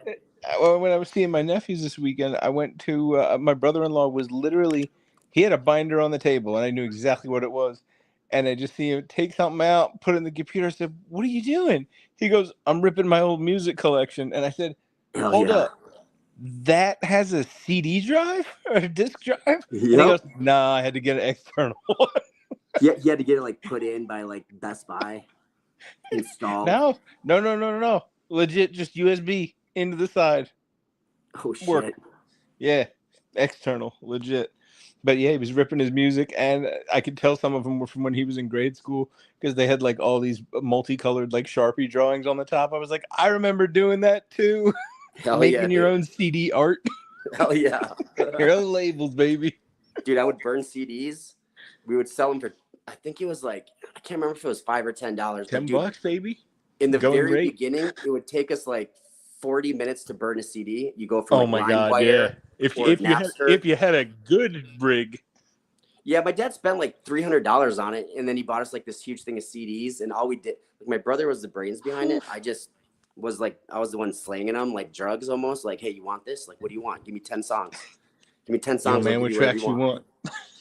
And then you fill this list out. It's like you could like throw in 2 bonus tracks. Dude, like day after Thanksgiving, we were able to buy like a case of like 100 CDRs.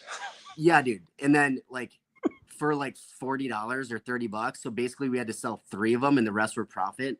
And we were like, I was literally planning out my retirement, dude, when I was like 14 years old. Hell yeah. You got the mind for this. You were built for it. I know. I was like, we could pay the burner off and all the CDs and be profitable in like 3 weeks. It'd be awesome. That's sick. My God. Yeah, blast from the past, man. Yeah, it's nostalgic stuff, dude. People don't understand that like the hustle nowadays is like you can literally talk in your phone and be like, play whatever the fuck song you want. It's instant. There's no dial-up. There's no time involved. You don't have to worry about storage. It's just, obviously we all know that, but it's just, they don't understand that. My son goes, we were watching the Super Bowl like 2 or 3 years ago, and he's 14, dude. So he wasn't that young. He was probably 9 or 10. And he goes, right. He's like, Dad, fast forward these ads. And I was like, first of all, dude, they're commercials. They're not ads. And I was like, it's fucking Right. the Super Bowl, bro. Like, it's literally the Super Bowl. Two things about that. It's live. You can't fast forward the commercials. And two, the commercials are fucking the funniest shit, or at least they used to be. He's like, they don't have attention spans, but to this day, dude, he is like, fast forward the ads. I'm like, oh my God, somebody kill me.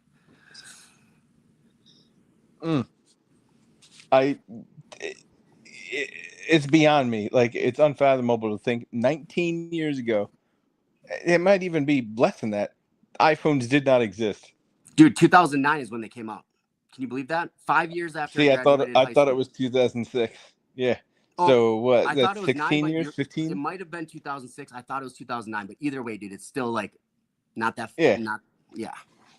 Yeah, because the first iPhone could barely take pictures, let alone video. Like, Dude, you had to jailbreak it in order to take video. I have the iPhone 2 or 3. It's in a drawer at my house, dude. And it's like the size of Was it a back? like my palm. It's that tiny. Was it plastic, the back, and curved? Or was it silver? Silver metal?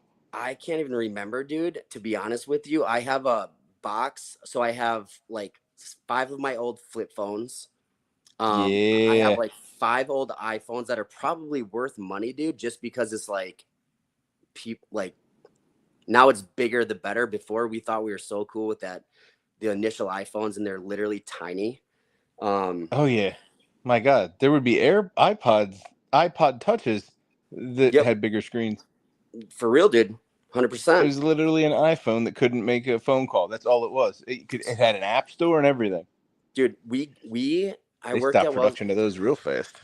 I worked at Wells You Fargo. worked at Wells Fargo way back in the day, dude, like when I first started in banking. And it got to a point, and this was probably like 2012 or 13, where we were able to order like customized merchandise, and they were literally iPods with the Wells Fargo like carriage on it.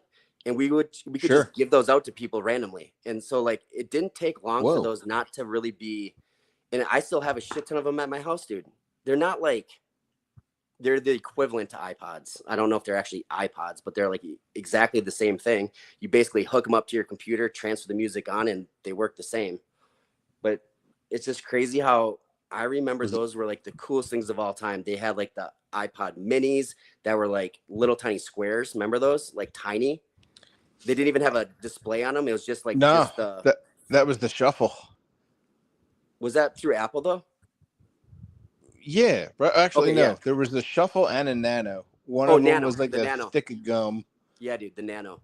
Yeah, that was one that I had because like for me it was the smaller the better, but it also didn't have like a ton of space. You could fit like 35, 40 songs on it. Yeah, and there were 0 controls.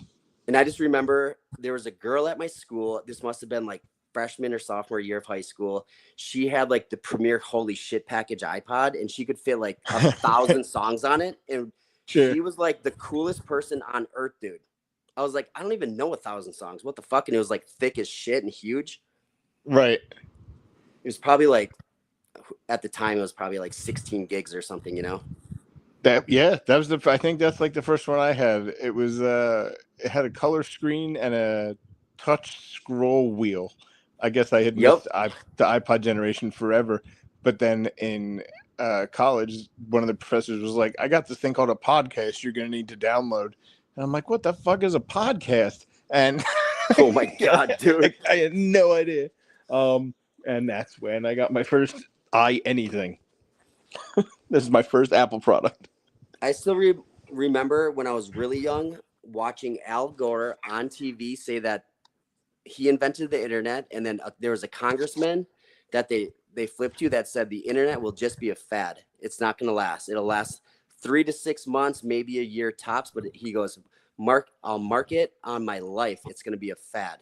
That was like early 1990s. I can still remember seeing that shit on the news, dude. Oh, wow. Yeah, it's crazy shit. Yeah. I definitely remember. I know I've seen clips of that, but I'm pretty sure the first time I had internet, it was this internet service provider named Prodigy, and it had the dial-up. Yep. modem noises. First thing I typed in was Ghostbusters 3 release date. I must have been 5 or 6. And I remember hitting enter on askjeeves.com, I Hell believe yeah, it was. dude. Ask And Jeeves. it just took forever to load. And I'm like, what is happening? It was so slow. We had a Gateway 3000 computer in 1992. My stepdad's company bought it. It was like $4,500 at the time, which was probably equivalent to 10 grand now, if not more. And there was like a thing that you could draw on it. We thought it was the coolest thing of all time. But where we really thought we were cool is it came with an encyclopedia disc, and you could put it in. And we didn't know how to do anything because literally we never had a computer before. And my stepdad showed us. We typed in, we went all the way to the Z's, and we saw a movie on ZZ Top. It's like them at a concert with their long ass beards playing the guitar. And that's my earliest memory of using a computer, is going on there every day, dude, typing in ZZ Top when I was like 5 or 6 and just watching that clip. And then playing Duke Nukem. Did you ever play that game? Oh, absolutely. Dude. First, you just blew my mind. I completely forgot about those encyclopedia discs until you said that. It came with the was like, computer, dude. Oh, shit, we had those. Yeah, they came with the computer. Basically, for the same price as your house, it'll come with a disc that you can look up the same shit you can get in a book. Right, because if we put it on the hard drive of the computer, you're going to need another computer. Exactly. But dude, we would go to my uncle's house just to play Duke Nukem, and there was another game, I can't remember what it was called, but it was like, at the time, dude, probably the goriest, bloodiest shit of all time. You could pick like the guns you have and just blow like people away. Doom, Wolfenstein, Doom, yes, dude. Doom, yeah. Or wasn't it Duke Nukem? Aren't they the same? All three, yeah. It was Duke Nukem, Wolfenstein, and Doom. Okay, yeah. So the middle one I never played. The first and the last one I definitely did. Duke Nukem had strippers and all kinds of craziness. Yep. Doom was just demonic, crazy aliens, and then Wolfenstein, you were fighting the Nazis. Dude, my uncle would like leave us alone playing it, me and my 3 brothers, and we would just sit there, and we would get to the part where you go to like it's almost like a prostitute or strippers. And I was probably 7 or 8 at the time, and we thought we were so Nukem. badass, dude. We thought we were the coolest fucking kids on earth. Sure. It's crazy. Yeah, absolutely. And Mr. Chris was like, WTF is going on? I'm so lost. Sorry, I don't know if, the technology might not have caught on over there yet, Mr. Chris. Oh, we're definitely probably like 10 years behind, most likely. Yeah, the old, like not even early funny, 90s sure, computer games. For sure. And dude, I don't even know if most people had computers way back, dude. They were too expensive. The only reason we did is because stepdad's work paid for it. That's exactly why we had one. And the first game we had on the computer, it was a Sesame Street color by numbers clicking game. Oh, hell yeah. That was it. Dude, back when floppy disks were actually floppy. Oh, dude. Oh my God, floppy disk. My buddy had like this case so we could fit like 5 floppy disks in it. And it was like right? super cool. And I was so jealous, and my mom couldn't find them anywhere. And like, I was so jealous of that shit. And like, he had like almost like a label maker back then, but not really. And he like labeled every one of them. So it was like so neat and perfect. And I'm a little OCD when it comes to that shit. So I was like, I asked my mom for $10 if I could buy him from him. Like to make him an offer on it. Cause I wanted that damn case so bad. I was like, I can fit this in my Game Boy case, and I'm going to go around on my bike. And like, if I go to someone's house and need to look up the information on my 3.2 megabyte floppy disk, like it'll be with me. I remember thinking that, dude. Right. Oh my God. It was amazing. Little entrepreneurs. Yeah. I mean, for real. Oh man. Now my nephew, who's not even 2, can FaceTime me. If he hangs up accidentally, he can call me right back. I'm like, they don't need cell phones, dude. All they need is call you back. You called me. You know how to work this, dude. My son was freaking like 4 or 5 maybe, and he had one of our I don't want to say original iPads because it was definitely after that, but like I was all pissed off at him. He was probably only 5, and just he was being a brat in like the entire day. And I basically just sent him upstairs to go to sleep at like 7:30. Right. He cried up there for like an hour, and all of a sudden he's just quiet. And I was like, what the hell is he doing? And all of a sudden there's a knock at my door. And I was like, it's fucking 9:15 or 9:30 on like a Tuesday. I was like, who the hell is knocking at my door? Because people don't knock on the doors anymore, dude. They text. And like, if they're going to stop over, they'll text you. There's no knocking at the door on school night. And I go to the door. It's my mom. And as soon as I open the door, I hear boom, boom, boom. It's my 5-year-old son with his suitcase coming down the steps. He fucking FaceTimed my mom, ratted me out. And my mom's like, I'll come pick you up, honey. And she picked him up for like 3 days, dude. I was like, he has school tomorrow. He's definitely not going. She goes, I'm your mom. I'm his grandma. And he's coming with me. And I will bring him to school and I'll pick him up. And it's just what we're doing. And she goes, my God. She goes, and obviously my name's Nick and my son's name is Nicholas. She goes, Nicholas, to me, which she doesn't call me since my son was born, it's Nick. And she goes, Nicholas, it's karma.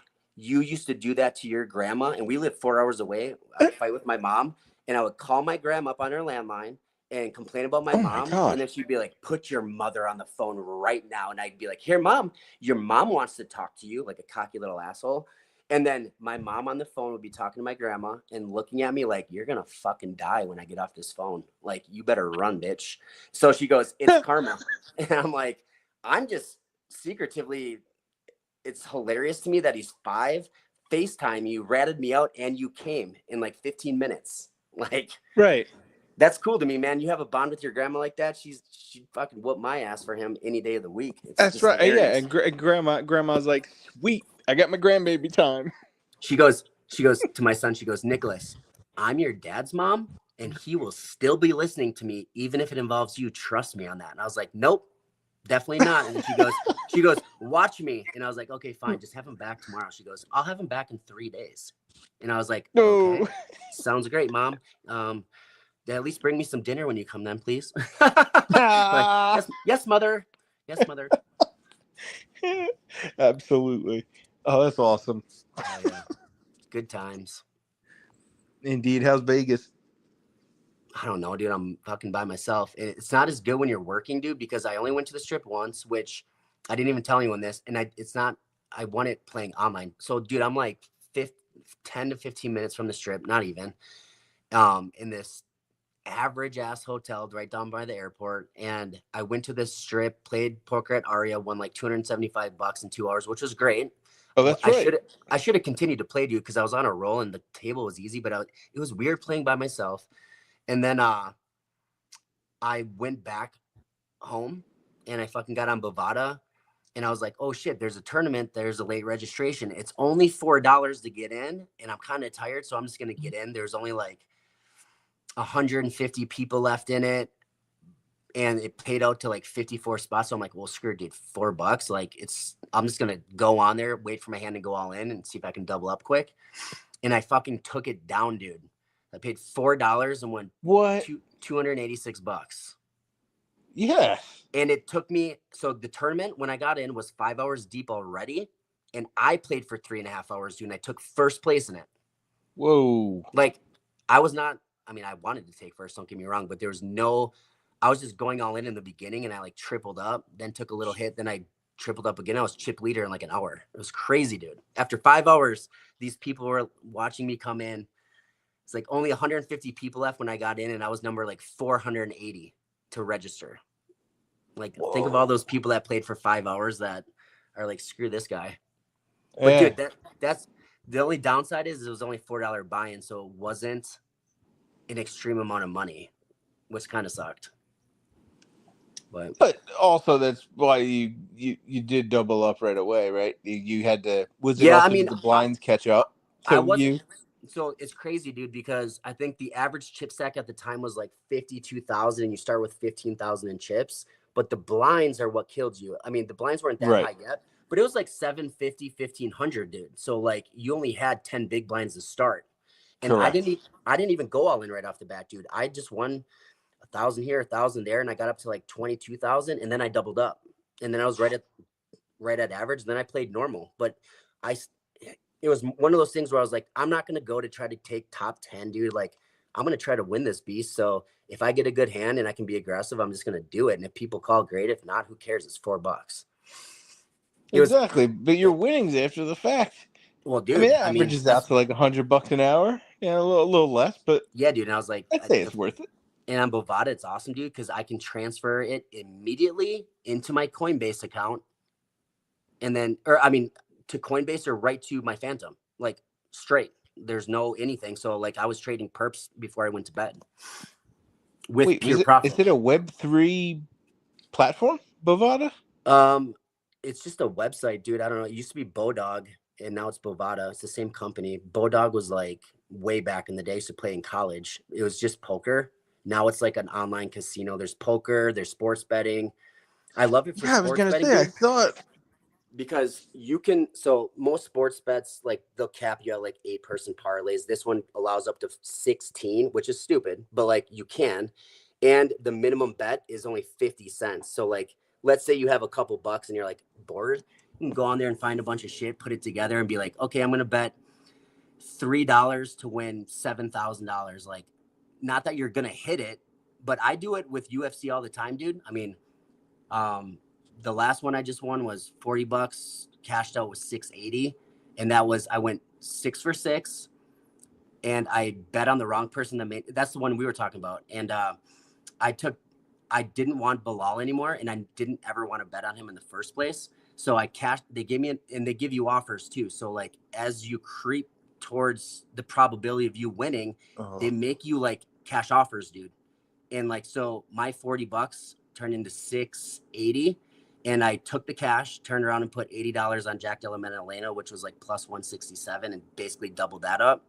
I just don't like Bilal, but I do with.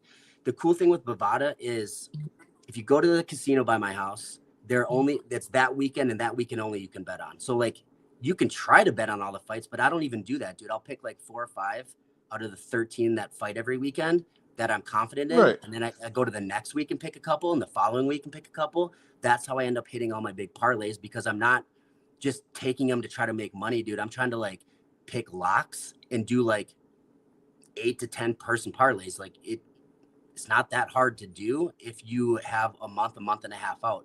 Like right now, dude, I'm betting on Hamzat Chimaev is fighting Dricus du Plessis August 16th, and I can bet on that, dude. August 16th. So like, it's fucking at awesome. The casino? No, on Bovada. On Bovada. And if anybody wants to go on Bovada, that's awesome.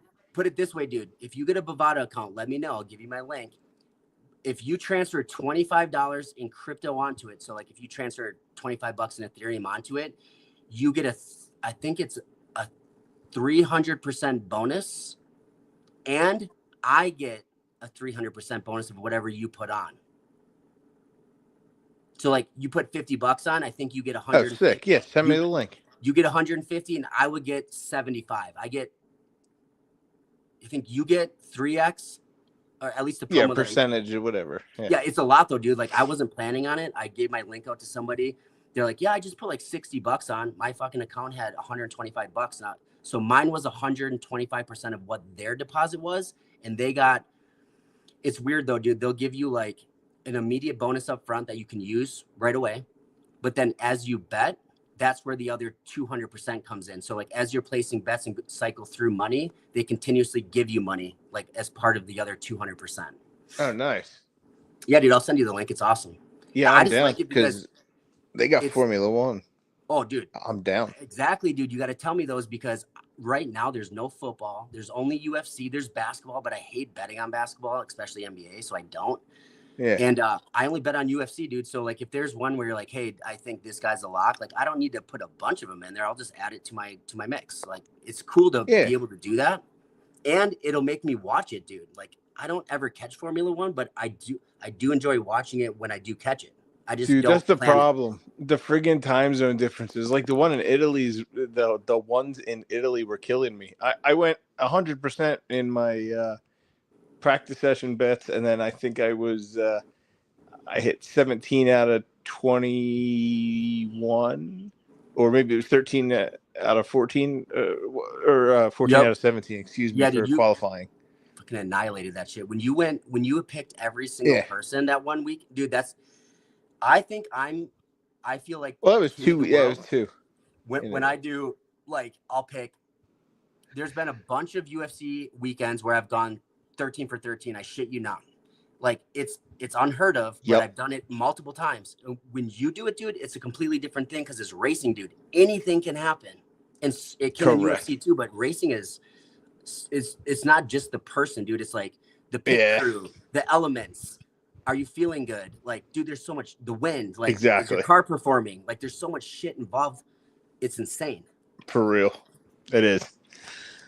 And I'll tell you what, for that UFC thing, man, that 1 week where I picked everybody, I'm still kicking myself for not cashing out before the Bilal fight. The only reason because I pick flipped on that is because Bilal is amazing against people that can't defend a takedown, but Jack Della Maddalena is amazing at it, dude. So, like, I didn't realize he was undefeated. He's on a 17-fight win streak, 18 now. He lost his first two fights like 10 years ago in the UFC when he was just a little kid. He lost his first two and has never lost since. He's on the longest win streak in UFC history right now. And he's astounding. And if I had him there instead, man, if I had known that, I just wonder what that would have looked like. You want to know the worst part? and I don't even talk about this shit. I learned to, like, not look at shit that could have happened. But, dude, I had 3 16-person parlays, which 2 of them were identical. I just didn't realize I already had one like that. That's because I don't look before I bet again. I had 3 16-person parlays, all with Jack Della Maddalena as the anchor because he was an underdog, a big underdog at one point. Shevchenko was an underdog. I had like 5 underdog picks. My lowest payout was 14 grand out of those 3. My largest payout was 48,000. And I missed all 3 of them by 1 fucking person. And it was the same person on all 3 fucking cards, dude. Now, granted, it wouldn't have been that much of a payout on each one of them because there were 2 bouts that were canceled. So that fucks with your payout, obviously, but mess with the odds. Still did. Right? I would have went 14 for 14, and Jack Della. And I said to myself, why did I put Jack on all these, dude? Like, that's stupid. I was doing so well, and I was like, well, I'll just get a cash out and I'll do it.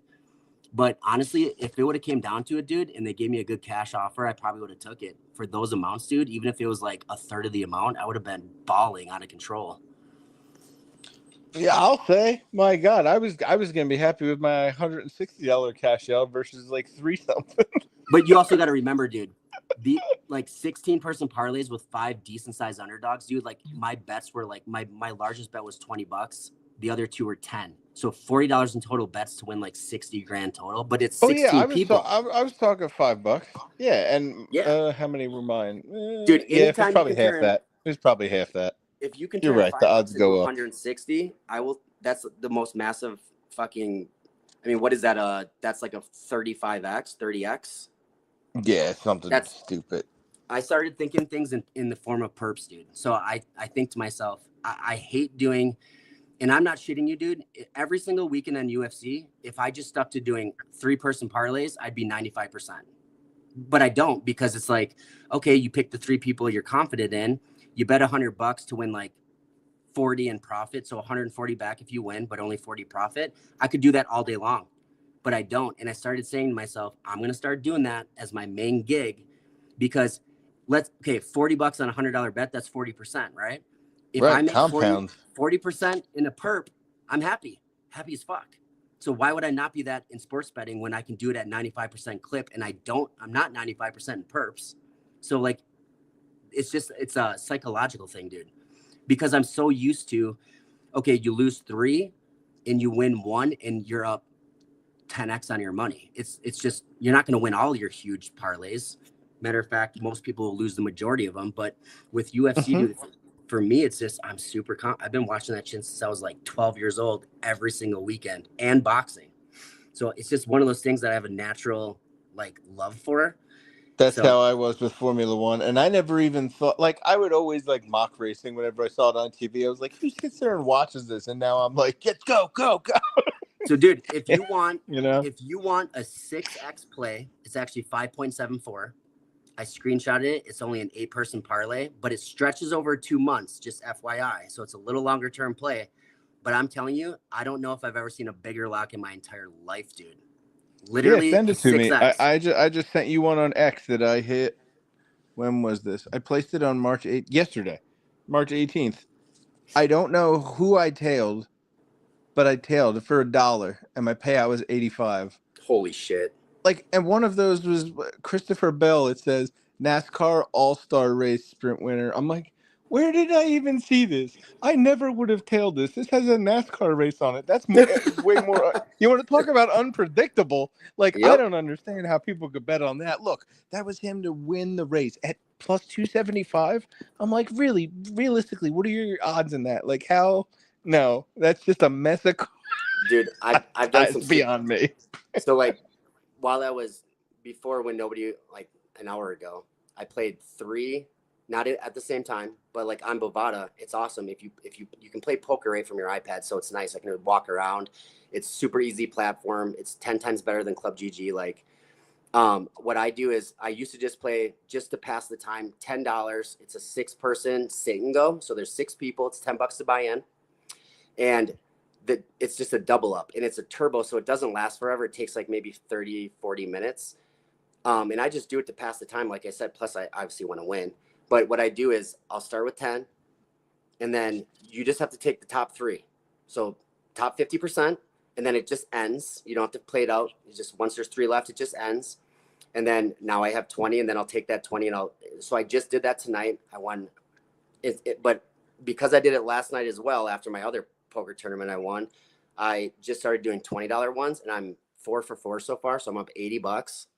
And do it again. You don't have to win them. You just have to take top 3 out of 6 people. So it's easy. In my opinion, it's easy. But dude, I'm just going to do that. And so what I've been doing is I win $20, and I turn around and I go and bet $20 on a UFC. So right now I have like $240 in UFC bets going. That is completely free money. It's not my money. It's just wins from poker. And since I'm gone for freaking 9 days by myself in Vegas, instead of going 15 minutes to the strip, I can sit in my fucking pajamas and just basically have free sports betting money and play poker. I love it, dude. And you can do like, That's insane. You can do 50-cent sit and goes all the way up to $50,000 sit and goes, dude. There's tournaments that are going all the time, like late registration, all this crap. It's so convenient. And I don't do this, but you can also play blackjack, baccarat, Sure, roulette, slot machines, like whatever you want, dude. There's probably 50 different types of sports, shit I've never even heard of, like Chinese table tennis. Shit goes on all the time. I just look at the odds and I'm like, well, fuck. If I'm bored, I'll be like, I'm going to chuck $5 on like 3 or 4 of these and just see if I win. Like, it's stupid, but I love it because most sports it's betting not sites. stupid. I made a decent amount off of international tennis, and I wasn't watching it. I was like, I think this person. But dude, like I love. Piggy said when she was playing poker, she's like, I just Yep. push buttons. Yeah, dude. So like when Ghost comes out with like his plays on the Goat Stand, I can take that and mix it in with like 5 or 6 or 7 UFC bets, dude, and I would fucking dominate because he's great at NFL. Oh, damn. I never even thought about that. Oh, you can mix and match shit all the time, dude. So like, let's say you have a lock. He has 2 locks on the weekend. Because Formula One runs through the end of December. You bet so $20. It'll definitely be there for NFL. Exactly, dude. And that's because a lot of times NFL, UFC, Formula One parlay, forget about it. Well, dude, like the one that I won 40 to 680, I had none of those. I think it was a 11-person parlay. No, it wasn't. It was a 9 because I cashed out after 8. That's what it was. So it was a 9-person parlay. Not a single one was over a -300, which is crazy because a lot of times fighters will be like -600, -700, and it is what it is. They're good parlay pieces, but I've been screwed on those before too. But none of them were over -300, and I also had 2 decent sized underdogs, dude. Like one was a +160 and one was a +225. And dude, there was a stream. If you go back like a week and a half, I literally said, if anybody wants a guaranteed lock parlay, you might have been on the stream. I said it for like 2 minutes, but I was like, don't bet what you can't afford to lose because it probably won't hit. But in my opinion, it's a lock. That was the one I was talking about. But thank God, because on Bovada, you can cash out. And I did do that. So it worked out great for me. But Yeah, man, definitely one of those things where Fortunately, all my things are able to cash out, or at least where I'm able to bet yeah, UFC. I And I think that's I think most sites do it. DraftKings. Yeah. Where I typically do my bets before Bovada is my buddy has a site called, I think it's called Bet23. I can never remember what it's called. There's Bet365. No, I think it's, hang on, I'll just pull it up right now. I think it's called Bet23, but I can never remember the damn name of it. Hang on one second. And if anyone did take along and you're still listening to this, we appear to be in the green. I'm up 7%, including fees and all, with a 25x, which amounts to me for $1.42. Rock and roll. Compound those gains. It's called Player 23. My buddy's the bookie. He pays like $200 for the site, and then he gives you like a line of credit to bet with. So there's not like Venmoing back and forth all the time. But basically, I'll Venmo him $50 or $100. He'll give me like $120 of money to bet on. He always pays out like an additional, sometimes 50%, which is great. But like, it's awesome. But he limits. So it's like a max of, if it's UFC, it used to be a max of 6. And now I made him bump it up to 8, but there's no cashing out of it. So you know how many times I've lost on the last leg that was like a minus 700 favorite, and I was like, this is a lock. I only have one left, and it's my biggest favorite of the card, and they lose. I would have preferred to just cash out at 70%. That's why I switched to Bovada. I put the money on. You get like bonus credits for betting or whatever you're doing. It's kind of like a point system on credit cards, so like you can redeem it for free play and shit. It's cool as hell, and I love it. Tell me about it. Fanatics got me with that hook. Yep. But dude, the cool thing is there are a lot of times where I'll just go on and put like, I'm going to do like a $3 bet. Like I'll have $258.50. So I'll do $3.50. So now I'm at, an even number, and I'll do like a 10-person parlay, and it usually keeps me entertained for, a week or two, just watching that shit. And it's like, okay, you bet $350 to win $190. Okay. Like, that's awesome. Yeah, absolutely. Especially when they're like locks. And it's amazing that like when they're as, more on the safe side, it's like, but when you bet 10 players to hit, to get one hit in a game instead of just all homers or something. Yep. It's like, man, you did a 16-leg parlay and it's only plus 124 odds instead of like 80,000 or whatever. 100%. And the cool part with Bovada is I should be a spokesperson for them. I'm like pumping them up. Bovada, you say? No. Yeah, Bovada. Hit me up in my DMs if you want the link, the referral code, guys. We'll all get rich together, and I'll even give you my place. So like on UFC, and it's usually the week of, maybe like a week and a half before the UFC event takes place, you just click on the bet, and there'll be like 200 prop bets that you can do to like literally every possible thing you can think of, you can prop bet on. And again, on those, you can be like, all right, on my buddy's site, I had to bet a minimum of $5 for a props bet, which is fine. I was doing that anyways. But on these ones, it's like, okay, plus 1,800 for someone to be knocked out in a specific round. And if they're a knockout person, it's like, I'm going to put $1 on that to win $18. Like, if I lose it, I don't give a shit. If I win, that's awesome. And it just gives me extra, like, want to watch that fight and cheer for specific things. It's just, that's why I love it, dude, because you don't have to spend a lot of money to make it. Like, you could put on $50, and if you bet it the right way, dude, that could last you like months. And not only that, but make a shit ton of money doing it with not a lot of risk. I get that. Yeah. Cause you could bet your like straight money line, and then, hey, if there's that extra $18 on top, you're good. Dude, if we're talking straight money lines, Arn says he'll join via your link if you give him your plays. Arn, if you were listening, he said that's exactly what he's going to do. Arn, so Hinch is your Bovada hookup. Send me a DM, dude. I'll go through my plays every week. I'm not saying they're always going to hit. I'm saying that I'm betting on them, and that's all I bet on is UFC. So I can show you my record, dude. It's pretty damn good. Yeah, and you can check out my records on matter of fact, that's a Goat's Den or the Locker Room Shark. Matter of fact, it's funny, dude, because I refuse to give Ghosty any of my plays because I'm one of those people where it's not superstition. I just don't want added stress to like having people putting their money on my plays. It just makes me feel like I'm responsible, which is the way I'll still feel. But again, what I do now is, so Ghost is like, dude, just give me some of your plays, and I don't care if they lose, whatever. Like you're good at what you do, whatever. And so this last play, the $40 one, the one where I won 680, I got two people from X. One person actually paid me to go 50-50 on the bet, and I told Ghostboy, he's like, dude, let me in on that. Well, there was already 3 fights in, of like my 9 people. So I was like, fuck it, dude, I'll just give you a third of it. Like you can just take a third if we win. And he did. He cashed out $200 on it. So Heck I felt good. And then he's like, just keep it and roll it into the next bets, dude. And I was like, fuck yeah, hell yeah, dude. There you go. And I feel the same way. Even though I was like calling these out in the ghost den and stuff, I did not have a good feeling before the race, so I didn't make any official calls. I was like, I don't feel good about this, and thank gosh, because Max Verstappen took that first corner, got out ahead of everyone else, and in true Max style, if he gets ahead of you, you're never gonna see him again. I'm just gonna warn you, my iPad's at 1%. I just saw it and I just plugged it in. But I have like 3 things going, so if it cuts out, I'll go on back on my phone. I just need to charge it, but it should be fine. But if I leave, that's why. No worries. I get What's so up, Timbo? You there? about sports betting, I didn't even know I was at 1%. What a loser!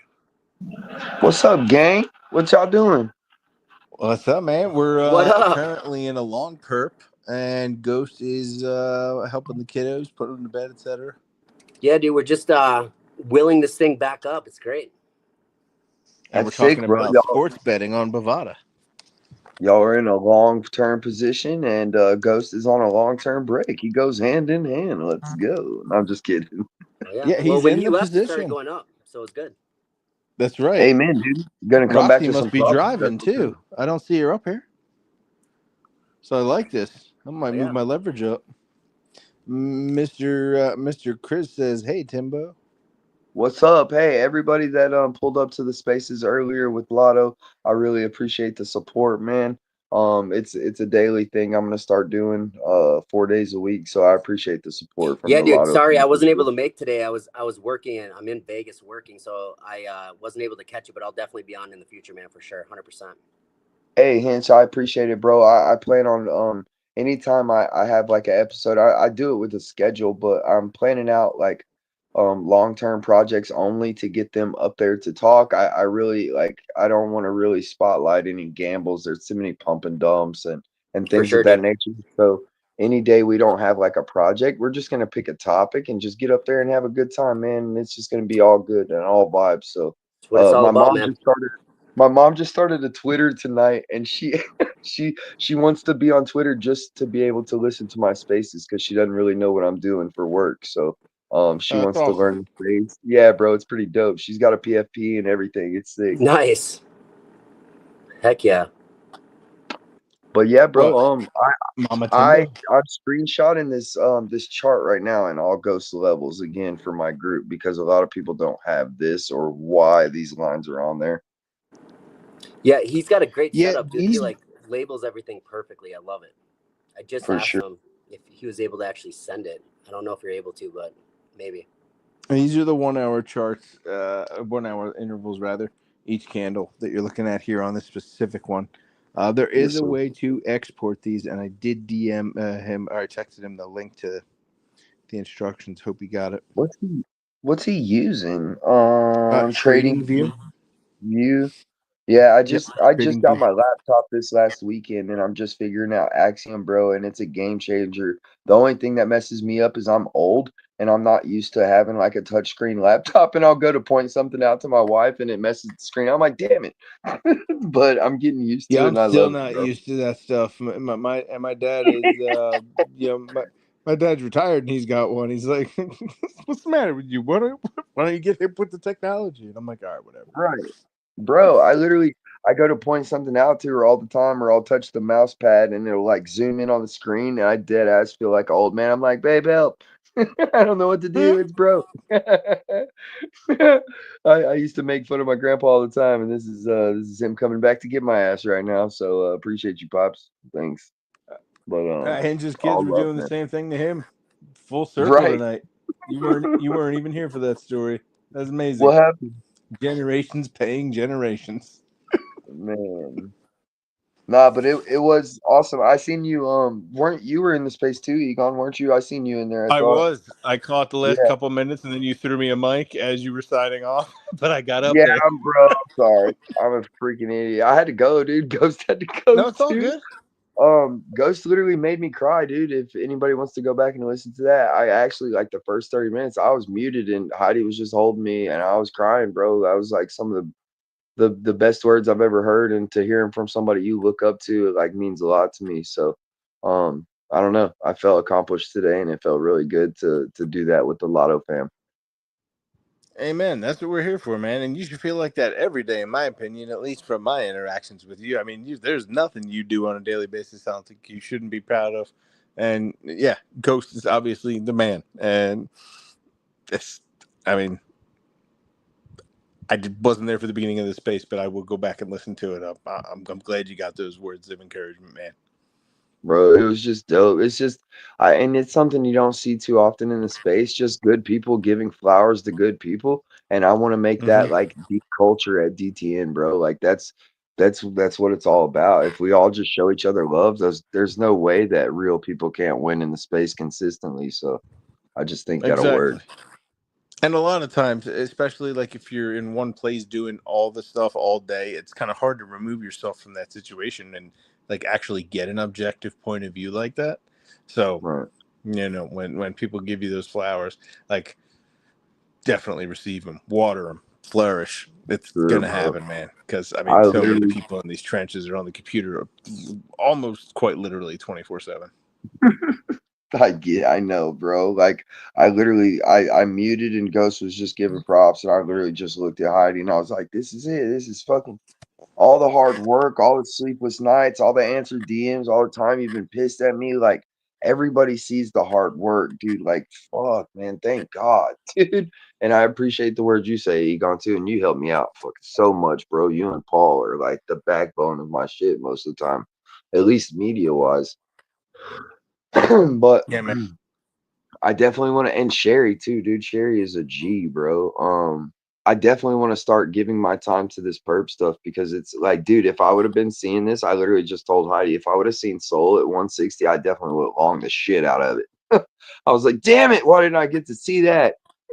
Well, remember, yeah, these are 1 hour candles, so there are Right, decent amounts of movement times, and depending on right, how long you want to, look at the chart, like Ghost will switch between all of the different intervals, and when he switches between them, uh, I, I like seeing the 4 hour to see the kind of overall trend and trend, range right, that everything's happening. But I will actually do all my trading within the 15-minute interval right, window, and this is the 1 hour, which you could see kind of you could see more easily, I think, at least in my opinion, levels of consolidation and then your resistance and support levels, and at least on this specific view that you're looking at here, the lines to which they correlate and where they're wicking off to, or if there were deviations, etc.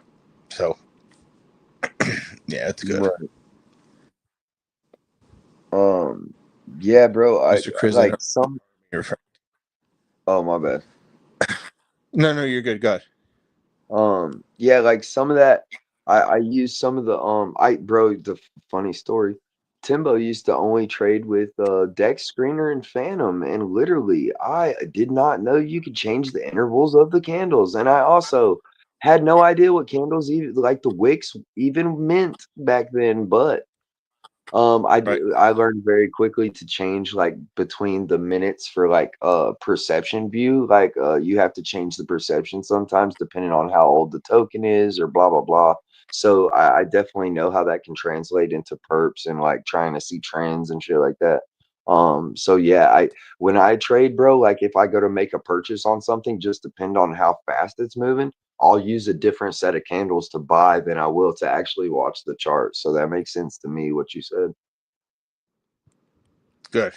Yeah, because it definitely didn't for me at first, and I had to. Nah, bro. I use It's one of the people think I'm first things I crazy. learned. I use the 5 second chart most of the time to make buys so that I can like precisely see where I'm getting in at type shit. if that On makes which sense. It platform? might, On Axiom? well, on Axiom, I've only made like 2 trades, but when I was trading on Bullex, I would use the 5-second. So couldn't you just set Depending your on limit order on Bullex do to what, bro? execute? Couldn't you just set your limit order to execute where you wanted it to? Like if you knew, Oh, let's say you wanted to buy Solana, let's say when it drops to, 160.37, you could just set that limit order and it'll just buy X amount at that price. oh, so I was speaking just about meme coins. Whenever I'm doing perps, I use Jute. No, I'm I just meant now I using meant X on now. Bullex, like whatever it was, but whatever meme coin it was. I was using Oh, Solana as an example I because don't the know. chart I was never there. got into the limit orders. I never learned how to use them or anything, so I didn't really venture into it. I just stick to what I Gotcha. knew. Honestly, if you want the Super honest to God useful tools. Yeah, no, absolutely. I mean, there are tools in there that let you dictate and tell the program, hey, if it drops to X amount, I want to buy this much. right. And Not for it's sure. totally free. I didn't know. I just didn't know how to use it, and though I felt very very accomplished when I figured out how to set the take profit and stop loss. Yeah, so Like I said, same bro, I've been same doing it all from concept. my phone. Mm-hmm. No, it makes sense. But so you can do the same thing with perps though. Like you can set it to where if the chart drops to a certain point, you automatically make an entry. Yeah, I was trying to look here to see where it is, but I keep forgetting that just like Deck Screener, Right. this trading view is Jupiter has the same thing. It has this miniaturized version of the trading view chart there. I was like, look, it's just right over there. But yeah, no, if you're in the jupe.ag, there is a limit button where you just click it and it brings that right up and says, hey, I want to buy X amount here. Okay. It's the reverse of take profit stop loss, just to acquire. Right. I'm just now learning my way around Axiom, bro, and I'm honestly loving it to death. Um, it's really in depth, but Jupe is pretty dope too, especially for the perps. I just got to get as comfortable with the perps as I am with the memes, and I'll be fine. Okay. Mr. I Craze, I honestly have feel not used trading bots. I've heard things on either side, whether they're worth it or not. I don't know. Oh, hey, did that screen just change? Is Ghost back? We are on the jupe.ag platform. Look, he's trying to show you the limit order. Do you see it right there on the screen? Long buy. It's typically on market order, but you can hover over limit, and it shows you. Sorry, it's tiny on my screen because I'm on the phone too. So you can say how much Solana you want to buy, and you can set your leverage, and then boom, click your order, and it'll right. tell you right there below at the bottom. If it were to execute at whatever price, see right next to the limit, you can set your price that you want to buy it at. Right Yes, below sir. that, in either Solana or USDC, when you click that drop down, it'll let you pick what you want to use. Then you set your leverage, and then all the way beneath that green confirmation button, it'll say what your entry price is and what your liquidation price will be if that were to execute. Right. So that makes sense. Thank you for that, Egon. That explains it very simply and concisely. So now I You know how to got it. do that. Yep. If it were Do on you, market, that other button, it's just live. hmm? It's like live trading. Okay. Do you use the limit often? Like, is that something you use often, or Uh, tip. It depends on if I have something to do.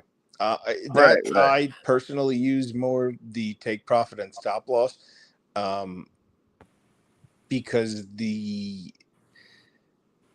as Ghost says, we trade more reactionary than we okay, do, trying to predict the future. I could right, set an right, order, but if it's going against the trend and my order just executes, that could just exactly. be me throwing money out the window or flushing it down the toilet. I'm That makes typically sense. looking at the chart when I take my entry, but if Right, right. obviously when I'm doing that, when I push the execute button to initiate the trade, I have my plan on where I'm going to get out. So it's a lot easier for me to use the take profit and stop loss features when I know, because I already knew going in beforehand how I was going to exit it. So I will absolutely set my exit just to be safe. Right. And I got my chart pulled up on Sol right now too on my Axiom, and me and Heidi are checking everything out. Oh, Hey, yeah, Egon. we started a new candle right there, which is good because I'm in a long Hinge. What's Arn's name on X? I don't know why I can't pull him up. I believe it's Arn Meta X. Yeah, I think it is too. I'm pretty sure it is Arn Meta. META. Dude, what the frick? Yeah, dude, it's ripping, bro. That was a perfect. I'm looking at the 4-hour candle. That's beautiful, bro. God, dude. I was actually thinking about that earlier. I was like, man, some people look at Picasso paintings and they're like, I think that's gorgeous. And I'm like, I'll never understand that. And then and now I'm like, I get why people would like abstract art. Like, it's like, it reminds me of a beautiful candle I saw once. Bro. We gotta clear. Oh, snap. We're at 170.06. Let's see. Oh, I got to connect my wallet again. Clear that, guys. What's up, Timbo? What's up, Hinch? I'm back. What's up, Egon? What's up, brother? Man, I'm feeling good, bro. Kids asleep up 15% on this. Man, this daily shit is where you gotta fucking really look, though, man. If you look how clear this is. So after this last rip, obviously, right? This is where we find ourselves. This rip right here put us to right here, right? The top of this green candle. That's my 4-hour highs, flip to 4-hour lows, right? Yep. This break free. You have this break up. All that shit right there tells me that it's got to come down and test eventually. And we are officially testing it. But this right here is my line of interest. It's the weekly close back from September of 2024. Check this out. Resistance, then it was support. When it lost it, it dipped hard. And every time it's came up here, it's rejected. Rejected. 1, rejected, 2, 3. Just wicked off. Yep. Down This to is the a second hard. level. So you remember I took that 0.25 right around here? That short I took? Yes, the short. I didn't see it through, but I figured we'd have some drawback from here. But 172 is like my real, like we got a drawback from here, and it never did. So we exited our short a little too quick, but we did preserve resources by doing that because it did go all the way up to 173.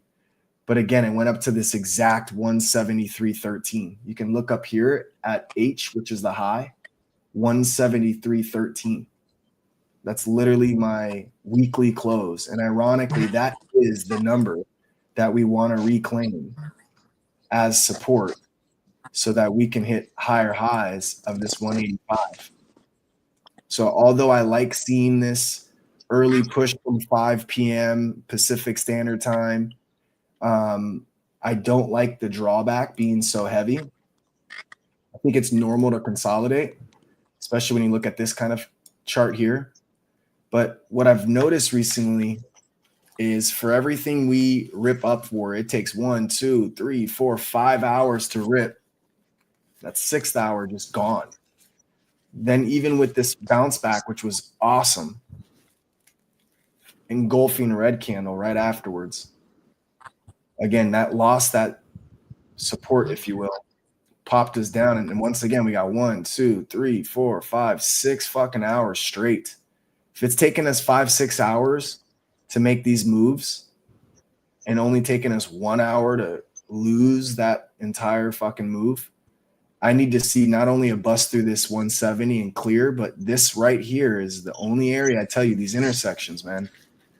We have to somehow reclaim this intersection, dude. Or we might not get that extension into the night. If that makes sense. So that's my first profit It's 1 zone. o'clock for us here, but I get what you're saying. Yeah, for me it is. I guess it is late. It's 10 o'clock. 11. Yeah. Yes, 10 o'clock. So yeah, I mean, dude, this is that rejection zone right here, bro. We gotta figure this out. We have rejected so many fucking times at these intersections, man. And the one time we didn't, which just looked like it was going to continue to run, this trapped a lot of bulls, bro. And we saw that huge liquidation. Yep. I think Mine just got from me by 4 cents. dude, that's disturbing. Yep. We have a psych level of 170, which has been rough. Now you see this new 20 EMA, the blue squiggly. Yes. Anytime we've had more than 2 hours above in the third hour continuation, it's ripped. You can see here we had it 1, 2, 3 hours, and it completely rejected. Right. I'm thinking that now that we're above it, this is the second hour. This is actually 4 hours. Hold on. Yeah. So these are 4. So yeah, we got to clear this intersection, bro. I'm telling you right now, we got to hit 170 with strength. We got to close back above this uptrend, downtrend. We got to close back above this 170, 162. And then we got to get past this, man. We got to shoot through this. We might get some consolidation. What's the timer left on that candle? 2 hours, 53 minutes. All right, Plenty of time. Here's our consolidation I was saying. It's not the most beautiful cup and handle, but I mean, could technically still be a cup and handle. It's just not that clean. But our first cup and handle that was clean. Right here, we had cup and handle, clean. Yep. Gave us another cup and handle, clean. Next leg up. And now, I mean, it's wonky, but I think it's going to have to consolidate in this 171 and 168 range. It's going to be hard. This is going to be probably a longer swing. What do we have here left? 0.2. What's your liquidation at on this one? 163.83, which is not that cozy for myself personally. 163.83 puts me in these two zones. It's important that I went this way because of these 4 hours highs. They were flipped to 4 hour lows. So for the longest time, this used to be our highs on the 4 hour, and then it was support until we lost it.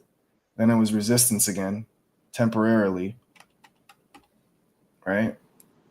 Once we lost it finally for the first time in a long time, we flipped it out eventually. It held. And so that's why I'm below that area. I feel like if we come all the way down to here, it's just bad news bears because it's going to be what? Higher. Then we have a higher high, higher high, higher high, higher high, lower high, lower high, lower high, lower high, lower high, lower high. And I just don't like seeing lower highs, man. Lower highs in the short term are bearish. True. Unless you get the higher highs continuation till it gets out that wedge. That's why we're kind of stuck in this downtrend. It's kind of cluttery right now because we have a lot going on, but this downtrend right here is a downtrend that we can't reclaim for much time at all. Oh, I see it. Yes. See what I mean? And mind you, this was so the first push that we had.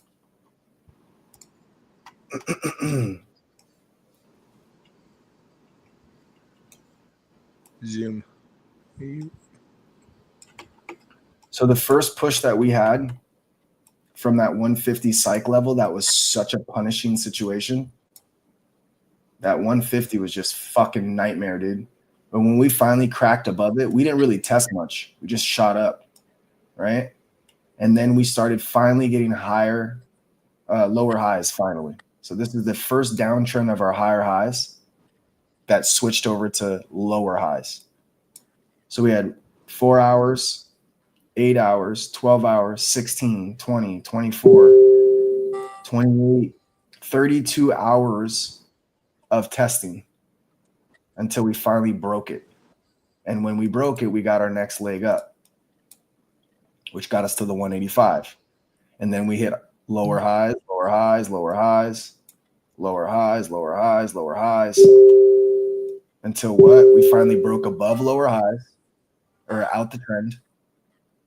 And then we tested the trend. We held it. And that's how you stretch away from it. But what do we have to do? We have to come back up and still attack this stupid fucking downtrend. So it used to be our resistance. Then it was our support until it wasn't. Back to resistance. Back to resistance. Hard rejects every time. And now a hard reject today. We got to fucking break through this, man. If we do with strength and close a 4-hour candle, not just one, but 2 4-hour candles above it, dude, we're hitting over 185. Literally. The only intersection I see that's a problem right here is this right here. Because this is an uptrend from a while ago. So check it out. We lost it. Hard ass reject to our fucking lows of death. Then we came back up and finally tested it to reject, to test it to reject. Then we finally. Curiosity. Good. No, I'm just saying we finally broke it. Lost it temporarily, broke it again, hit our highs of the 185s, and we lost it again. When we finally came back up, we lost it again. Now it's resistance again. So yeah, this area right here, 180 with this one, which is, in my opinion, it's going to take us that long. I don't think we reclaim this uptrend until we're close to this intersection. So that puts us at 1 o'clock in the morning, 2 days from now. But that's my target. My target for this trade is 180, actually. I think it's just going to be a long, I'll trim once here. I'll trim at the 175. I'll let the rest ride up to here. I'll put my stop loss back at this retest. But what's your question? Would you mind going to end of May of last year, Memorial Day weekend-ish? Well, I could tell you right now, look at. I could tell you right now, watch this. May 2024. This was the monthly resistance, right? So watch this. You want to see May of last. Let's go just to get to it quicker.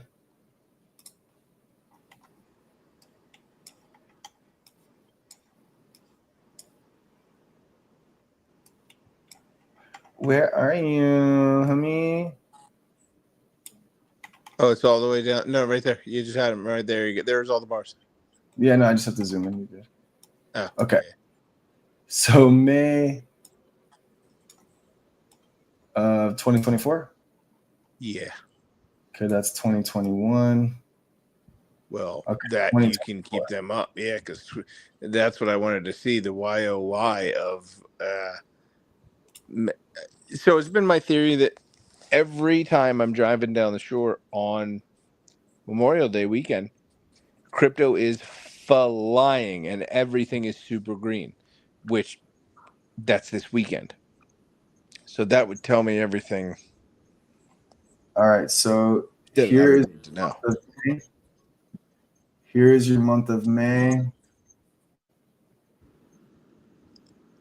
Okay, so these are weekly candles. Okay. So May starts right here. First week of May was going to be the end. Second week was green. Third week red.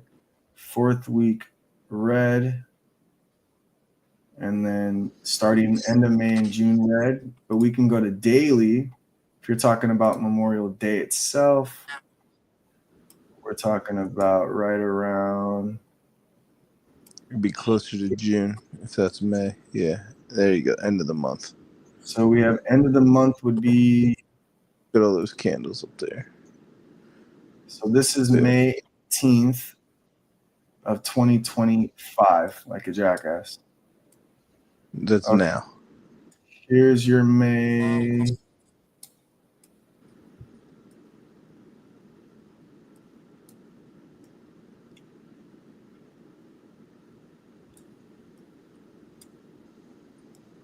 This has to be May of 2024, June. Okay. End of May. So beginning of May was hot. May 21st, we started dropping heavy. May 22nd. And it would have been that next week. May 27th. Green. Okay.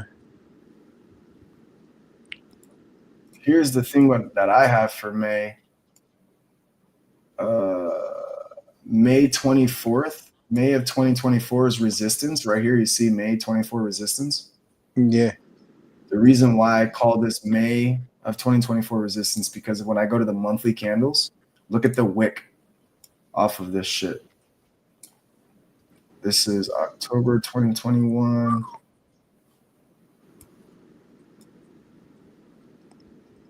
Okay, so it's going to be right here. Look at that. May. Yep, May of 2024, the monthly candle ended right there. Look at the wick. It's still going all the way to fucking here, dog. So it went from 189 and it closed at 168. And then look, check it out. It went up right away in June, only to fucking reject all the way down to here. That's what happened. That's what happened every weekend. Like it was amazing, and then boom, down. Mm-hmm. These are monthly candles, bro. I wouldn't be surprised if there's a bunch of volatility. That's all I'm getting at, I guess. Well, I think we're in a little bit of a different circumstance too. Not really, actually. Also true. I mean, not really, actually. Look, end of October, it was ripping monthly candles. Some consolidation, and then it ripped again. Right now, here's our monthly candles for May of this year. April was green, and you have like your little double bottom, and which is pretty cool because if you look, it's monthly candle wise, you can kind of see why people see a good deal when they see it. You know, this was the support for all of last year, and it held both times to be true, and that's your reversal. And then you have this very duplicate, right? First candle matches, and then you have this next one. First candle matches, and you got this next one. If history repeats itself, November's candle of boop, why everyone keeps saying we're going to get a Solana winter again. I'm saying, no, I think we get a Solana summer because last year everyone's like, Solana summer, and it was like, you know, all the way down to fucking here in August. And so no one thinks we'll get a Solana summer because of history repeating itself. Well, I'm just going off of the charts, man. This third month after Solana's whack-ass summer, you had September, October, November. So it was like Solana winter in a sense, right? Mm-hmm. In December, which was a bad month, and then January was the best month of all time. Well, we're kind of getting that history repeating itself from this low matching this low, from this rebound, from the lows matching, this candle matching. I mean, you can kind of see it a little bit more clear here. So this was your low, wicked off. Next candle came in 1 month, 2 months, 3 months. And you got this candle wicking off, same levels it's going to start at. Comes down to test, comes back up. 1 matches this one. 2, which we're currently in, is beating this one. And if history repeats itself with 3 back-to-back jacks after the pullback, you get a Solana summer, bro. And Solana summer means June goes crazy with a little bit of perhaps pullback in July, with August going all-time highs. That's why I've been saying the end of summer to me seems like we're going to break our all-time high.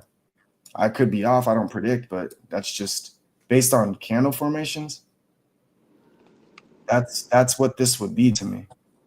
You got this, and this was the first. Where was 2023? So this was their first Solana summer. Technically, 2023 went from $13 to $31,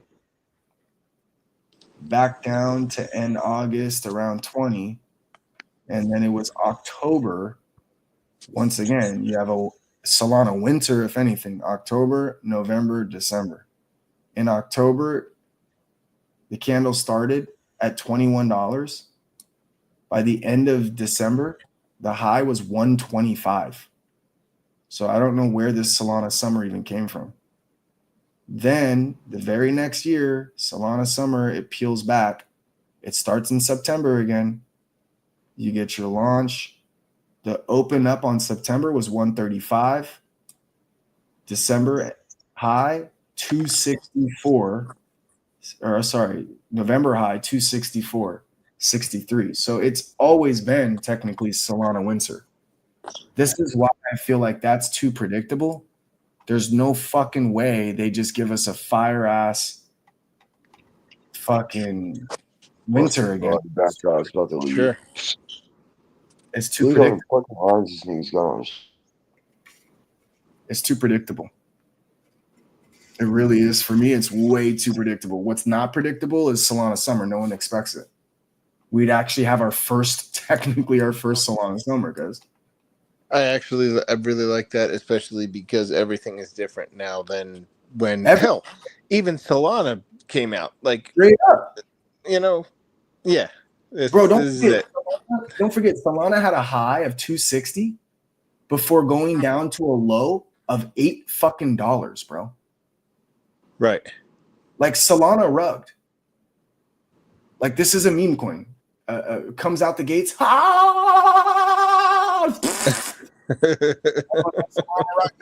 rugged us. What a rug. And it takes a while, bro.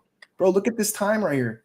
May 2022 until October of 2023, bro. Took 15 fucking months to get out of the depths of hell. I mean, honest to God, tell me I'm wrong.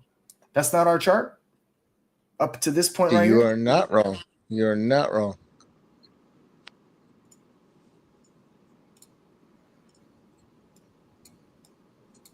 That's not it?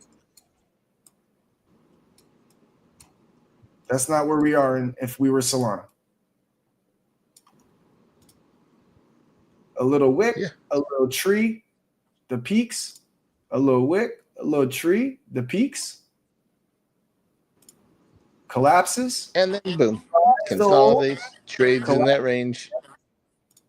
Tries to hold, collapses again, starts to fucking continuation of dropping.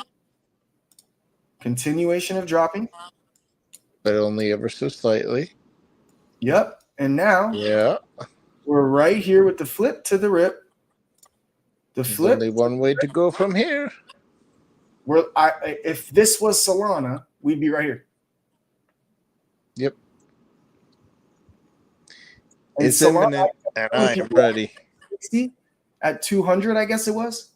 We had the craziest cup and handle on the fucking monthly candles. I was like, oh my God. Oh my God. This was last year around my birthday. This was when Zach Morris coined everything. This is when I was like heavy in it. I'm like, oh my God, we have a fucking cup and handle on the monthly, dog. Yeah. And I was like, I'm telling you. And then it sure enough was like, if the coin wasn't, fucking, if people running the coin weren't fucking toying with it, and I'm not going to say any names. It's not Eddie, obviously. That's for damn sure. You meant Zach. Yeah. The coin. Yeah. Mm-hmm. Then this is when it would have went absolutely fucking bananas, bro. Yep. Instead, when we dropped in November, we low-key dropped in a peak, bro. We did, yes. So it's like fuck. Was super high.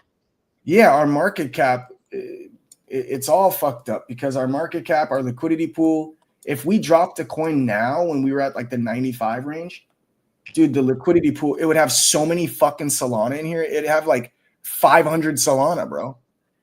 Right. But if nothing else, I do think, even though we don't predict the future, it is a good indicator. 100%. 100%. Mm-hmm. At a minimum. Hey. Oh. I love it. Yeah. Man, yeah, we got 34 minutes on Well, the thank hour. you. This is what we were going to see. We were going to see some consolidation here. We figured as such. Nice. Whoa, do I sound like a robot? Yeah, you did for a second there. Can you hear me all right? Mm-hmm, mm-hmm. Okay. Yeah, Yeah, for my a second. phone was doing that thing where it's getting stupid hot. Okay. Yeah, I'm I'm looking at looking. this right now, bro. This is a great. Oh, shit. Mr. Robot. Yep. That was me. So, you sound good again. So this is a good curl we've gotten so far. You know the irony of it all, bro? No. It's holding it's holding the 20 EMA. Oh, that's good because I'm up 20% on it. Let's Since go. flipping.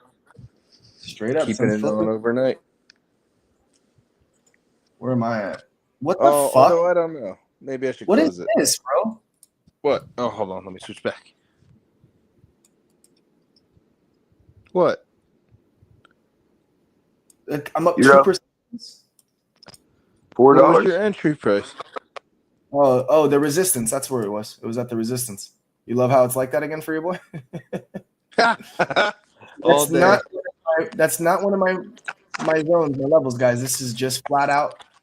When I bought, that was your resistance. Cute. Oh my god. Does it not look like that though, bro? It's been like this. Yeah. I had this for 2 days, bro. I swear to God, or 3 days now. Friday or Saturday, Sunday, Monday. Dad. My entries have been really odd. Let me see something. That can't be right. How did I get such a horrible entry? Mine's 168.83. Oh, look at that. What'd Look you at get that. yours at? I just refreshed it. The fuck is that? I refreshed it. Look at now all of a sudden I'm above it. What the Go fuck? down though. What does it say your entry was in numbers? My entry was 169.90. All right, you're $1 higher than me. That's why. Did I But not think average? you have way better liquidation. I thought I averaged in on this one. You may have. Oh, I did. Increase long, increase long, increase long. Dude, it is so hard with one sole account, bro. I'm going to be honest, man. I got to figure this out a little bit better. You don't have to tell me. I never understood why people were like, it's different. You have bigger resources to go with. And I'm like, no, I don't. I only trade with like pretty much a soul, two soul. If it's like I'm going heavy in it, unless I see something crazy, bro, for a more long-term swing, I usually only putz around with a couple soul max, bro. Mine's 0.7. I mean, dude, I bet you you're up more than $2. Yes. Exactly. What the fuck? Come on, man. Well, I got higher average. Yeah, I am up $4. On a 0.7. What's your leverage at? Like 60? It is 25.2. Make it make sense for me, please, bro. I'm at 26. You're at 25. You got in a little bit better on your starting position, but you only are using 7. But you're only using a 0.7. I'm using No, I'm sorry. I said I use 0.07 as my starter position. Like that's the only amount that I ever put in is 0.07. 0.07? Yeah. So right now my total collateral is $23. You have collateral 23. My collateral is 166. You have a dollar better entry, but we're both at the same 25x, and you're up a fucking shit ton to my dollar. Please make it make sense. Help me out here. You got in a dollar entry better. $4? And you got in your your entry price 168.83. So $1.07 on a $25 collateral position with 25x. Yeah. Did you say something about $1.07? Yeah, you're No. literally. I'm 169.90. You said you're 168.83. Oh yeah, right? you meant for the entry price. Yes, correct. The entry was $1.07 better, which means $1.07 multiplied by however much SOL you're going in with. See, my SOL is 25 SOL. Each dollar should yield me $25 because Yep, I'm at mine is 3.46 SOL is what it's equivalent to. Is what I'm trading with. Okay, so you're up $1 on the price, which puts you up $4 because you have pretty much 3 or 4 SOL you're working with, and I'm working, which is now only 14%, 15%. Yeah, my actual dollars that I have in here are 23. I'm gonna just tell you right now that's if anyone's listening to this right now, just understand. I said if anyone's listening, there's 530 people in here. I love you guys. Everybody needs to understand that that's how a better entry works wonders. I'm going in with a full Solana as collateral. This guy's got $25 in collateral, but his entry was $1.07 lower than mine, putting him up on the trade $20. I'm sorry, $4, and I'm down on the trade $2. Yeah, bro. Entry's huge. Yeah, by $1. That's insane. Isaiah. Fuck, Isaiah. I fucking forgot, dude. I had a busy day, but I just wanted to make sure we announced the 200K Lotto winner before the night ends. I'm not sure if that happened or not. I just got in. It did not, bro. I fucking forgot, dude. It did not. I'm Put that up sorry. there? Oh, he just put that up. 129, yeah. I figured for sure I would have saw Paw today, and that would have like triggered my brain to know, because that's who Isaiah chose to fucking win 200,000 Lotto that he's giving away. And that's hell going yeah. Paw, dog. Pa was in the perp chat a little bit ago. Oh no, I think I'd say a little bit ago. It was like 9 a.m. my time. 9 p.m. Excuse me. I saw him in there as well. Yeah, no, it's he's usually jumps up and says what's up, and I didn't catch it. So, Pa, I hope you hear this when you wake up and you come tap in. Congratulations, Isaiah, the biggest fucking heart in the game, has decided to bless you with 200,000 Lotto tokens, bro. I'm gonna take a picture. I'll take a picture of this.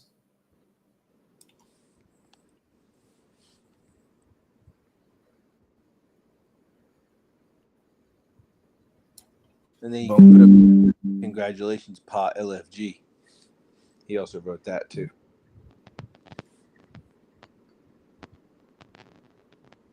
Hey, Isaiah, can you write? Oh, no, I got you. I forgot I can do this. Isaiah, that is awesome. You rock.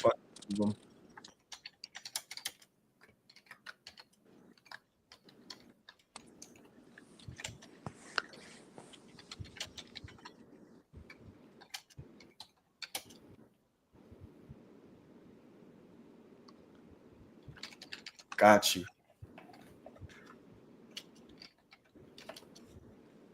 Major shout out to Isaiah AF for showing love. Congrats to Pa.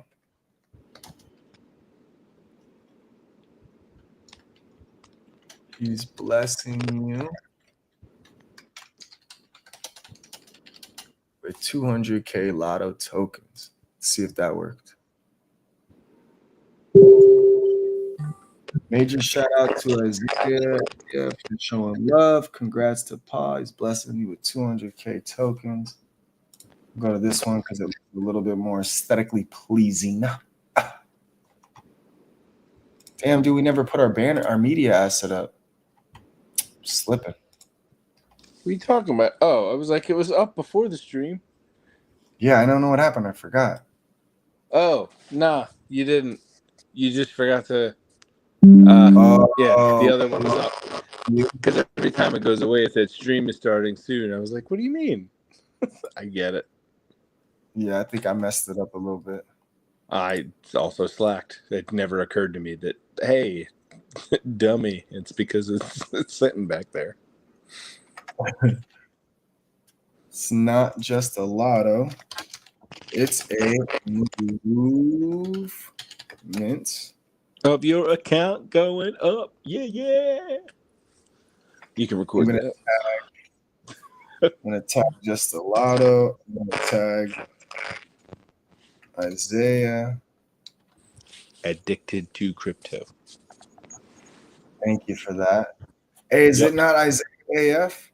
Isaiah. He's Bundy What's proof, the- isn't he? Oh, that's right. Jesus, I Yeah. should have known that.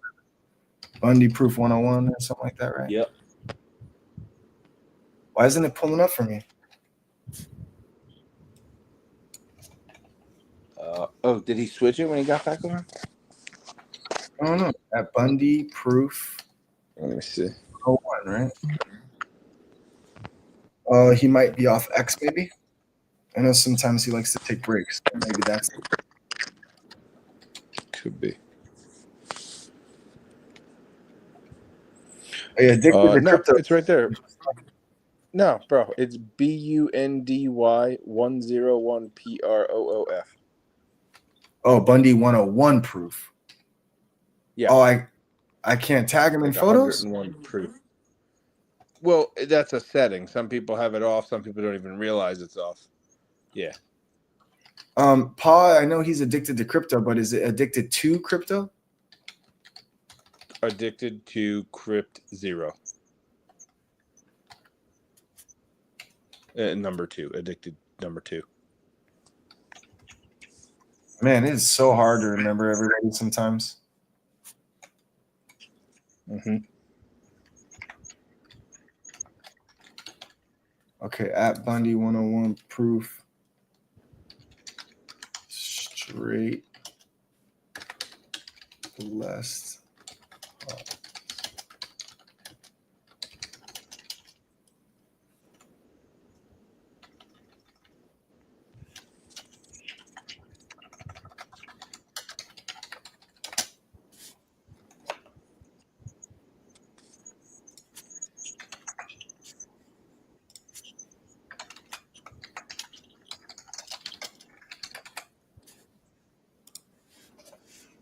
Boom.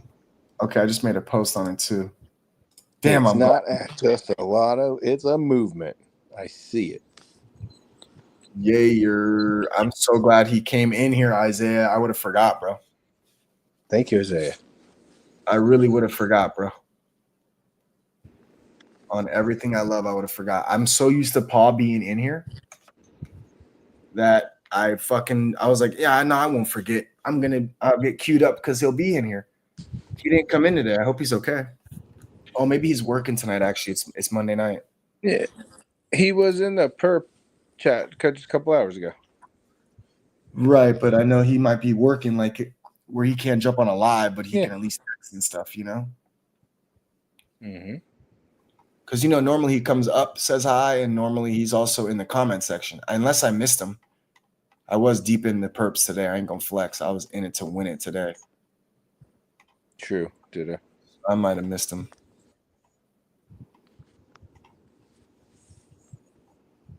I wish the comment section looked how it looked on X, where it just kind of comes up like boop, boop, boop, boop, boop, boop, boop. It just rolls in. That'd be really cool. So I don't have to grab it and pull it and grab it and pull it and grab it and pull it. Because none of us can remember to do that at all times. It's impossible. Good night, Isaiah. I love you, bro. I appreciate you so much. We'll see you at the table, my guy. I love it. I can't wait, dude. Tomorrow's one of my favorite days too. For poker, dude. Tuesday poker is one of my favorites, bro. Hey, is it the last Friday of the month, or we got one more? I think, huh? No, next week. So this week is going to be Memorial Day, but the last Friday is the week after. Okay, so our big ridiculous. Our big main event's coming, huh? Yeah, that's Saturday is the 31st. Oh man, I'm about to start a position on my other account, bro. Dude, what the F is this? Again, speaking of your timeline, it just says Mickey. It's the Mickey ears and then the collaboration symbol. It says Disney Cross F1 coming 2026. What is happening? This world shit. is going crazy. You want to know something crazy, bro? Do you know I almost clipped my Tesla position today? Well, did it zoom? No, bro. So there was bad numbers that came out, right? Sure. It gapped down. Pre-market was down like fucking $25, dude. I was like, fuck. And then it was starting to recover. I was like, all right, let me see what it does. And this is what got me. 350 is its resistance, okay? You can see clip, just wicking down right off 350. Then you see it come up again. Bam, we're finally above 350. Nope, fuck you. Nope, fuck you. Battle back. And this is where I was like, fuck. It closed at 349.84. I was like, fuck, dude, we're going to drop. It just can't break this. And now that the bulls couldn't break this, we're gonna be red on Monday. I knew it for certain, bro. So I almost took a fucking short, dog, just to hedge my shit. I didn't. I wake up this morning. It's like bad number or after hours, actually. Right after hours, bro. Right after hours, like 105, bro. It starts tanking in the Always. Right. in the after hours because their numbers keep falling sales wise. And I'm like, fuck, dude. So today I was like, fuck, Moody's downgraded the US. I'm like, motherfucker, dude, this is going to be bad. The whole market's going to be red, blah, blah, blah. It's normal. We'll get pullback. I mean, you can see SPY, it's got a gap to fill here. We're probably going to come down to, 564-ish and maybe even gap down further to this area. I was watching 555 range. Bro, it opens up. And it right here, it gaps down. It opens up right here. Oh, yeah, the quote-unquote glitch. No. I'm sorry. No, this is a straight gap. Moody's downgraded America, bro. So it opens up so low. I'm like, oh, shit, okay. So let me just watch, right? I take the kids to school. I come back home, and it's like moving, bro. And I'm like, oh, shit, it just fucking gap filled. It closed green today. SPY closed green today. I was like, what the fuck? Tesla battled back all day, right?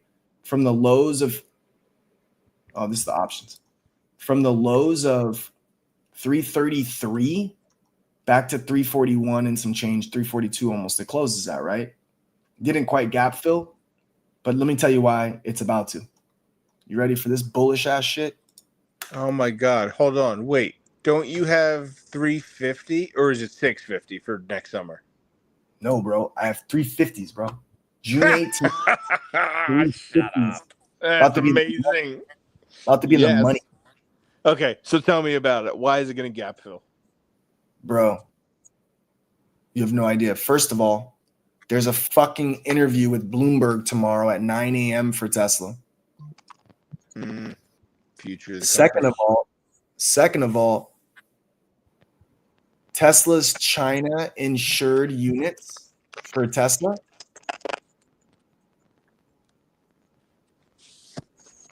for the month of May, just straight up 3 days, over 3,000 already. So apparently they released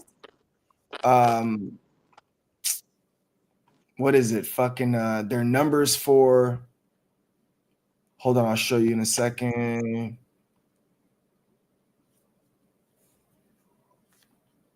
I'm so glad I didn't just go to sleep and I pulled up, bro, because I get to learn while I lay down. My wife hates it, but it is what it is. I'm just kidding. She loves you, Ghost. Hey, what's up, wifey? How you doing, Heidi? Hey, Ghost. I'm good. How are you? Good, thank you. Heidi, Egon too. Egon's up there. Hey, Egon. What's up, Heidi? I probably sound like a robot right now because my phone's about to blow up. But yeah. Yeah, you sound like sheep. Yup.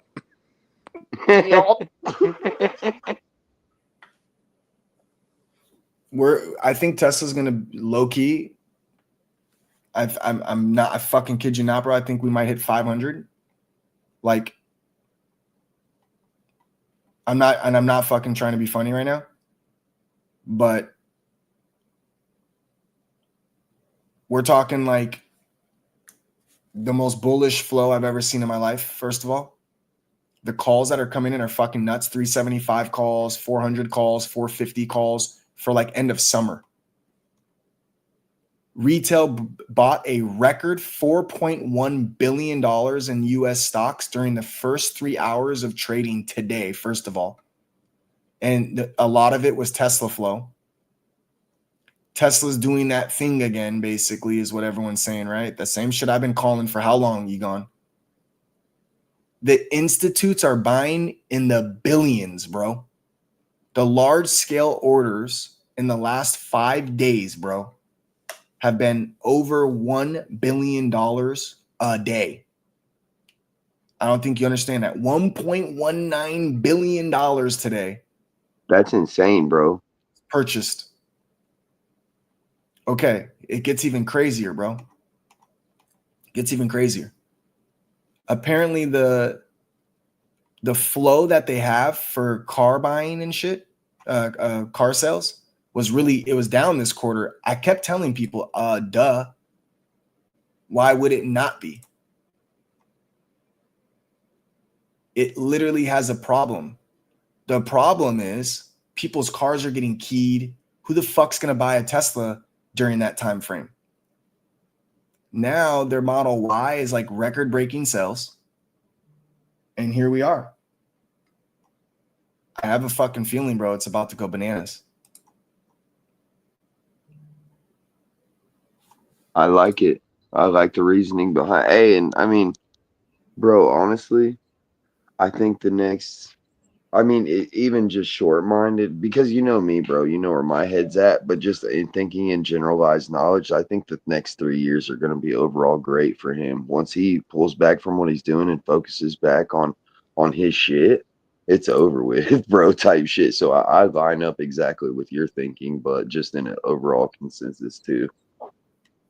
Bro, I think it's about to be one of those things, dog, where it's just like, it's a wrap, bro. You know what he needs to figure out, though, on some funny shit? He needs to figure out spaces. I'm so tired of after an hour we can't hear each other. Elon, help. Thank you. Bro, you know what drives me nuts? They don't have it on iPad still. What? Like, what the fuck, right? Like, come on, Bro, bro. that's wild, dog. Like, me and my boy Moon. Go ahead, Bro, I bro. can't My bad. tap into the fucking iPad. I can't even start a space with an iPad. I can't listen to a space on an iPad. And I'm just thinking to myself, man, the second that happens, bro, it's huge, bro. You could prop up your iPad, fucking film there, live spaces there. The quality will look better officially. And then you don't need shit like StreamYards. You feel me? Sick, bro. If he could somehow figure out how to like integrate how easy the like voice chat system is on Telegram and integrate it with the video chat quality of Discord and then display it on Spaces, bro, he would break social media, dog, because crypto Twitter would eat that up, dude. Like if he could somehow figure that up, it would be over with. X would be. I mean, I already feel like it is the spot with the fastest news right now, and with crypto, I mean, duh, that's the spot to be. But I think if he did that, bro, you could rope in a whole different audience as well, because you can make live podcast, all type of shit, where you could have the guests like just check in type shit. Yep. I mean, basically that's what Spaces is, but you could add that layer of having the video. But I mean, hell, when you got 50 people in a room and you can't go over an hour without everybody breaking up and the interface is kind of messed up for people to use it, he's just got to figure some things out, bro. And he has the platform for it. He could literally take over the fucking social media platform. Sorry for cursing, but that's just my opinion. But No, I definitely think he could kill Tesla, dude, for sure over the next couple of years. If he can send rockets, dude, he just needs to focus for a little bit. But I think with him helping Trump so much, he's been focused a little bit on that. But no, that's the narrative, bro. Like right, his shit is self-sufficient, bro. Like he's literally got his shit down pat. It's just the image of it all. I'm convinced that's what they're doing, bro. They literally just drop shit on purpose, so that way they can put themselves in a position to where they load up them damn selves, bro. right. Hey, and I feel like Trump definitely did that on Soul, definitely, dog. Bro, you can't be serious. Think about this for a second, bro. You mean to tell me that you're going to, again, bro, you're going to key a car and the only car on the road that literally has surveillance 24/7. I can watch from my phone. That's just Right. advertisement, bro. That's literally advertisement. On Right. top of that, you're going to slow down sales because no one's going to want one right away. And you only have to post like maybe 15, 20 videos of it. It's not like you need a whole bunch. You feel me? You just need about Yeah, 15, bro. 20 videos. They'll go viral. So what do you Right. do here? You lower sales for a little bit. You pretend he can't focus on anything but Doge. You Right. make Right. You have guppies that say, "Oh, you know what I do? The fucking vice president that was running for Kamal is like, you know what I do? I set alerts on Tesla, and just to boost my day, 220 and dropping." Bro, it's fucking at 350. Like just 2 months later, bro, you look stupid as fuck, bro. Like On a I'm pontoon. embarrassed for you. You know what I mean? Like I'm embarrassed for you, bro. At that point, so. Right. Yeah, man. I think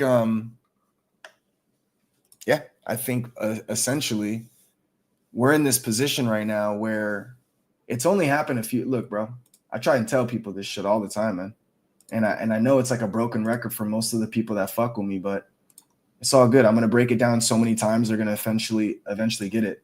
So when I started fucking with Tesla, it's 2019. When March of 2020 came and the pandemic happened, it went from 950 to 450. From 900 a share to 450 a share, okay? 10 shares cost 4,500. I lowered my median, and the bitch ran to 2,500. Then did a 6-to-1 stock split and then ran to 2,500 again.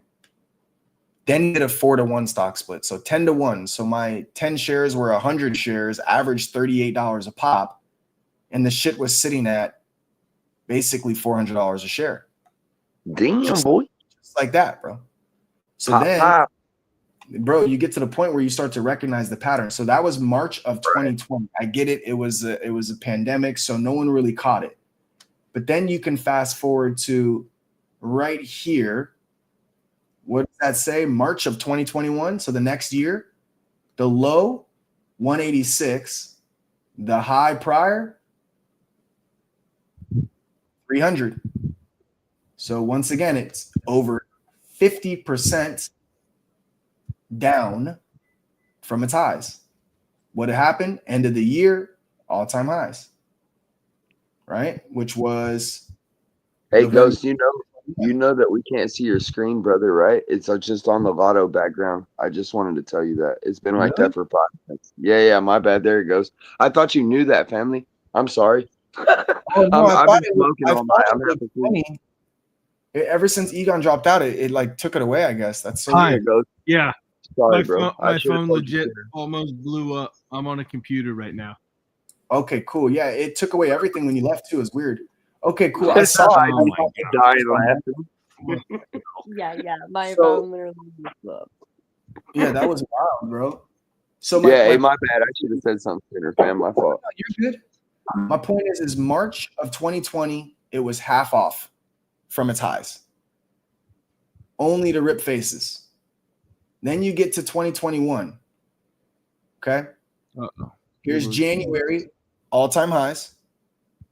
And then what happens in March? More than half off. Just like that.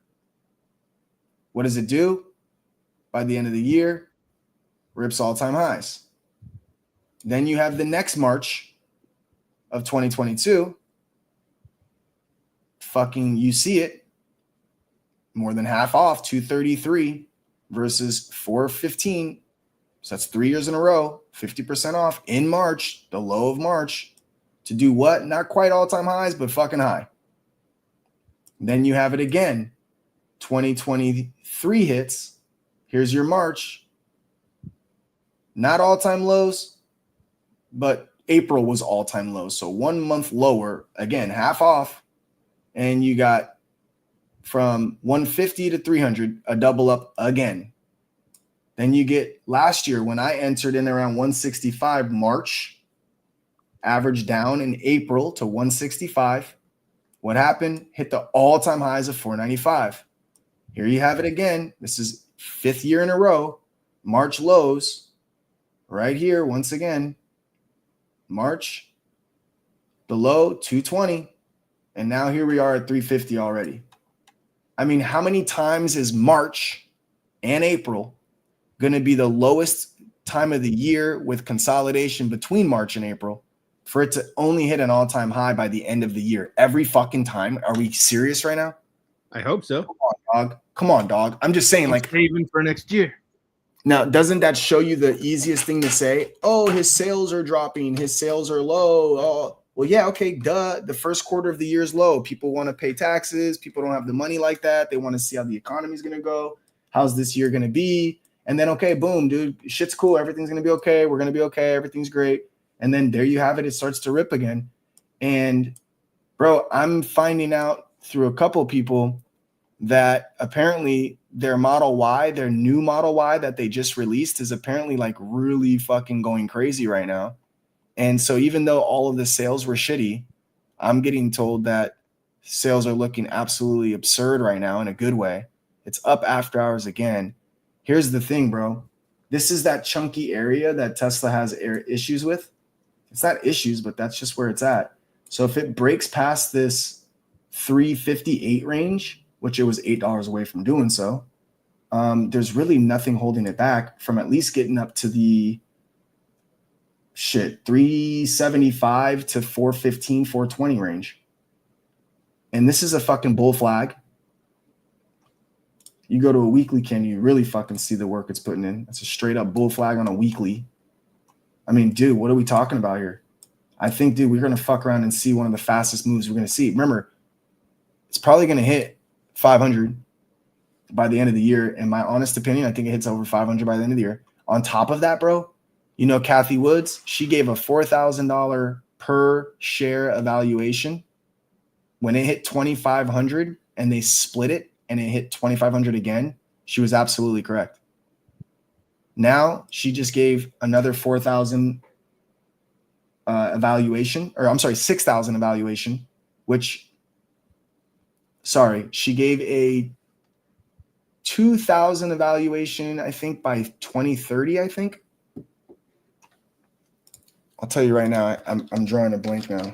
Oh, you know what? I think it's right here. Hold up. You get the little news guy. Hey, babe.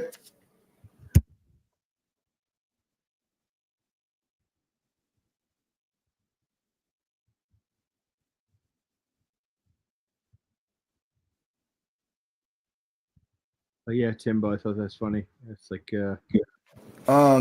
Sorry, guys, I got in a call. no, you're good. I think it's right here. I heard you though, Egon. Yeah, no, I was just saying I thought it was funny where he didn't know that like he was talking about the chart, you couldn't see it. Right. Hey, I was right there with him though. I was imagining, bro. I just got done smoking. I closed my eyes and I was like, yup, sure did. I love it. I fucking love it. Where is this? Check the little lightning bolt. That usually has the highlights from the media. So here's their energy unit that no one talks about. It rose 67% to 2.7 billion. Services grew 15%, 2.6 billion. Operating cash reached 2.2 billion. 664 million is in free cash flow. And don't forget, they own Bitcoin. And instead of tripping, he bought the dip, the first drip down Bitcoin down to 18K. So they also have Bitcoin as like a fucking hedge fund, if you will. What the fuck are we talking about? So now Tesla's going to be updating the Chinese delivery numbers with an analyst monitoring for changes for their Q2 sales forecast since they had this 26% drop in registrations. Bro, watch when they update these delivery numbers. It's going to be so funny to me, bro. It's going to be so funny to me, bro. Because now, oh, nobody's keying your Tesla, so now it's cool to buy one again. People were putting fake stickers on their car, dog, saying even my dog hates Tesla, just to hope they didn't get their car keyed. Wow. That's crazy, bro. free advertisement that it's under surveillance and the people are going to jail. So now your car feels untouchable. And let's face it, bro, like in Cali, I think it's 2026. You can't even sell an engine car. You have a normal, like, internal combustion. Yeah, you cannot. You can't sell that in California in 2026 because of Governor Newsom. What? Do you understand? I swear to God. I thought it was 2030. Oh, you know what it is, 2030. I stand correct. I was gonna say that guy's an asshole. Oh, like that news. Yeah.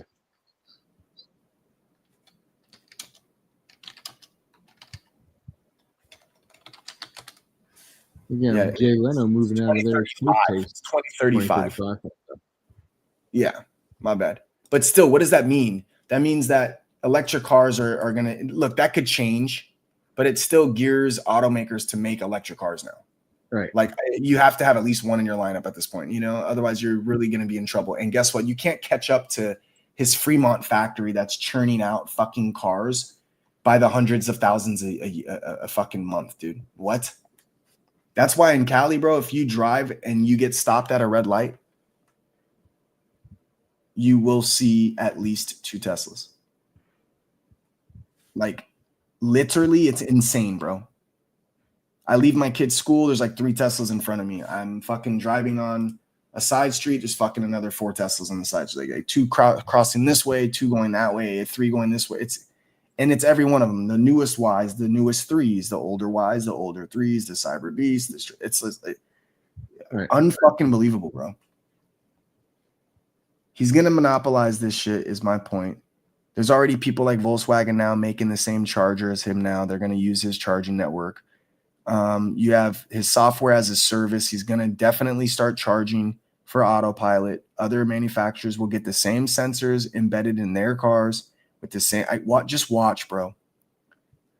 It's the biggest no-brainer. It's Amazon of our generation. And it's like the car industry restarting all over again, right? When autos were first beginning with the internal combustion engine, there were only the big 4 automakers, right? They all shared parts. You could be driving a Dodge, Ford, or Chevy, and they'd all have each other's parts making the vehicle. And that's what's going to happen with Tesla. If everything's going electric, why not buy or, what do they call that? He's officially able to reuse the battery now, bro. Not franchise. Yeah, a royalty kind of thing. Yeah. Like, I'll let you guys use my shit, but you got to pay me. Exactly. Absolutely. And think about how easy it is. He already mapped out the world. So now he just puts his sensors. Right, that's the thing. His stuff is so bonkers awesome. Why wouldn't you use that? Why would you try and, reinvent the wheel? 100%, bro. You got to also think this, bro. What do you think's going to happen when it's already extremely inexpensive for him to make because he's got robots already making his shit? He's going to have robots charging your shit. You're going to be able to send your car off to do Uber and Lyft while you're working, so your car's making you money. He's got literally the empire of be able to drive it. Straight up. He's got an empire of solar and energy now. He's got literally, bro, the autopilot feature itself, which is this full self-driving. FSD is 100%. Within the next 2 years, it's going to be pretty much stationary. That's why the Cybercab has no steering wheel. I mean, essentially, think about how safe it is when all the cars are operated on this. Right. How would they crash? It's like a fucking straight up, just like the same speed and the same lanes and this, you know what I mean? It's just a loops. They stop, they get off, they charge, they fucking pick up people, they drop them off. They like, that's it. There's no more buses and metros and shit like that. Bro, his cost per mile is like a tenth of the cost. That doesn't mean everybody can afford a Tesla. No. You're forgetting, bro. So you know how people take Uber, right? A lot of people. Right. So it's not profitable. Uber's not profitable. Okay. They've never been. It's because it costs them too much to pay the drivers and the gas and the insurance it's like 45 cents a mile or some shit in costs. Tesla, it's about to be like 8 cents a mile because there's no maintenance, besides tires and windshield wiper fluids, you don't even need a brake system. So it's so inexpensive per mile to chauffeur your car out, pick people up, drop them off. On top of that, you could be working while it's doing that, right? So the cost to move people in places, like imagine a day where I go to work, I summons the car back, and then maybe my wife takes the car and goes to work. Then while she's at work, Ubering and lifting, comes back fully charged to pick me up on time, then to go pick her up, and you need one car for the whole household, right? Now, what you're saying is no one could afford that, not everybody, right? Correct. But instead of going on an Uber ride and costing $34 to get to the airport, it's only going to cost you $11. Right? So you have to think how many people will be using the Tesla to travel instead of the Uber, which he's going to own Uber, by the way. That's my bold prediction. Uber is not profitable. He's going to do just like with X. He's going to take it over, and all of the network, the people, the apps, the drivers, all of that shit. He already has a fleet of Teslas that can be operated like Uber and or will have the ability to operate without a driver. It's just about regulations at this point. I drive the car, an autopilot. There's statistically like 45 to 60% less collisions when people are operating under FSD. It's already quicker response time. So it's not going to take much for regulations to say, well, fuck, if we keep saying no to this, we're actually costing more lives, right? My point is, it's not as far away as people think because of how fast that 2 times law is, where tech gets smarter twice as fast every 6 months or whatever. That's whatever that exponentially grows faster. Bro, his AI, his Neuralink, like there's a fucking construction zone, so it reroutes my car to take a different street to save me time. They already communicate based on one Tesla up the road that saw it on their screens in order for it to register for all the other Teslas that are on that route going there, which does what? Breaks up traffic, bro. Like we're talking about a seamless transportation in general. His buses that he's building look like party buses. But again, when it's so inexpensive to operate, maintain, and there's no gas, all the money in savings essentially makes it less. This is why Elon Musk has Tesla. It's Tesla is what is the big rule here is energy should be free versus charging for it, right? And the theory with Tesla is that he figured out a way to give free energy to the world. Yet the oligarchs or the big guys in charge, they want to make money off this shit. So fuck that, we're charging for it. Elon already said he can take 100 miles by 100 miles in the Vegas of Nevada and build a grid that would power the entire United States. The amount of money it would cost to build this, the government would pay, which is less than they just bullshitted and paid everywhere else for fake shit. Right. And now that's how you would give your people free energy for the rest of their lives. Because the sun, you only need so much sun to harness it. And in Nevada, year round, 100 miles by 100 miles would get enough sun and battery storage to hold this. Because that's been the problem always is where does this energy, how do you hold it? Well, that's what his battery packs are able to do now. So his mega pack plant that he's building in Texas right now, it's like the largest storage of energy in the world right now. He could do this in Belgium. He already rolled with them and told them your rolling blackouts don't have to be anymore. Like something like every 3 houses just needs his Tesla solar panel glass roofs, once out of every 3 houses, and it would power all of fucking Germany. Like my dude is 100% going to change a lot of shit like that, like internet. Bro, the amount of money they spent on building a bridge in Cali for animals to cross over this bridge so they didn't get hit by cars on this famous road, which they didn't complete the build still. It was like over $3 billion so far. He said he can already give internet free for the world with that amount. It costs X amount to put these in orbit. It costs X amount for them to fucking be in orbit. And the amount of money to just get them out there, you could give free internet to the world. Most rural areas, people are on boats with these shits, bro, in the middle of the ocean. People are on airplanes now with fucking Starlink, bro. Yeah. So if he fixes internet and he gives energy from the sun, and his cars are powered by these batteries that are essentially charged through the sun now, all of the energy that we know, internet that we know, like you think I'm fucking crazy, bro, but I'm telling you right now, if transportation was pretty much free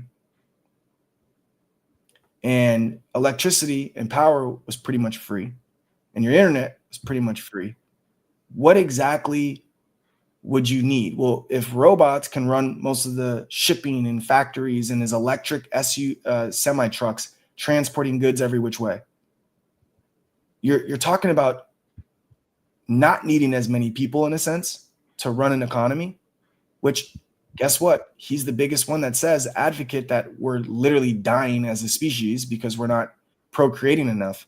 Well, why do you think he's doing all of this, in my opinion? He's seen these issues ahead of time. He doesn't like that AI is unregulated. He knows for a fact it's going to be a problem. Well, you create your own AI. Done, Grok. You create your own bots to be there to fucking, it's iRobot style. If it comes down to it, he's going to have enough bots. Why do you think it's only going to cost probably like $5 to $15 to have one in your house?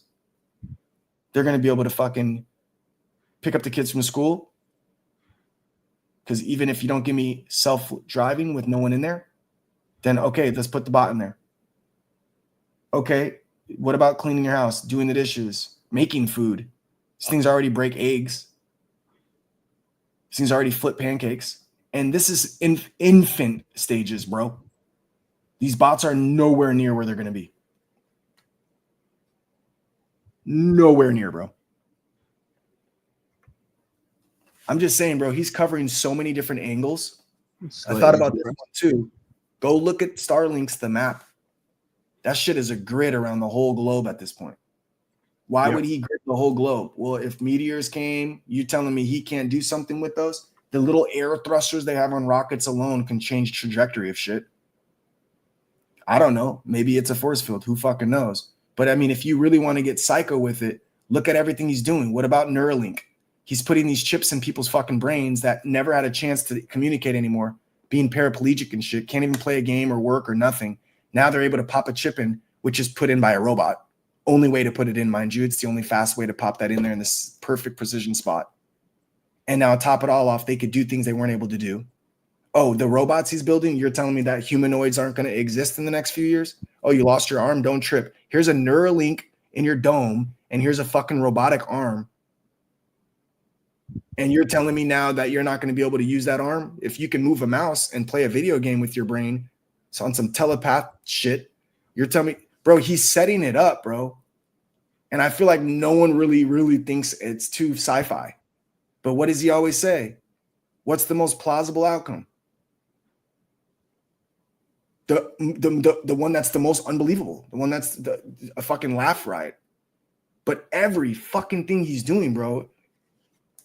And I'm not even like this psycho, I love Elon, oh my God. Like, dude, do I think he's a fucking genius? Absolutely. But dude, I'm not about to glaze the dude like that. I just think that people are missing the bigger picture. I think he's really developing like life beyond what we're accustomed to thinking life is. If shit hits the fan on this particular globe, he's almost got it covered. Got shit in the fucking atmosphere to break shit down. He's got shit on land that can protect people if you have a bot in your house, bro, and there's some shit going down with AI, bro. I'd like to have one of his AI robots in that bitch, as long as he's doing well, right? I mean, Neuralink, bro, like you're talking about you're paraplegic, you lose an arm, you lose a leg, you can't walk. You're telling me that these people that can't walk aren't going to be able to eventually get a fucking couple of legs put on them and you're moving it with your brain just like you're moving the mouse, bro? Bro, I watched a whole video on how that even makes sense. It's insane. the way you move your eyes, it tracks everything you're doing.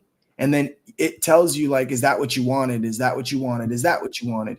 Even pinching your fingers or looking at your eyes to zoom in, the way you open your fucking eyes a little bit, it picks up all these little pinpoints. They want you to look at this point over here and this point over there, and then look at this point over here, and it registers where your eyes are.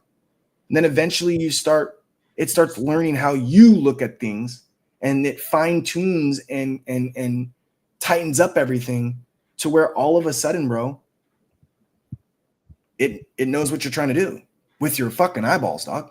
What the fuck? Ooh, we lost the 200. I mean the 20 EMA. Liquidation. Tesla sold. I just think people don't really understand that it's not even about the car, dog. It's like the car is the transportation that he's 100% mastered.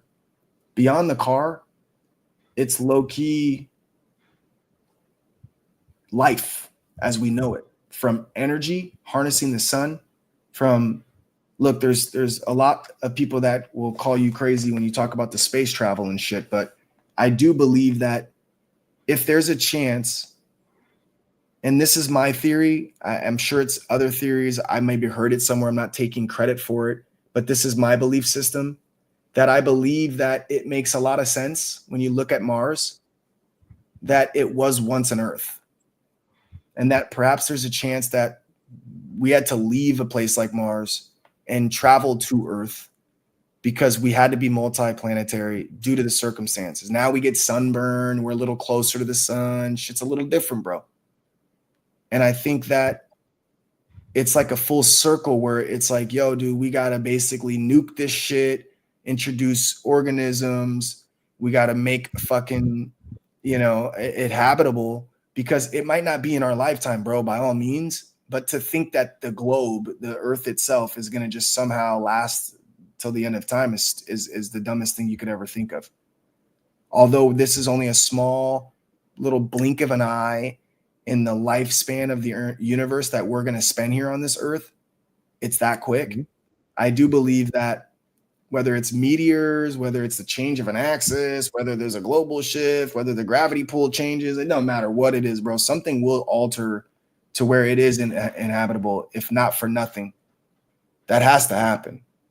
And so I believe that is a real thing. Like, you got to be multiplanetary.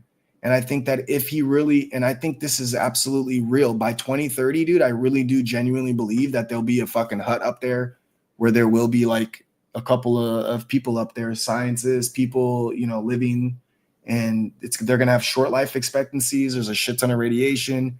But I think, a lot of it will be bots doing a lot of the labor up there. And maybe perhaps cycling people up there to get as much shit done as they can. Green gas, like just literally making it a habitable environment, whether that's buildings, tarps, however the fuck they can do it. I think by 2030, we see some humans on fucking Mars, bro. 2030? Yeah, dude. I think within 5 years, we see people on Mars, bro. Okay. I mean, I don't think anything you're saying sounds crazy. No, I don't think it does, because if you take all those things you just said and put them into a nice little box and have, just normal wherewithal to understand, hey, the Earth is underpopulated and, reproduction rates have been at an all-time low. Somebody prepping for the future like this, yeah, you think of those doomsayer dweller people who build the bunkers in their houses. Think about this, but it's on a universal scale now. All those 100%. Things you just mentioned, it's him prepping. And the only way to be on a universal scale is if you have, 1, resources, and number 2, the ability to execute, which comes across easily for us to see and witness. But it's really a lot of the people that gravitate towards him because of what he's capable of already doing and showing. So if you think about it, you got to be multiplanetary in order for humans to exist beyond this realm on Earth. Okay. We're in the process of doing that. Okay. Got it. if if we're underpopulated, you're gonna need bots to fucking build shit. Well, if you look at any of his factories, bro, and do a tour, your mind will be blown, bro. There's really not that many employees that are in there, bro. It's a lot of it is preps from the robots do most of the work, bro. You know, there's a shit ton of employees. You got like, I don't even know. I think like 300,000 employees or something crazy. Don't get it twisted, but you go to the building of a car, bro, the assembly line itself, it's, you know, there's a couple people here and there that are moving shit and doing shit. But for the most part, you have bots. All of their jobs will be replaced with bots. There's nothing the bot won't be able to do that a human can do, even the process time of what would happen if something went wrong.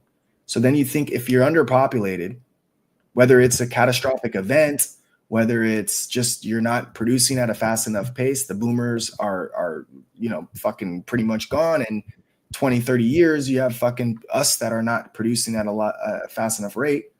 All of a sudden, you need those bots to fix that. Oh, people get hurt. They lose their arm. They can't move. Some of the most brilliant minds can't do shit. Well, guess what? They'll be able to, with Neuralink, they'll be able to walk again, run again, talk again, communicate again, live as much of a normal life as possible.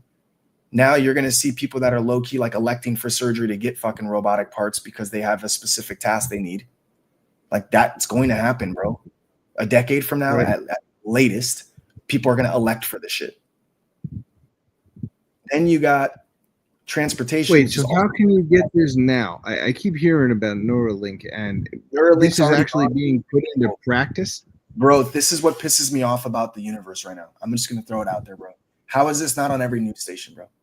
What I want you to do, Egon, because you're fucking just like me in the sense of research and just the trip of it all, just do yourself a solid, look up a YouTube video or go on X and find the videos he reposts with real people that have gotten updates on their Neuralink and everything, bro. Inserted chip in their brain. It started with apes and monkeys that were dying that he said, fuck it, let's let them be the test subjects. He got heat for that. They were literally dying monkeys, bro, that got treated like gold, bro, for the rest of their fucking couple years. Now it's in humans, bro. There are literally, I think there's 2 now. The second one just got implanted. They're paraplegics, bro. So it's elected like, yo, I ain't got a way to do shit, bro.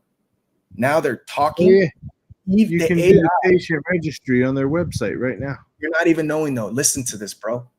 They now have the AI taking conversations and voice notes that they've had in the past, using their fucking AI to regenerate the fucking conversations that they want to have. By looking at the specific words and letters of the alphabet, bro, they're able to fucking now say it verbally, bro, in live time. So now you can talk when you weren't able to. They're online playing video games, working, checking accounts. Basically everything you and I can do on our phones and computers, they're doing with their fucking mind, bro.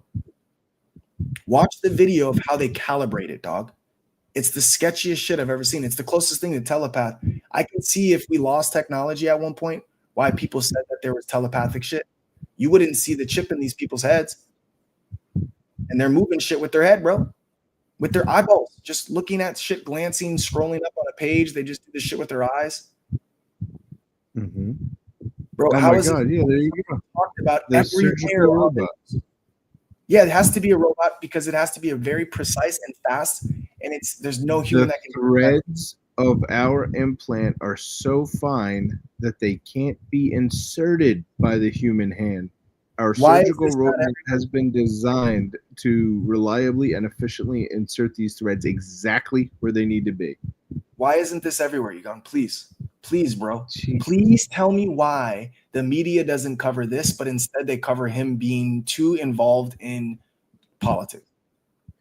Please tell me why in Biden's administration, instead of this being talked about, the first one ever was under Biden's term.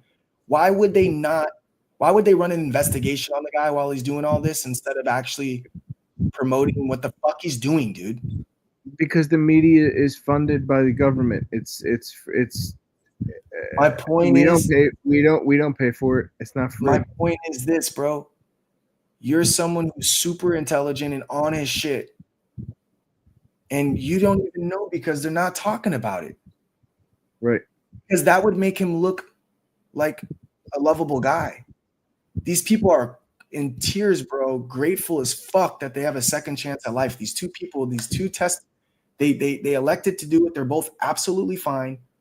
They get over the air updates, just like his cars. What the fuck? The last update came with the voice of their voice. It's their voice, bro. The people are tripping out, dog. Look up their way they've done their voices. They're taking words from voicemails, bro. From the last time they spoke shit, bro. Yeah, I know. It's amazing. They did it with Roger Ebert too.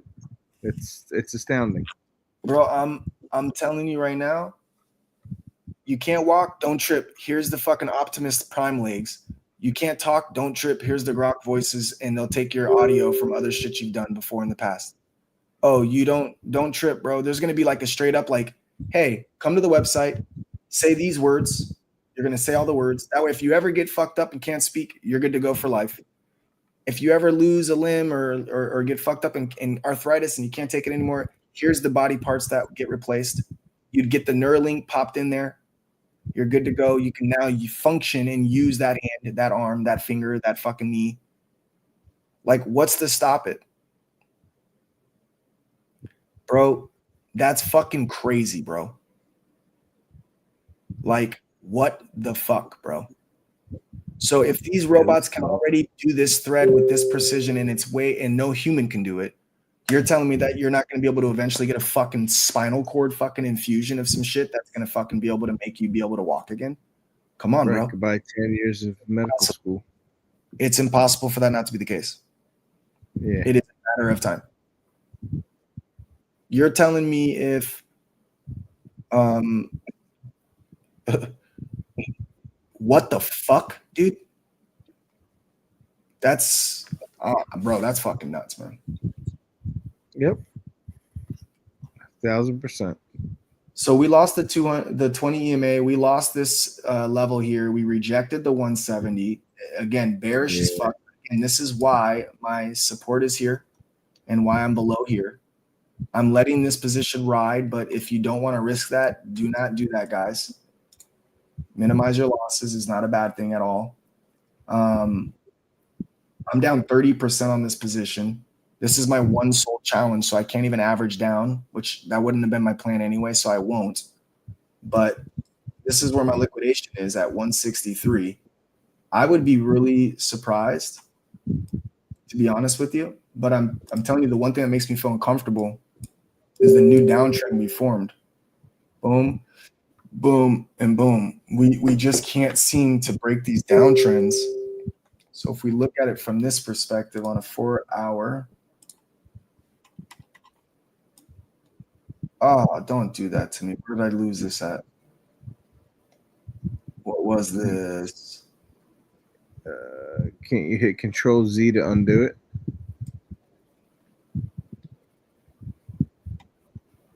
Good job.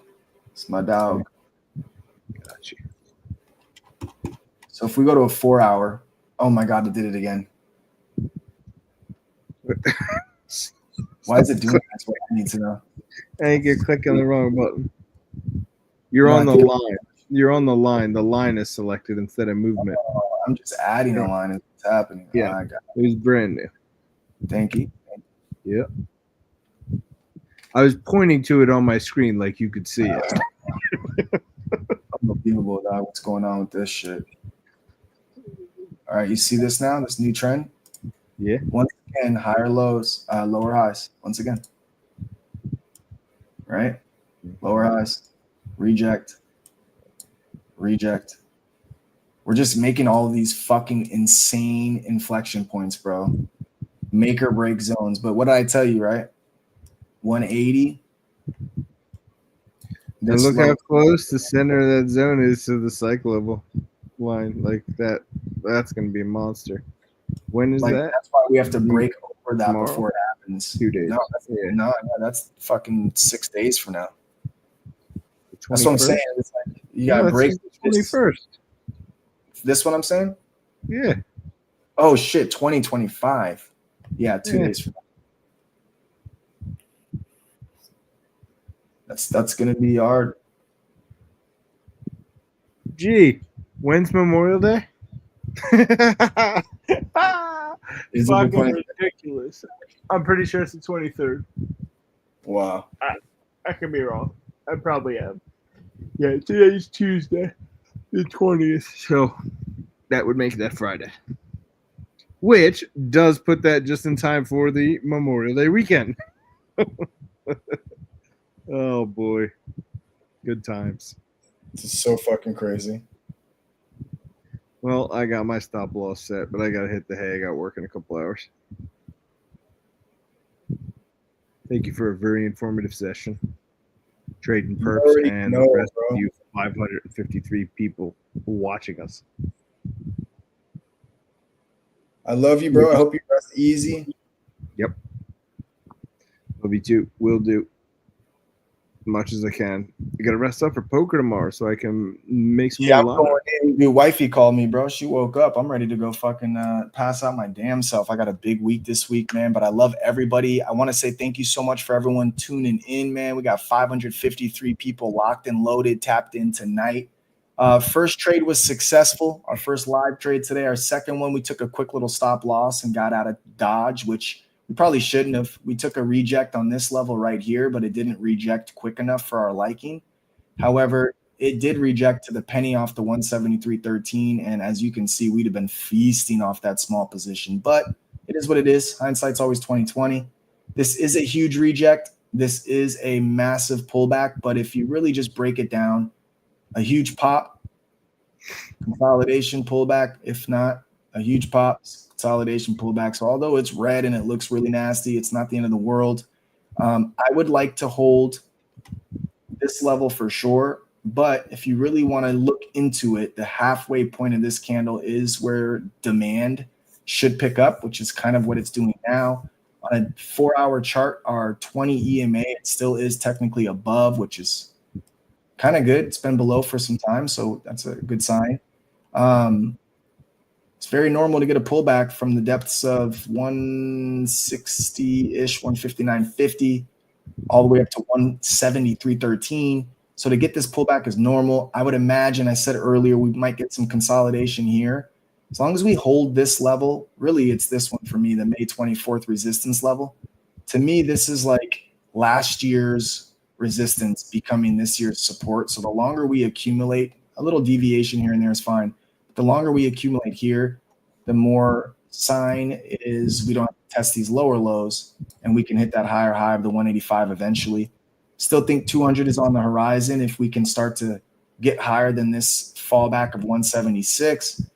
We are in longs. We do have a stop loss at 163.83. It's a liquidation, not a stop loss. They'll take my entire Solana if that's the case. It is what it is. We will rebuild our one soul challenge if that is the case. Not taking a loss on this one without being liquidated. This is why I chose to go with only 26x to have that liquidation this low. We will be back tomorrow, same time, right before the market ends for the day, which is about 4:45, close to 5 o'clock Pacific Standard Time, 8 o'clock out there in the East Coast. We'll be doing the perps and poker, which means for the first hour, we'll talk about perps, maybe take a live trade or two. At 6 o'clock p.m. Pacific Standard, the cards will be dealt. It's a Lotto poker tournament. Costs 10,000 Lotto tokens to enter. Unless you have an NFT, a Lotto baller gives you 50% off. You will see an outro video of our newest Lotto baller line. They're called the Yo Lotto Minis. It's a collaboration with Safe Moon YOLO, the best creator in the game. You do get 50% off your poker tournaments if you own one. If you own two, however, or more, you do get 75% off. And you also get a free poker tournament, which is going to be the 29th of this month. It's once every month, the last Friday of every month. It's the same deal. You get Lotto tokens when you win, but you also get points. That point system is accumulative over time. You can see here in our media assets, we do have the numbers currently for the poker tournaments. Of course, my lovely co-host is absolutely killing the game in first place with 95 points. I am tied for fourth with 45 points. If you get first place, you get 50 points. You get second place, you get 40 points. And you get 5 points less from third to ninth. Top final table gets all of the points of that actual match. So it's not going to take much if you make a final table to really boost yourself and get yourself on this particular list here. There's been four tournaments so far. Don't sell yourself short. You're standing pretty alone in 4th place. You're not tied with anyone. You're holding that your own. Ooh, I like that. I didn't even realize I'm 5 points out of 3rd at that. Okay. So this, you mean to tell me if I do pretty good next week and make the final table, I might fuck around and come in 2nd over here, huh? Or if I get 1st, then you're gonna bump me out. Yeah, you bump me out, you'll be in 1st. Exactly. It's kind of hot, I can't lie, dog. But this is it right here. So far, these are the point systems. So I know if you're thinking, damn, I didn't make the first 4 tournaments, I'm never going to stand a chance. Nah, dude, it just takes one game to get on this list. Again, 1st place is 50 points. You'd be tied for 3rd just like that for the most part. So don't get discouraged if you haven't started yet. You can start now. It ain't too late. This is huge because at the end of the year, the last Friday of December will be the main event, the main event, where there will be some extravagant prizes on top of some money you can make just by being on this list and showing up and being eligible to play poker.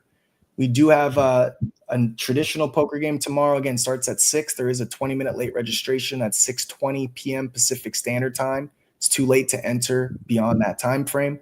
You can DM me or, of course, Egon to get some more details. We'll add you to the group chat where we play poker.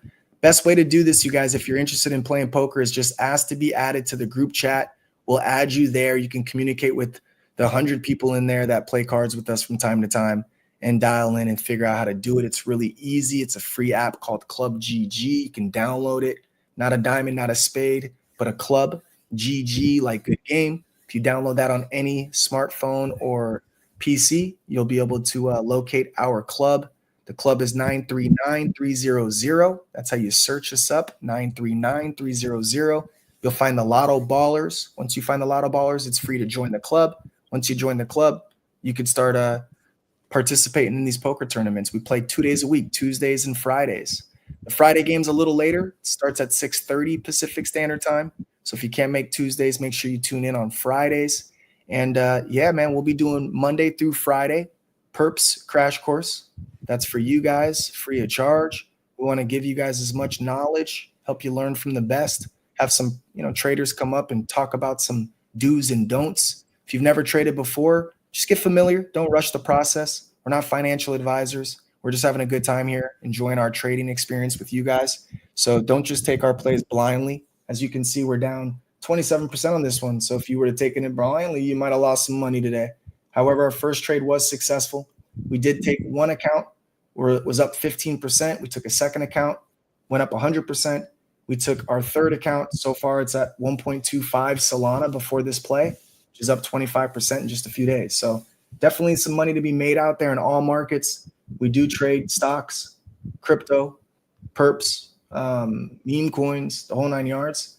However, our favorite play of all time is this particular play here. This is the Lotto Unsold. Just the Lotto is the name of it. We're currently sitting in a 2-month time frame where we've been right around this 400K mark. This appears to be our floor. It's true. We have hit 10 million before. And it's also true that we've done nothing but accumulate from people like Egon, myself, Motown, Parker. We ain't sold a single token. In fact, we've just stayed accumulating. We do OTC for people that want to reduce their position size or get into a financial crunch, try and protect our charts by all means. However, it's your decision that you got to hold yourself accountable on behalf of. So if you decide to buy it, make sure you're not over leveraging so you can see it through. No matter how long you want to hold it for, you're part of the fam, whether you hold it or not. And I encourage you to get familiar, man. We're trying to be the best version of ourselves, inspire each other, uplift, motivate, encourage, the whole 9 yards. Again, I just want to say thank you from the bottom of my heart for tuning in this long. If you made it this far, you're a champion. You're on your way to fucking success, I promise you, because consistency is the foundation of success. You're here for a reason. There's 555 people across all of 3 of our platforms. That's YouTube, Twitch, and of course, X. If you've enjoyed yourself, it's not too late to share the space. A lot of people all over the world, like Mr. Chris from Estonia, Princess from Sierra Leone, Paul from the UK, people from the Down Under. The list goes on. So share the space if you enjoyed it, man.